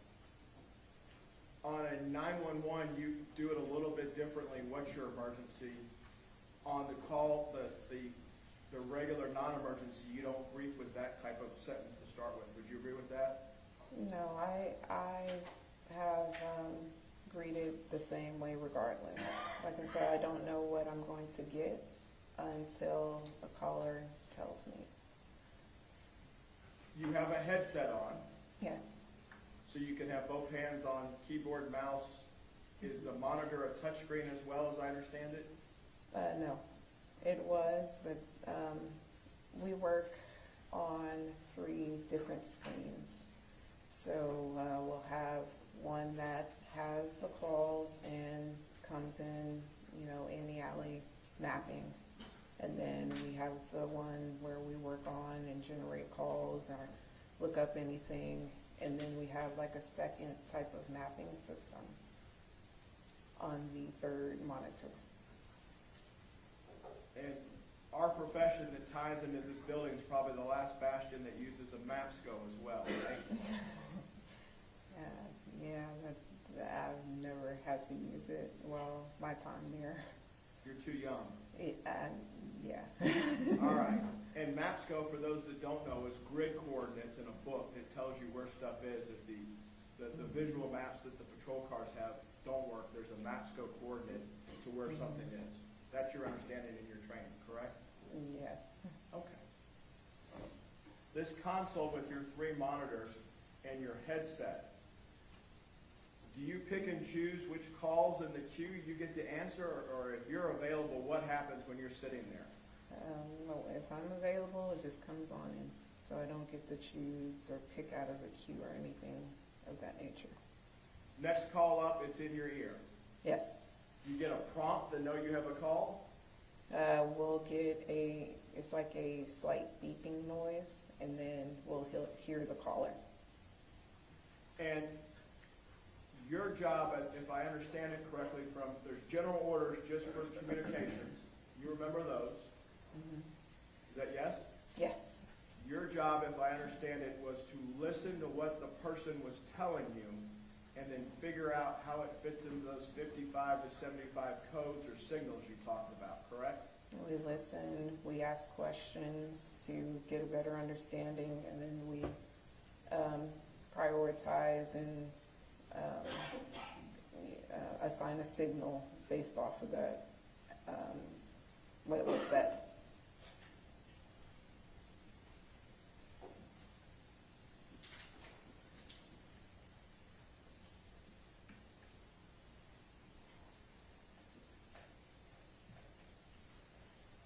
So when you're listening to this call, God bless, what is the call taker or the caller, the complainant, the CP, because that's the shorthand term you use. Yes. What's the CP telling you? When it comes to that call, he said that my neighbor's door is open. Okay? Did he ever mention the word welfare? No. You took what he was telling you and you had to fit it from listening to assigning some stuff. So were the doors the trigger for you, the open doors in that call? Yes, that was the first thing that was said. All right. What were other trigger words for you to figure out how to filter this through the 55 to 75 different things you could assign this? I wanted to get more details as to is the owners usually at home, just so our officers know what to expect, as much as I can give them when they get on scene. Yes, ma'am. And you attempted to do that. You and I listened to the call. Mm-hmm. Yes. You probably listened to it as late as today, did you not? I didn't listen to it today. Yesterday? No. When's the last time you listened to it? Maybe a week or two prior. Okay. You met with the DAs at their office on the 4th floor here? Yes. I don't remember exactly when, but it was recent. Okay. And you would expect that as witness prep takes place? Yes. So you got a chance to listen to it? Yes. Did you initial the DVD or CD that it had it on there? I don't know. The recording, though, that you listened to, you could identify your voice. Yes. And from the start of the beat to the end, that was your complete call in this case, correct? Yes. And based on listening to what you were able to listen to, you went through what you have from the 55 to 75 codes and made this a signal 56. Is that correct? That's correct. And what is a signal 56? An open structure. Why not a signal 61? I just, given how long I've been away from the city, I don't remember signal 61. Could you please go over that? Welfare check is found under signal 61 in your Okay. 58-page general orders. Because the call details fit a open structure, which, I've said before, is any structure, business, house that has anything perceived as open, a door, window, as such. A signal 61 for welfare check is more so, like, for example, if I usually speak to my mom around a certain time and I haven't heard from her, can officers go over there and kind of check, make sure everything is okay? Most of the time, a welfare check is not within the signal 2 realm, is more of a signal 3 most of the time. Oh, I apologize. No. No. Do you remember when you were given your interview, whether it was the homicide or somebody else, that they recorded your conversation? I believe homicide did, yes. If I understood what you were trying to explain to homicide, had they said just that, I'm looking for my mother, if a specific person's name was mentioned up here in this call, that changes the playbook for you and gives you more factors to go on. You're looking for a specific individual then on a welfare check versus the open doors, which is the bigger threat assessment at that point? Yes, you can say that. I don't want to put words in your mouth, I want to understand. That is one of the examples of a signal 61. It doesn't have to be specific. If, like, the door wasn't open and he just wanted to go and check up on his neighbor, that could also, classify as 61, depending on what he tells me. When you listened to that call a couple weeks ago, though, nobody ever said the word elderly residents to you. No, and it does not have to just be an elderly person. No, but I'm saying if somebody today said that they told you, they specifically told you that they wanted to check for an elderly resident, that's not what was told to you that night, No. was it? No, that was just an example. So if anybody is saying that today, they're mistaken. Yeah, I would say. Not to you, but you didn't take that down. Nobody ever told you it was a welfare check for an elderly resident. No, no one ever said that. No one ever told you they were too scared to go over there because they didn't have a firearm. No. Once you hit a sign, what takes place? Once I hit that, then it is sent to the dispatcher. And at that moment, if I am still on the phone with the caller, I can still add details, and anything that I add in there, the dispatcher is able to see. And the dispatcher then assigns a unit, I guess, based on availability. And given a priority 2, they have to have, at least it goes to 2 officers. If 2 officers aren't available, it goes to an officer and a sergeant. If the sergeant's not available, the lieutenant. They find 2 people to go out there. From my understanding.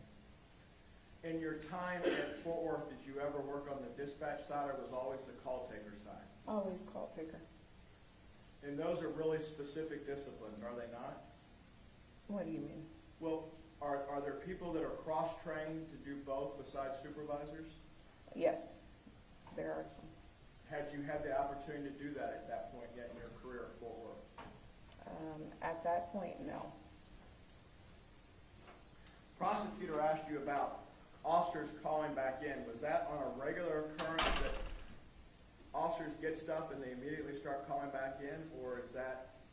If an officer needs more details, then they can contact dispatch, or every now and then they'll just shoot the call taker a message. Do you think your handling of this call, you got enough information to dispatch officers to do their job? Yes. Thank you. Pass the witness. Read it, right? Nothing further on it. Then Ms. Talbot be excused subject to any potential recall. No objection from the state. Yes, Your Honor. Thanks, ma'am. Go and clip that microphone, you're free to go.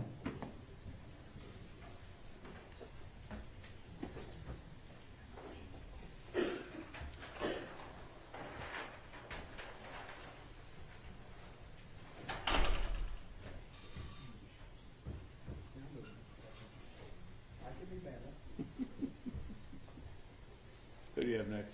The state calls James Smith. James Smith.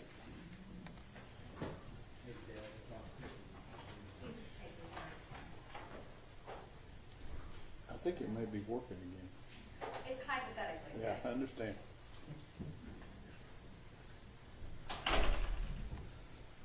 Come up, please, sir.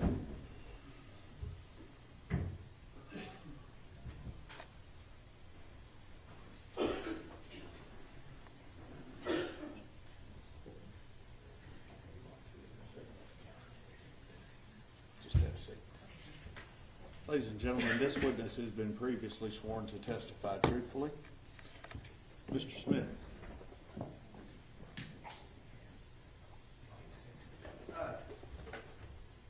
Mr. Smith, would you introduce yourself to the jury, please? My name is James Smith. And Mr. Smith, could you speak up and do that one more time? Make sure that microphone catches everything. My name is James Smith, And Mr. Smith, what city do you live in? Fort Worth, Texas. And what street do you live on? East Allen Avenue, Fort Worth, Texas. How long have you lived on East Allen Avenue? Give or take 60, about 60 years or more. And you live in the same house on East Allen? Not the same house. We own several homes on that property. Throughout the years, we moved from house to house. You said we. Who's we? My mother, my grandmother, 2 sisters, a brother. How many homes have y'all owned on East Allen Avenue, your family? At one time, we had 13. We're down to 5 now. And do you recognize the address of 1203 East Allen Avenue? Yes, I do. And what's located at that address? Excuse me?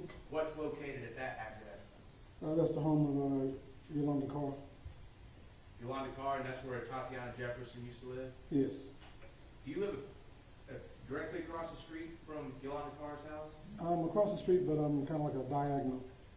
And how long have you lived in that particular house? About 20 years. Anybody live there with you? I'm taking care of an elderly lady, yes. What about next door? Who lives next door to you? My sister and her family. And who all lives there with your sister? Her children. And I'm sorry? Her children? how many children does she have? Living in the home? Adult children, let's say. Let's start there. Well, there are 3 adult children in the home. And who are the adult children in the home? Rachel Bowman and Julian Bowman, Jade Bowman. So I'm sorry, that was Rachel, Rachel. Julian, and Jade Jade. Bowman? Mm. And then, are those all brothers and sisters? Brothers and sisters, yes. And then how many kids between those brothers and sisters? 5. And what is the range of those ages? No one over the age of 18. Is there some young kids too? Young kids, maybe 6 to 15, 16. Mr. Smith, you've lived on that street for 60 years. Why don't you tell the jury a little bit about your neighborhood, your street that you grew up on, or you lived on for 60 years? Well, it's a pretty great neighborhood for me to be there 60 years, but I started at my grandmother's house on the opposite end of where I live. And when my mother was able to rent a home, she moved from her mother's home to a home closer to where I am. In fact, next door to where I live. And she rented that home for about 6 years. She got a job at the post office. She was the second black person to be hired at the Lancaster post office.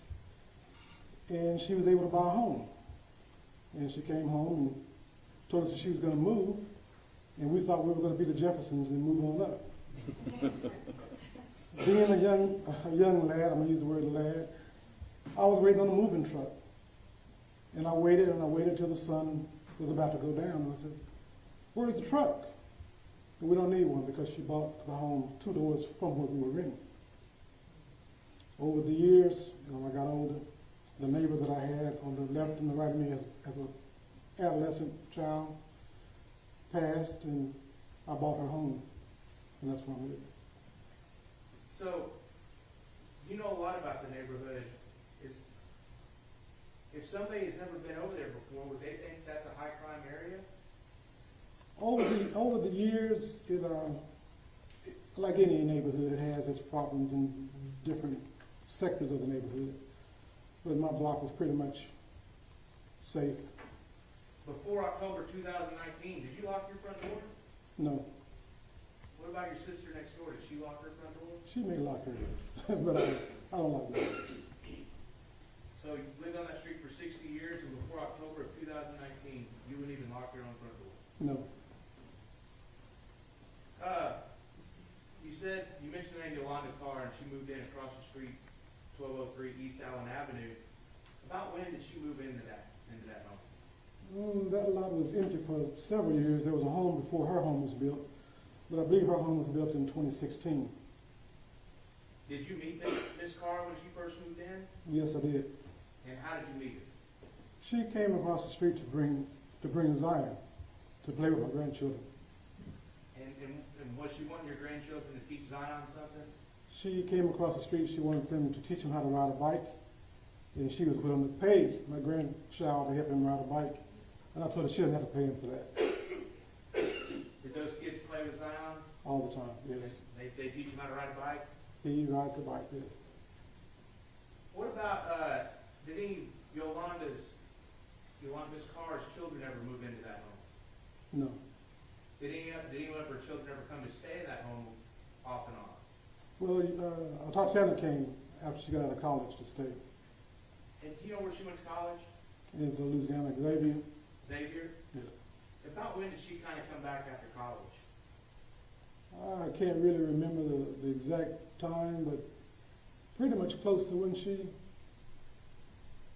had this incident. It's same year. Do you know what Atatiana studied at Xavier?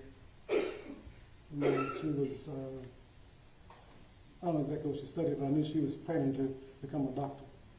Planning to become a doctor. What, did you ever meet Atatiana? Yes, I did. And when did you first meet her? I met her, the first time I met her, she and Zion's mother, Amber, came over to my granddaughter's birthday party. And we sat on the porch and watched the kids play on the bounce house. Did you ever see Atatiana taking care of Zion or teaching him how to do things? Yeah, she taught him how to cut the grass. It was rather comical because he would run with it when she was trying to teach him how to walk with it. So he would just run as fast as he He was could? running fast. It was comical. I was doing my yard, they were doing theirs, and it was comical. Well, if I may, I'm going to show you some pictures. Is that okay, sir? Sure. I'm looking at State's Exhibit 6 up here. Your Honor, can you put it in presentation mode on Yes. yours? I have it on mine, but it's not working. It's not translating over. So, Like, the phone. I mean- State's, we can start with State's Exhibit 6, Your Honor. Well, it's. I know, that's what I'm trying to explain as Judge. It's almost as if it's stuff. Can I just use the screen to do it? Yes. We have it on some sort of.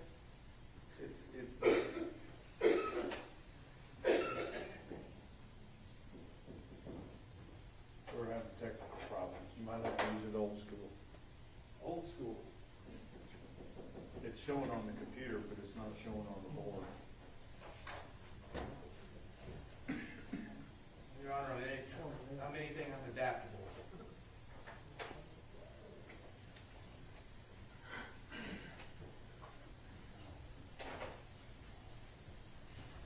Now, approach witness, Your Honor. Yes, sir.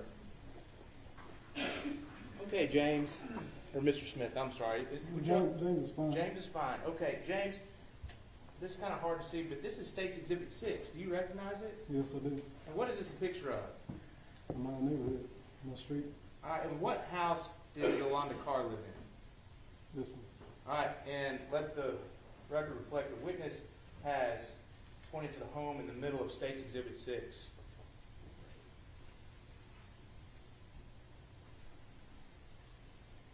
If I may just walk in. That's fine, Mr. Smith.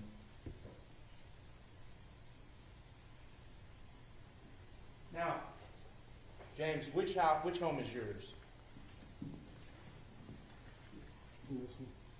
This one over here. There's 3 homes in the bottom right corner of this photo, and yours is the middle of those 3 homes in the bottom right corner of this photo. Correct. So I'm pointing to it right now. Correct.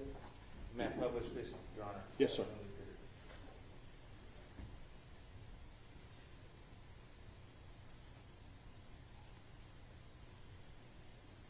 So,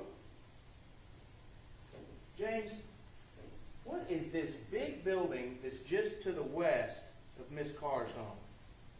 Now I'm pointing to this green highlighter, and in State's Exhibit 6, it has kind of a white front in the building. It's a Masonic mosque, a Muslim mosque. Back in October of 2019, was that building in use? It's in use, but they don't have a congregation there.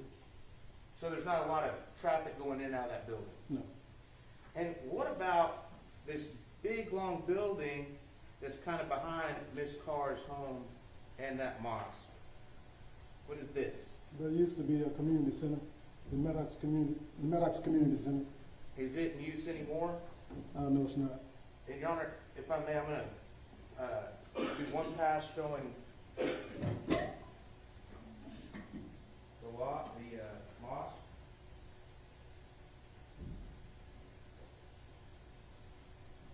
And then another pass showing the community center behind this car's office. So, James, when we're looking at State's Exhibit 7, do you recognize that? Yes, I do. And is this a view of Miss Carr's home in the middle of the picture from the east looking west? Yes, it is. So what's this street that's going right here, horizontal of State's Exhibit 7? Horizontal State's Exhibit 7 with, let's see, just next to the mosque. Mississippi Avenue. Mississippi Avenue, okay.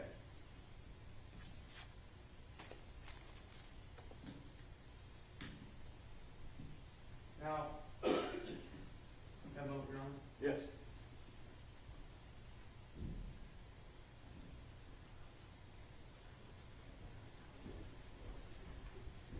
Now, James,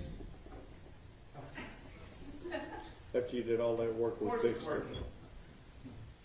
All right, now, James, I'm going to take you back to October of 2019, okay? Okay. And that's not, you've kind of lived over and over again, haven't you? Every day. So let's go to the daytime of October 12th, October 11th, 2019. What did you do that day? I work in the yard. And what was going on? Did you notice anything out of the ordinary while you were working in the yard? Working in the yard, nothing out of the ordinary. Like I said, I was cutting my yard, and Atatiana and Zion were cutting their yard. Was this another one of those times where Zion was racing with the lawnmower? When he really wanted to be across the street playing, but she had him working. Maybe that's why he was racing, so he'd get over with the play. Could be. So about what time did you finish up with your yard work? Not really, maybe 5:30. And what did you do after you finished up with your yard work? I went in the house to watch TV. And anything eventful happen while you're watching TV in your home? Later on in the day, there was an automobile accident. What happened with that automobile accident? I guess, well, I live on I'm going to call it a dangerous curve, which it is because cars come across my yard frequently. A car hit a light pole. And Was it daytime or nighttime when that car hit that I light? believe it was like nighttime, going toward evening, dusk, about dusk. Well, did you see it happen or did you hear it happen? I heard it. I didn't see it. I heard it. What did you do after you heard it? I went to the front door to see what the noise was. And what did you see when you got to the front door? I saw Atatiana run from her home to the accident site to sit with the people that were in the car. She went to sit with the people who just hit the light. Almost like a 100-yard dash straight to the car. And can you tell us, from looking at State's Exhibit 7, up here on this board,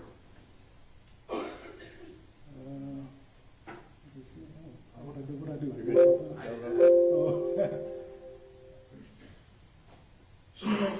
She ran east toward the other end of the lot to the last clump of trees. There's a light pole there that the car hit. okay, so I'm pointing, I'm going to give this pointer to you, James, so you can use it. You see this button right here? Mm-hmm. Why don't you show me where that car, can you see where the car accident would have been from this photo? Right here. Right there, and he's kind of pointing to the middle. For the record, he's pointing to the middle of State's Exhibit 7 to a tree almost. It's where the curve is going into the bottom of the photo. Right. And so, could you point to Miss Carr's house again? Right here. And so you saw Atatiana run from that house all the way over there to sit with those people? Yeah. And how long did she sit with those people? Until the paramedics came. Is everybody okay? They were fine. Okay, so after that excitement, what'd you do?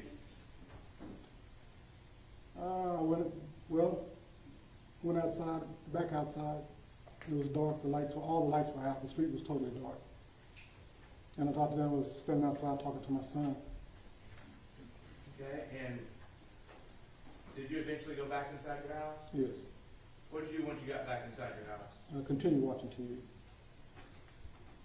you watch TV all night, or did you go to bed at some point? Not all night. I usually watch the world news. But I eventually went to sleep. So you went to sleep. Was it still October 11th, or did you stay up past midnight, or do you remember? October 11th. At some point, after you went to sleep, did you wake up? Yes, I did. Who woke you up? I got a call from, I'm not sure if it was my nephew, but I guess it was like on a conference call. But my family next door called me. Without giving what they said, what was the nature of that phone call? They're concerned for my neighbor. And were they concerned about this car's house? Yes, And did that make you concerned? yes. So what did you do after you became concerned? I listened to them give me their concern. And when I got up to look out my window, I have my dining room window faces Miss Carr's home. And I noticed the front door was open. Both the doors were open. Okay, so now we're looking at State's Exhibit 5. Are you talking about the front door that faces the street and that sidewalk and that little side door that comes out to the driveway? Yes, When you say they were open, was it dark inside the house? no, it's light inside the house. So that the living room lights were on? Living room, I think dining room. The living room, dining room kind of combined, so yes. What about the porch, the front porch, you remember? I don't believe the front porch light was on, I don't remember. So about what time was this when you walked outside and saw these doors open of Miss Carr's house? Well, I was looking through the window and it was like, I guess 2 something, I don't know the exact time. It was after 2 o'clock. So what were you thinking when you saw these doors wide open and the lights on? Well, when I saw the front door facing the street open, I was concerned because that door had never been open for the duration of her living there, that concerned me. They didn't use that front door? She never used that front door. Which door did they use? She used the side door.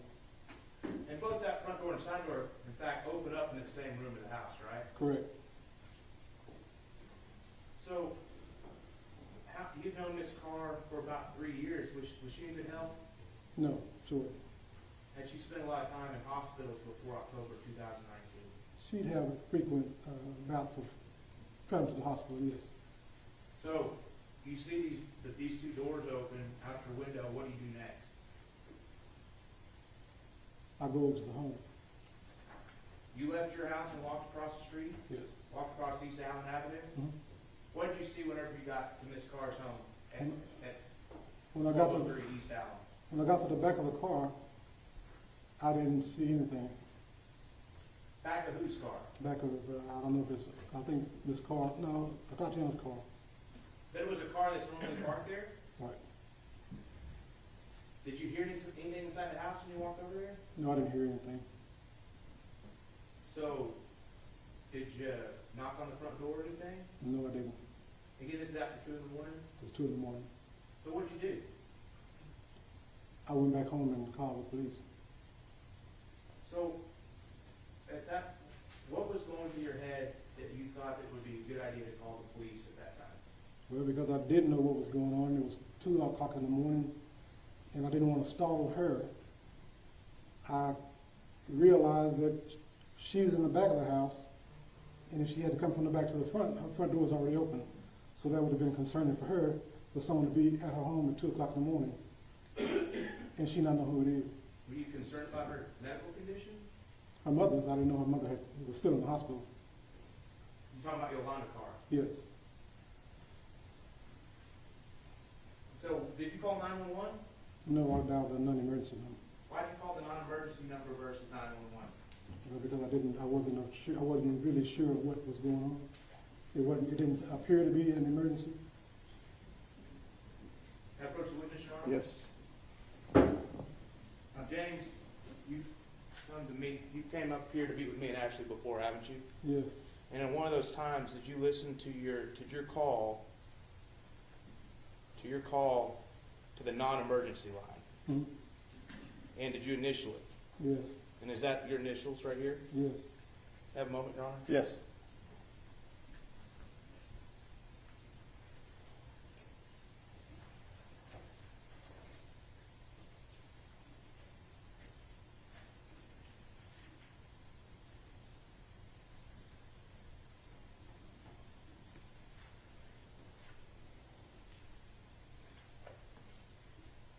This time, Your Honor, State would offer State's Exhibit 2, which would be the phone call, the non-emergency call from James Smith, Fort Worth Dispatch. Attorney, Defense Counsel for review. Judge, I have to assume it's the same thing they've turned over to us. If it is, we don't have any objection. All right, It is the same turned over through discovery process, Your Honor. all right. State's Exhibit 2 is admitted. Permission to publish the audio. Yes, sir.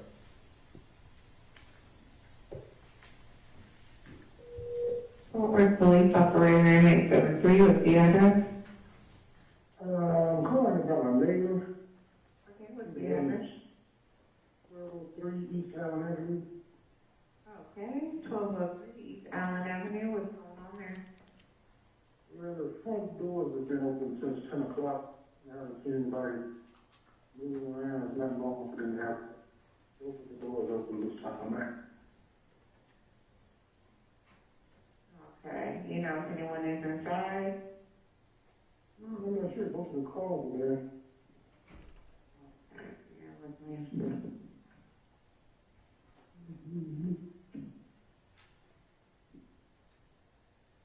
And they're in the driveway?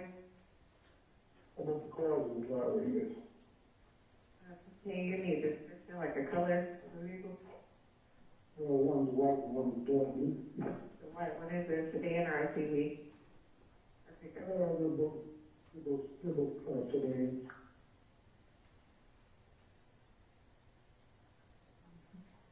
Okay. And what's your name? Dan Smith, And what's your telephone number? 817-609-9158. Hey, 176099158. 817-609-9158. Okay, and, are they usually home at this time? They're usually home, but they never had both of the front doors open. And lights on, like I can see straight through the house.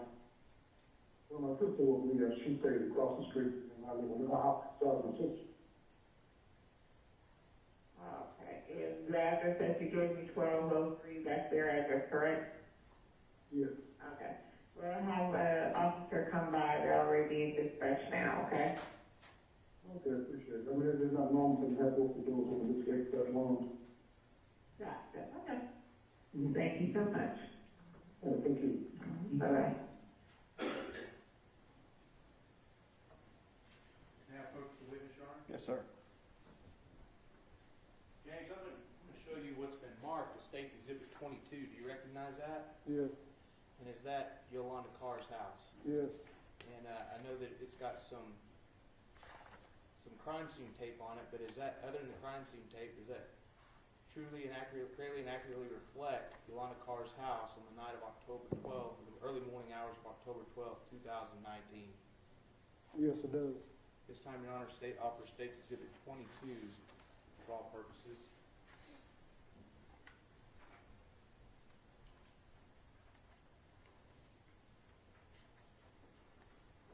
No further objection. All right. State's Exhibit 22 is admitted. So, James, when we're looking at State's Exhibit 22, I see a white car in that driveway. Is that one of Yolanda Carr's cars parked there? That's Atatiana's car. That's Atatiana's car. Yes. And I see another car that's kind of back there to the garage. Whose car is that? That's Miss Carr's car. And those are the two cars that you identified in that call we just listened to, right? Yes. How close did you get up to that white car whenever you went to go look? Just the passenger's back end of the car, the white car.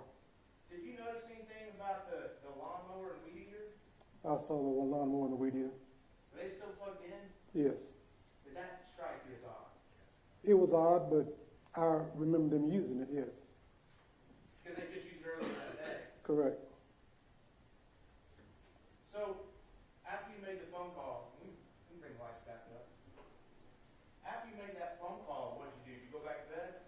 No, I was going to wait for the police to come. Where'd you wait? I was going to wait where I was standing, but then I thought I could be construed as a perpetrator, so I went across the street to my sister's home and sat on the stoop. Sat on the stoop, and who sat on the stoop with you? Myself and my older sister and several other family members. Did you ever see the police arrive at Yolanda Carr's home? I didn't realize they were the police, but I remember I was standing in front of my sister's home, And my nephew, Julian, said, "Uncle James, who is that?" And I looked to my left, and we saw two silhouettes coming from around the corner toward the house. Were they coming from Mississippi? Yes. And were they running through somebody's yard or in the middle of the street or something different? Well, there's a vacant lot around the corner, but they were just crossing the street. Because they were out on the asphalt.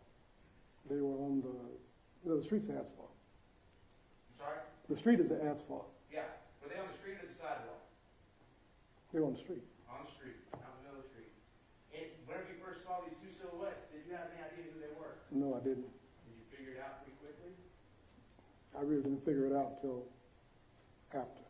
Did you ever see, was it clear to you from where you were sitting, did you see any badges or anything? No, I couldn't make out what they were. Did they say anything to you as they went by your sister's student? No. Where'd they go, these two silhouettes? They came across from the Mississippi, from the west side of the home. They crossed the street. They walked up to the front door. At that time, I thought it might have been the police. But when they passed that door and went to the right of the home, we were all wondering where are they going. Did one of the officers stay at the front of the house, or they both go around the side? They both went around the side. I'm sorry, the silhouettes. They both went, the figures that we saw went around to the side. Did you lose sight of them after they went around the side? Yes. What happened next after you lost sight of them? After I lost sight of them, I heard some yelling, and then I heard a gunshot. Did you see those two silhouettes again? After you heard the gunshot? I saw them running to go in the house. Did you see those two people go inside the house? Yes. How long before anybody else showed up at Yolanda Carr's home? It was rather quickly. The street was filled with other police cars. How many police cars showed up there on scene? I started counting. It was over 10 for sure. Were they all going inside the house, or were they out the street, or something different? They all went to the house. Were there other officers kind of out in the street checking on things? They were all around the house, all of them down the street. What were you thinking at this point? What had happened? Did you have any idea what had happened? Not at that point. When did you figure out that something horrible had happened? I believe the officer came across the street and took a statement from me and advised me that there was a fatality, but she wouldn't tell me who the fatality was. Who did you think the fatality was at first? At first, I thought it was the officer. And what did you learn? It was 9 hours later I learned it was Atatiana. How was it getting that news? It was devastating. How many times did you give a statement to the police that night? I think I gave 2. Well, I gave 1 statement, but another conversation was recorded.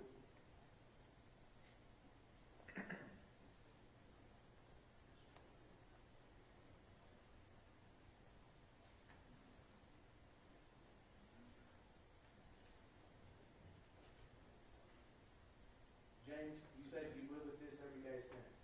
Every day. Have you felt responsible? Somewhat.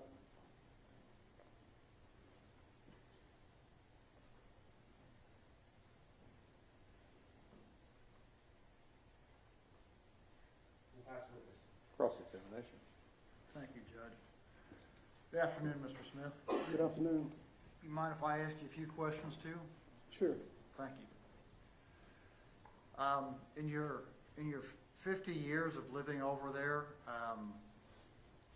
has it been a quiet, calm 50 years over there?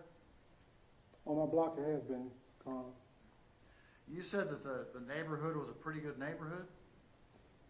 It has its problems in different sectors of it, but where I live, it's no problem. Okay. So what do you consider the neighborhood to be? Excuse me? What do you consider the neighborhood to be? A neighborhood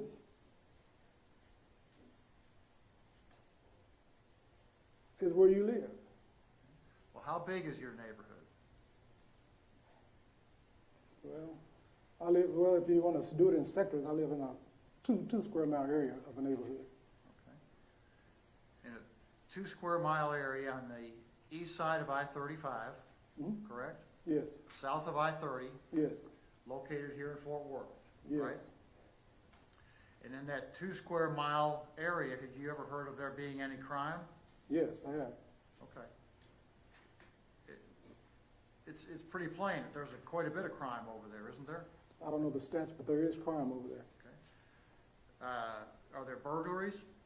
I'm not sure. I don't know the stats, but I know there's crime over there. Okay. Well, what do you consider crime to be? Well, just recently we had a murder. When was that? I can't remember the date, about a few months ago. Okay. Is that the first murder that's ever happened in the neighborhood? I'm not sure. That's one I know about. Is there a little bit of crime or a lot of crime? I'm not sure. I don't know the stats. You've only lived there 50 years. Yes. Okay. What's your opinion? My opinion? Mhm. Could you rephrase that in my opinion of what? The neighborhood? What is your opinion about the amount of crime that occurs in your neighborhood? My opinion, it could be less. It should be less. But it's not, it's more. I wouldn't say more, but it should be less than what it is. Are there any crimes that occur at night over in your neighborhood? It probably does, but I'm not, I don't keep a record of every crime that goes on in the neighborhood because I'm not privy to every crime in the neighborhood. You couldn't possibly keep a record of every crime that happens over there, could you? No, I couldn't. Ever had a burglary over there in your neighborhood? I'm quite sure there has been, yes. Okay.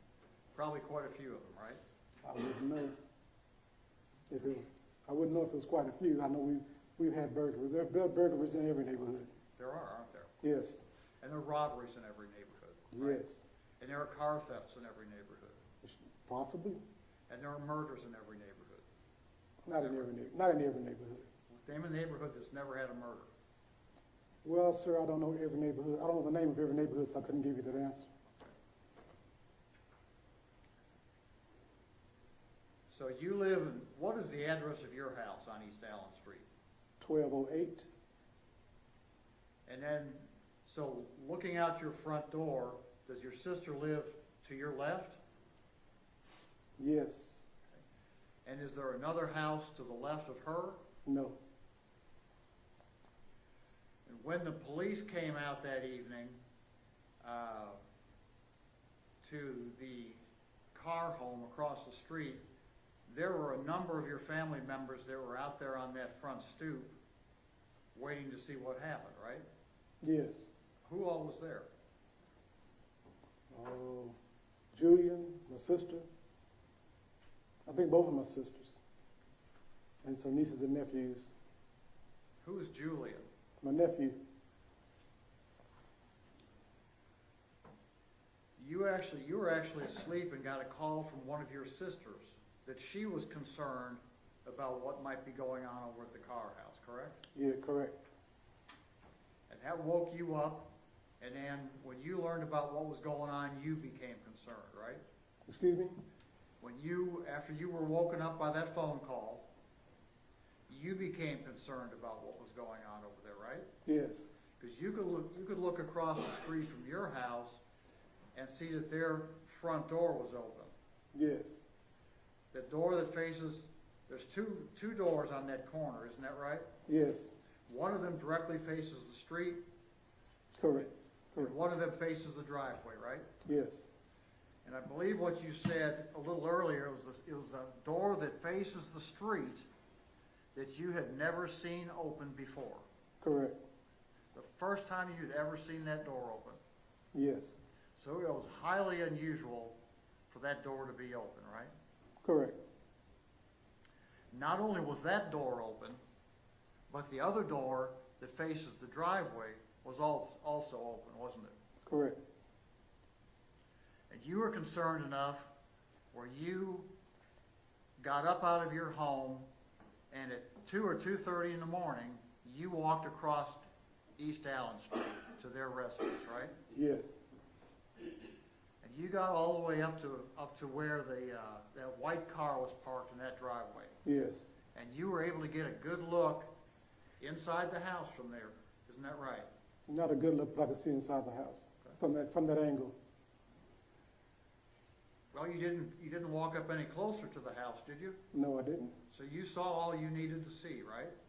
I walked across the house hoping that I would see someone in the living room. I didn't see anyone. So having not seen what you hoped you would see, did you back up across the street or did you call the police from a cell phone? I think I called him on a cell phone, yes. Were you standing right out there in the driveway when you called the police? I don't remember. Were you across the street at your house when you called the police? That's possible. It's possible that you had backed away and gotten over to the safety of your home before you called police, right? The safety of my home? Yes, sir. If you call my home safe, yes. You're the guy that called it safe. You said you didn't even lock the doors over there. I don't lock my door. Did you consider your home to be a safe place? Yes.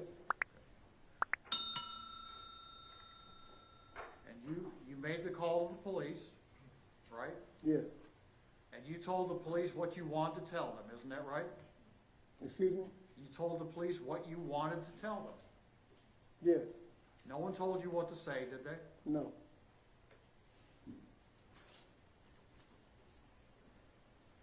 And then you presumably walked from your home over to your sister's home and sat with them on the stoop to see what was going on, right? Not to see what was going on, but to wait on the police. To wait on the police. And make sure the police could go over there and take care of the issue that you saw, right? To take care of the issue? Yes, sir. If you want to call the issue, yes. Well, what would you call it? I wouldn't call it the issue. I would call it the concern that I had. Okay. 2:30 a.m., you had a concern that something was wrong at your neighbor's house, right? Correct. While you were across the street, standing on your neighbor's driveway, you didn't go up to the front door to knock, did you? No. You didn't holler out, hey, this is James Smith, what's going on? No. Didn't walk around the back of the house? No. You called the police? Yes.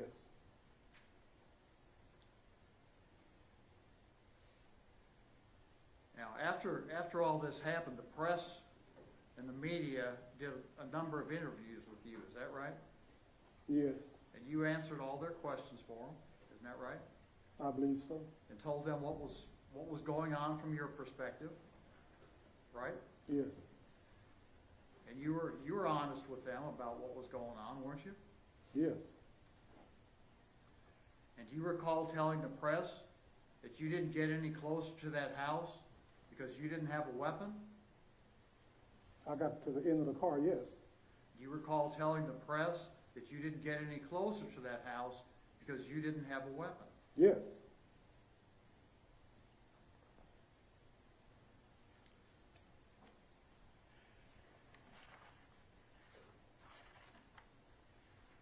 Now, at first, when you heard there was a fatality over there, you thought it was a police officer? Yes. What gave you that idea? Because he was the only one that went in the back of the house. When the officers interviewed you around, well, not long after the events that occurred over there, like within an hour, correct? I'm not sure of the time, but they did, in fact, interview me. It was pretty quickly afterwards, wasn't it? I don't know about the time is not factoring in my memory at the moment. Before the sun came up? Yes. You had been interviewed? Before the sun came up, yes. Yes, sir. Okay. And you told the officers that interviewed you that you heard a noise, you heard a loud bang. Is that right? Yes. And that you thought that loud bang was a battering ram. No, I didn't say that. You didn't say that? I don't remember saying that. You didn't tell Detective Heisey and Detective Harrington at 3:41 a.m. that you thought that loud noise was a battering ram? I didn't know. If I said it, I didn't understand the question they were asking me. It didn't sound like a battering ram. So if they ask you what you thought you heard, you didn't understand the question? No. Did you ever use the word battering ram while you were talking to them? If I used it, I don't remember it.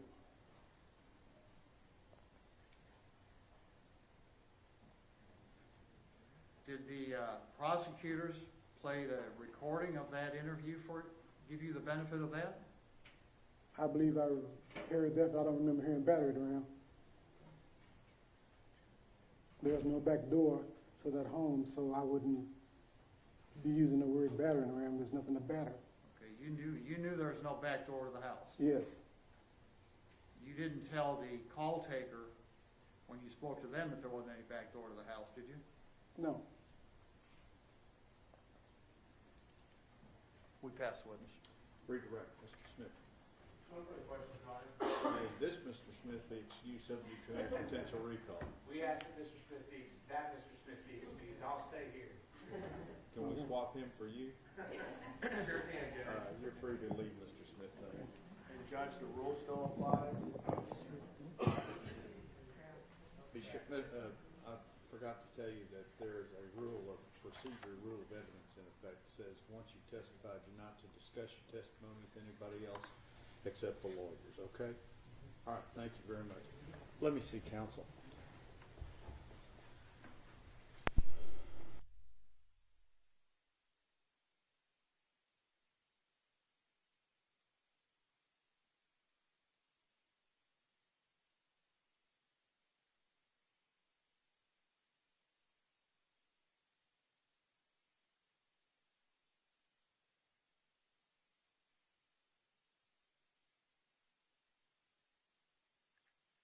Witness may be a little lengthy, and so I want to try and get you out of here on time, okay? Remember the instruction, don't discuss the case amongst yourselves or with anybody else. We'll see you, see you in the morning. Thank you. All rise.